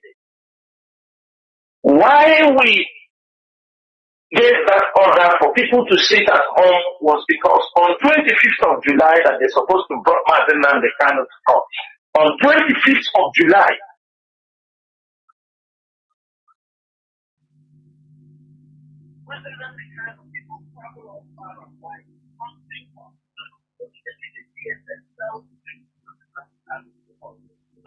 Mazi, please, it seems you mute your phone. Please. I don't know what happened. Mazi Nasa. Mazi, can you hear me? My goodness me. I don't know. You mute, or is it automatic muting? I don't know what is happening. But we must continue. Do not forget that we are still on this platform with Mazi Sanwo-Oro. It doesn't matter the ups and downs that we are experiencing, we must continue. I think Mazi Nasa, I don't know what happened. Or is you muted your phone or something like that. nobody muted my phone. I didn't mute my phone. How can I mute my phone while I'm talking? No, I didn't mute anything. Your voice just ceased. It's not from here. It's not from here. Go on, please. And yes. So I don't know. So everybody's supposed to know.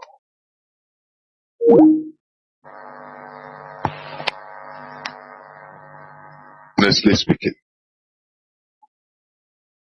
Oh, this thing will just kick you out without warning. I don't really know. Mazi, please continue. My goodness. Mazi, please continue. Since we are having so much attack today. Yes, the system you are using will just automatically go off by itself. I don't know why. But go on, go on. I don't know. My system is okay. Go on, go on. Because it's not from here. It's not from here, honestly. Continue. Okay. Yeah, continue. Okay. I said everybody should know the reason why we ordered for the sit at home. On 26th of June 2001, when Nnamdi Kanu was supposed to be brought to court, the DSS did not bring him to court. And there was this strong rumor that time that the life of Nnamdi Kanu was in danger. That this particular time that he could not, even the women in America were rumoring that Nnamdi Kanu has only 2 weeks that he will die in the DSS dungeon. After considering the pressure in Biafra land, the DOS had a meeting. The pressure was so much that people were leveling all kinds of things, saying we are the one that sold Nnamdi Kanu. We needed to take a measure. That was why we came together. We said, let's kickstart from here because we know the Nigerian government was waiting for us to march on the street or protest and people will be massacred. We said, let us follow it from this angle. When we called for the sit at home, we gave like 1 week before the sit at home was activated. None of the lawyers were allowed to see Nnamdi Kanu. The sit at home started on that Monday. We started that sit at home. That was the day. That was, I think, 8th of August or 6th of August. That was the day, 6th of August. That was the day they allowed Nnamdi Kanu, Ejimako, met Nnamdi Kanu that day. And he said we should call off the sit at home. Even though within that 1 week we put that sit at home, asking people to buy things for their homes, everything that we use. That was when we were getting pressure from his brother. Even that time, nobody has said seen Nnamdi Kanu. Until that time, they didn't bring him to court. We have to obey the leader the next Monday, even though we knew, because we have been told, the gods of the land have told us that we have wakened the spirit of the land. That for us going to call this sit at home off, it is not going to be easy. It was very difficult for Mazi to say, we begged Nnamdi Kanu, we set up this sit at home. Allow us to control it. We know the tactics we want to use. Allow us to handle this. This sit at home was not meant to come to this level. This sit at home, we were having a target because the day I made the pronouncement, I made it very clear that it is subject to review. And we were having our target. We were having our target, what we want to use the sit at home, but nobody, people were not communicating the right thing we were telling Nnamdi Kanu. We are in this struggle. Does it mean that people like us do not know what we are doing in this struggle? Is that what people are telling us? Those who attack that sit at home, for the fact that we believe in the supreme leader, this struggle is a command and control. We said we have to obey Nnamdi Kanu, even if it's in the DSS dungeon. It was very difficult. We said, let us obey first, and whatever will come after that we have to handle it. It was very difficult during the weekend on Saturday. Mazi came on air before the next Monday. We even asked, give us 1 month. We have said this thing. We are the ones to go out there to control it. We know how we set this sit at home. We know the plan. The leadership know how they have moved to use this sit at home to oppress. But people who want the leadership to fail continue to attack from day one. And at that particular time, Mazi called off this sit at home on a Saturday, and this is where we are today. And from that particular moment, when that sit at home issue was happening, was about to happen, we called it off. What thing people don't understand, that they don't know that this chief Eperima, you see today, that Kamonta called him, told him that he's going to give him one position in IPOB. When they were having their meeting on who will take over the radio, we knew. But it's still sometimes we have to be mature, because we don't come on radio and talk about everything. When they were having the meeting with the women in America, with him and the to hand him over the radio Biafra, we knew. The people in the meeting communicated to us also.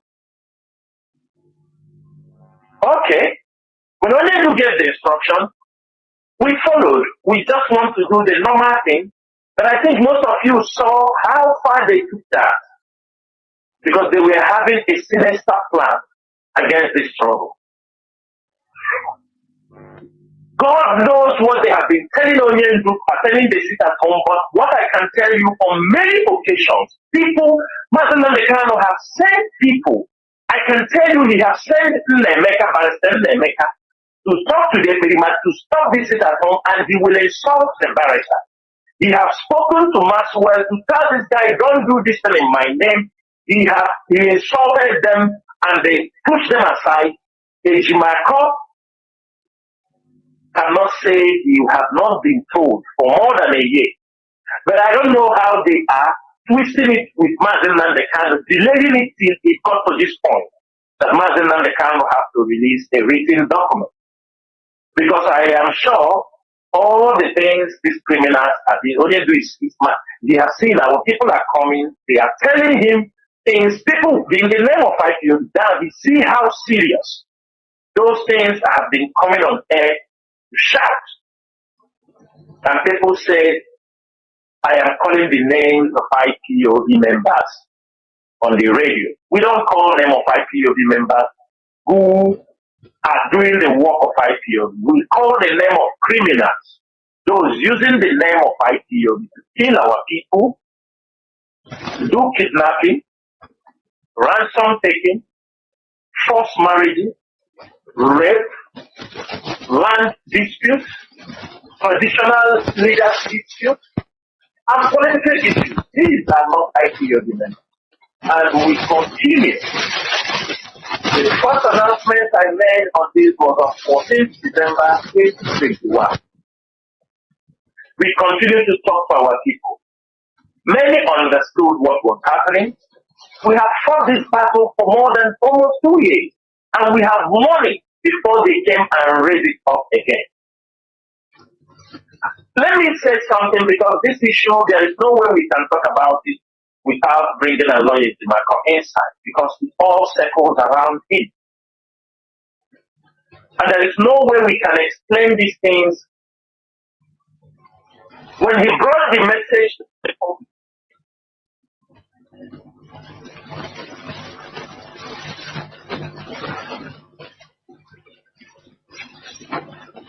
for very long.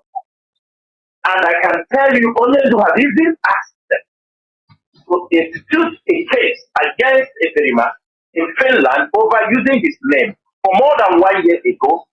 But I don't know how they have been maneuvering it in Colonial until he loses his patience. Let me make it very clear. A lawyer, when when there is a breakdown in communication, there are people you see they don't want to communicate with you because they have their own plans.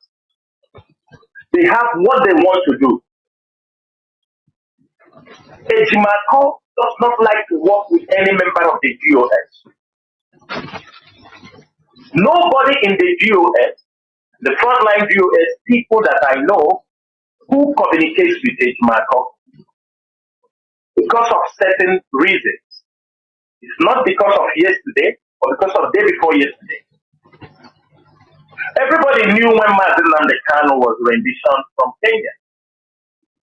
The IPOB, at that particular moment, I can inform my fellow DOS member what is happening, or maybe what Barrister Joko said, or what Barrister Jimako said. At a point, some of them feel like as if there was something, maybe I'm not explaining things to them very well. I feel in that way. Some say, why these lawyers are, they are there in the social media. We can bring them among the GOS to speak to them, to understand how they are moving, how they are handling Onyenduke. And everybody accepted. Some of the GOS members who are always worried of what was happening in the social media. Everybody, all of them, everybody, we said, can we speak to this lawyer? Because we brought in Barrister Joko. We brought in Barrister Lawyer. We want them to brief us, to understand this case, because many things we hear on social media, they come out, they make, that time they come out, a lawyer will write his own visit, Prince Kanu will write his own, Kalanta will write his own, Joko will write his own. Everybody come out and, I make these things today like there is confusion everywhere. I don't forget that day when we call it Jimako. We want to understand issue in Kenya, everything. Why is all this confusion? Joko was there speaking to us. When we want to speak to a lawyer, our lawyer said, did we call him to interrogate him? We summoned him. Why we summoned him? He took the telephone to say that the DOS summoned him. This is our first conversation with him. We let him know we are not summoning you. We want to understand what is happening, what is will happen in the phone. I can bet you people, when he handed over that telephone to Fireboy to speak, he is the lawyer. We want to hear from him. He handed over that telephone to Fireboy, and the leadership removed that line up because we don't want to speak to Fireboy. He's not the lawyer. That was the first sign. We decided. We said, okay, everybody, this is the number of victims. If you want to get any information from him, you can do that.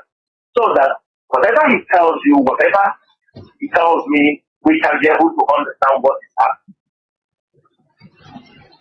Some were communicating him, but their communication were not efficient enough. They are not getting the sense. Some of them feel tired, but I continue because I know all the more days of somebody must be there. We can't keep everybody far, irrespective of anything. Ask him. I continue communicating. Along the line, when the case in Kenya was rolling up, because if you come outside and talk about us, we have to come and explain to the public. Unless you don't want us to talk about what we know with you, then stop blackmailing us. Stop thinking we are not stupid. We know we are the leaders of this movement. We keep a lot of things in our hearts that is not meant for the public. But if you want to use it to blackmail us, to make us look like stupid, we will tell the Biafrans what we know. And the Biafrans will be the judge. At this particular point, that was in September, when they filed a case in Kenya. If everybody can understand, that was in September, in December. Anytime Onyendu is going to court, you will see Sahara reporters and all the newspapers, Mazi Nnamdi Kanu technically in Kenya. Mazi Nnamdi Kanu technically in Kenya. I saw this report 3 times when I said, what is happening? This technically in Kenya. I went to see the same message. It was not like they are recycling the message. I took it upon myself. I called it, I said, Palestine, can we stop whining our people? I said, can we stop whining our people with this Onyendu technically in Kenya anytime they go to court? And I made it very clear for him. I said, Palestine, I have sent somebody to Kenya. I told him. I said, I have sent, and I sent somebody to Kenya. I told him, I know everything. I know what happened. I said, I know. Even the person lost his life on that mission. There is also another IPOB member. I'm not going to mention his name. He flew into Kenya also. Because we want to know. We know everything. Please, stop every mistake, everything that has happened. I know, I have found out. And we kill it until Onyendu is released. It is not for the public. I told him, Barrister, can we stop whining our people Onyendu? I told him, can we focus on the case and stop? And I said, you guys are doing nothing. And I told him clearly, I said, go and tell Onyendu that this nonsense they are talking in Kenya, nothing is happening in Kenya. I told him, forget this small thing, these things they make. At a point, Barrister Joko, there was somebody on the even I think it was Maxwell, they want him to go to Kenya to go and follow the case. They refused. The people said that the people that when they were making all those rigmarole things, I found out that was when on my own I flew in somebody to Kenya. And everything I want to know, I know it. It's not, we are not talking on social media. We are not coming here to talk. And at the end of the day, I told Ejimakor, tell Onyendu, nothing is happening in Kenya. And I told Ejimakor, let's stop using, and I asked him the rationale that this man in UK is the one who found you a lawyer in Kenya. It's like the British finding you a lawyer in Nigeria. I told him we are Africans. I told him I know Kenya very well. Onyendu knows. I told him, I said, you guys should stop playing with the minds of our people. I'm not going to go far than this because if I go far on the other side, it will not be fine. I will stop there. But I told him, he told me it's true. He went in and told Onyendu what I said. Onyendu said, what I said is bad. At the point, I told them, other people, he said, let us focus. Onyendu is in Nigeria. We have met him in Kenya. They said, people, the DOS got a lawyer. If people don't know, people are talking, the DOS, we got an international lawyer in Kenya.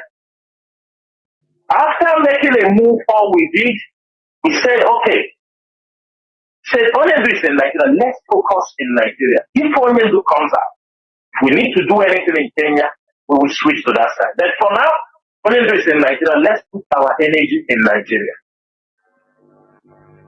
Along this line, Ejimakor has not been very cooperative anytime we ask him questions. Ask any DOS member. When you ask him something, he says you are questioning him. You do him this, you do he. But for me, I don't care. When he do, also I raise my voice. When he wants to do like this, I will raise my voice. And at a certain time, I told him, I said, Barrister, you are a lawyer for IPOB and Mazi Nnamdi Kanu. You are not an IPOB member. I can tell you till tomorrow.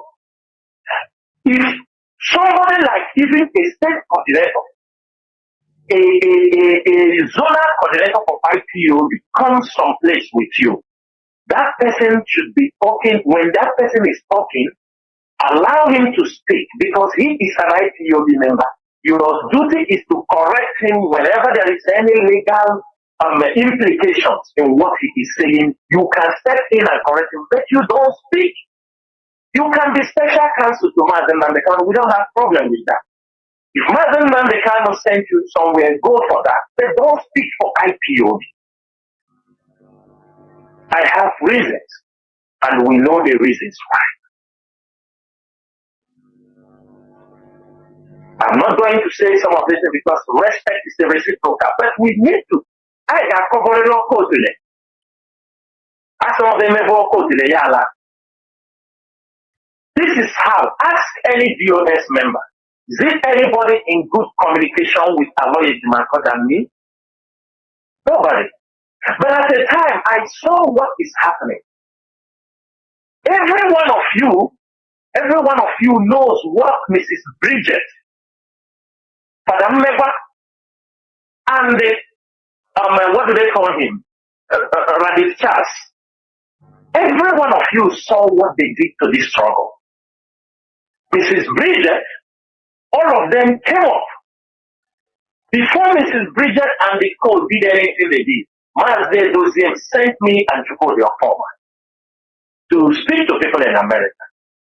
We spoke to them on several occasions on radio, trying to clarify them.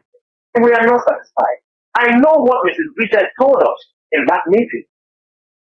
That even though Eberima did not sign the document, we should hand her over the document. She will make sure she signs it. So it is you, Eberima, will. All of you were there. Mrs. Bridget, they are the one, the women in America, they were the one push Simon Eberima and tell him to fight because they want to dislodge the leadership. After all that said and done, after all these things, I don't know what they are telling you here to do.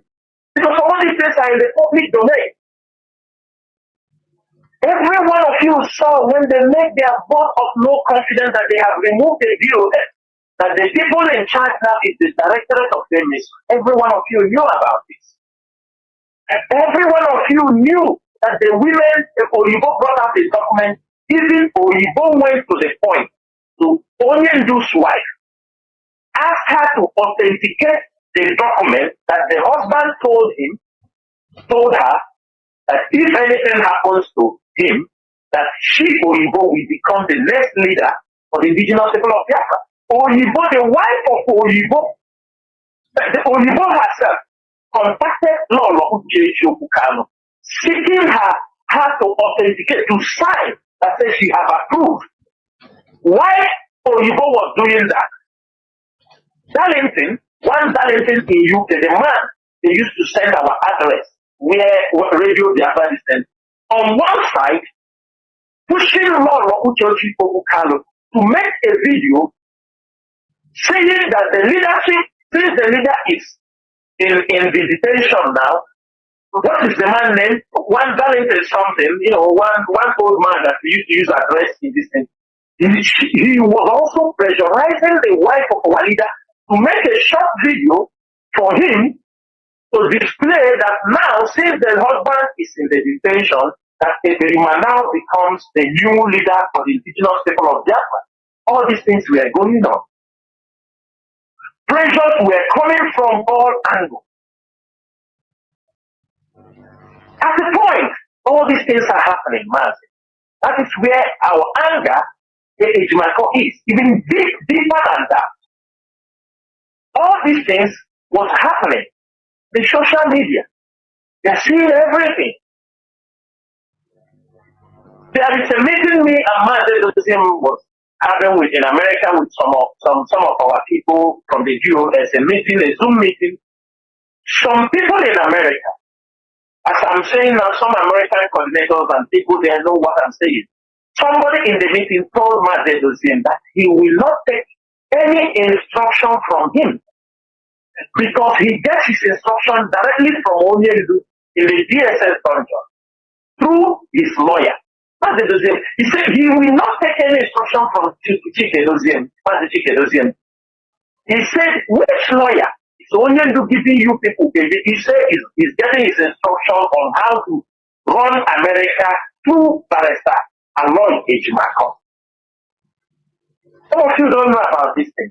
Mazi told him, if you are not ready to serve under me, because when information are passed, information are supposed to push down to the regional or the state, he doesn't do it. He don't want to do it until he gets instruction. How can a movement survive with people of such mentality? And these are people that want to come back to IPOB. So Ejimako become a medium of instruction to them. Mazi, on that, Ejimako now, I don't know how he wake up. I don't know who gave him that impetus. I don't know who. How did even Onyendu know? Who started lobbying? Onyendu is in the DSS dungeon.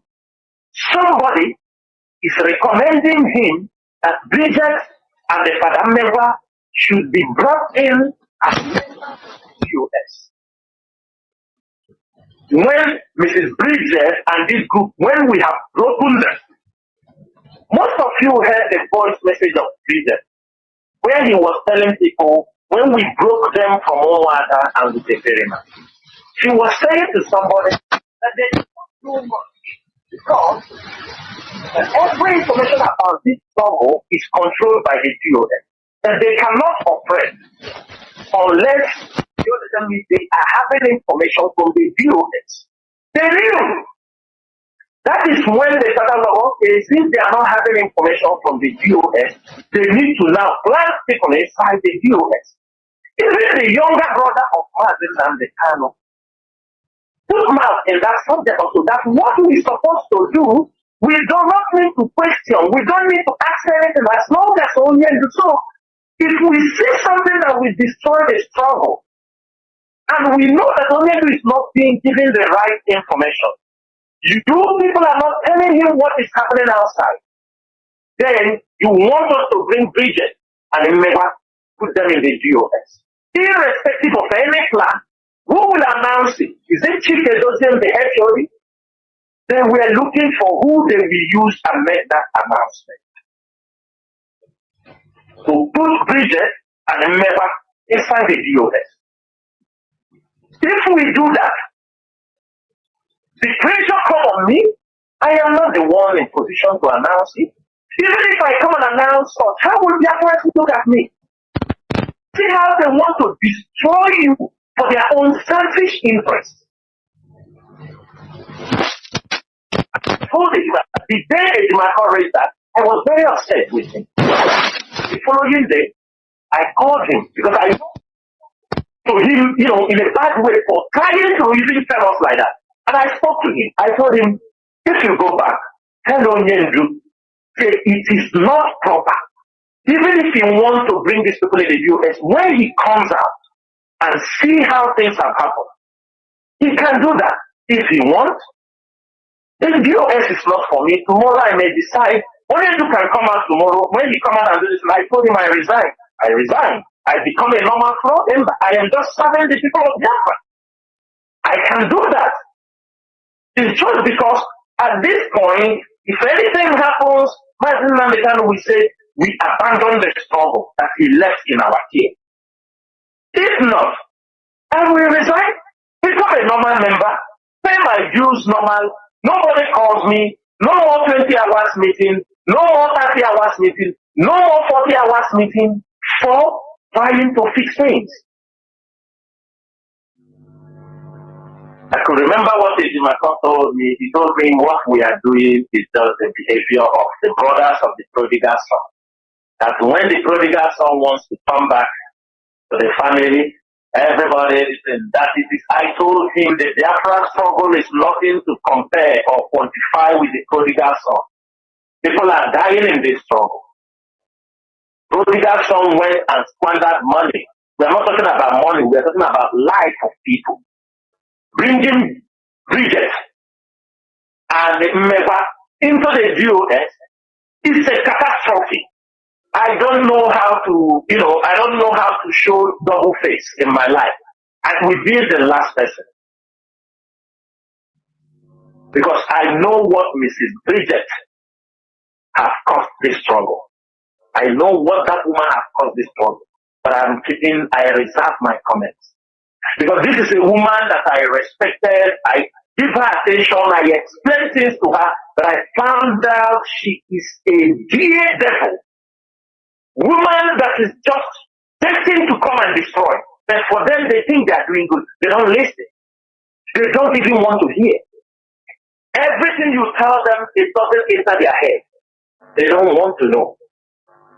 And how can you work with people who don't want to know? That was how this issue of Ejimako and all these things. And at that time, when Onyendu said to these people, and I explained to him this, expecting him to explain it to Mazi Nnamdi Kanu. No, they won't explain. The brothers, basically the brother of Mazi Nnamdi Kanu came out and be screaming, we are disobeying Mazi Nnamdi Kanu. He gave us order, we disobey him. You see, that is the blackmailing word they use always. Mazi Nnamdi Kanu tell them to do this, they refuse to do it. You remember why I say this on air? Because he was blackmailing me, blackmailing the leadership. That's why I opened my mouth and said, this is what happened. Because you are pushing me. People are asking me, what is it that Mazi Nnamdi Kanu told you to do? You people disobey him. What is it? As if there is something. And I know that when I open my mouth and say it in the public, Biafrans will say, what? And I can ask every one of you. Everybody knew what Bridget, Rabbi Chaff, and Father Megwa did in this struggle. If they said, throw a vote for them to come back, will anybody accept them? Is there anybody who will want these people to come back to this struggle, to sit with them and discuss? It's very impossible. Now, another point. When things are going not right, we're trying to, because we rely on them to pass information to Mazi Nnamdi Kanu, the one we can pass. But when you pass to, sometimes he will ask me, you have information from Mazi Nnamdi Kanu? I say, yes, I have.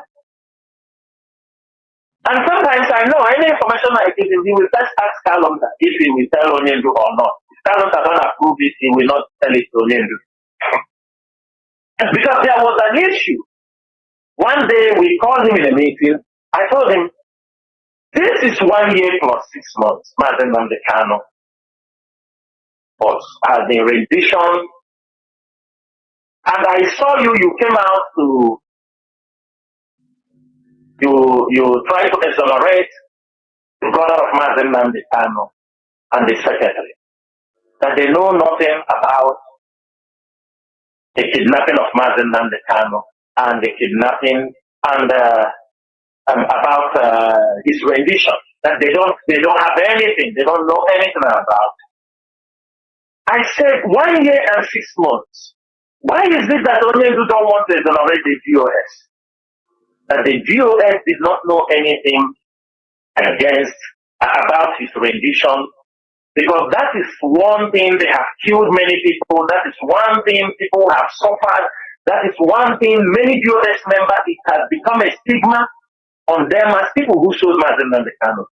And as I'm saying this thing, I want everybody to just open your ears and hear what Ejimako told me. Ejimako told me he had never seen anybody who said that the GOS is behind the rendition of Mazi Nnamdi Kanu. And this was there's another lawyer there, man who was there. I said, did you say what? Tell me, you have never heard it. Nobody have ever said that GOS. I said, really? Ejimako. From that day, I became more careful whatever I would discuss with him. That was when I realized there is nothing.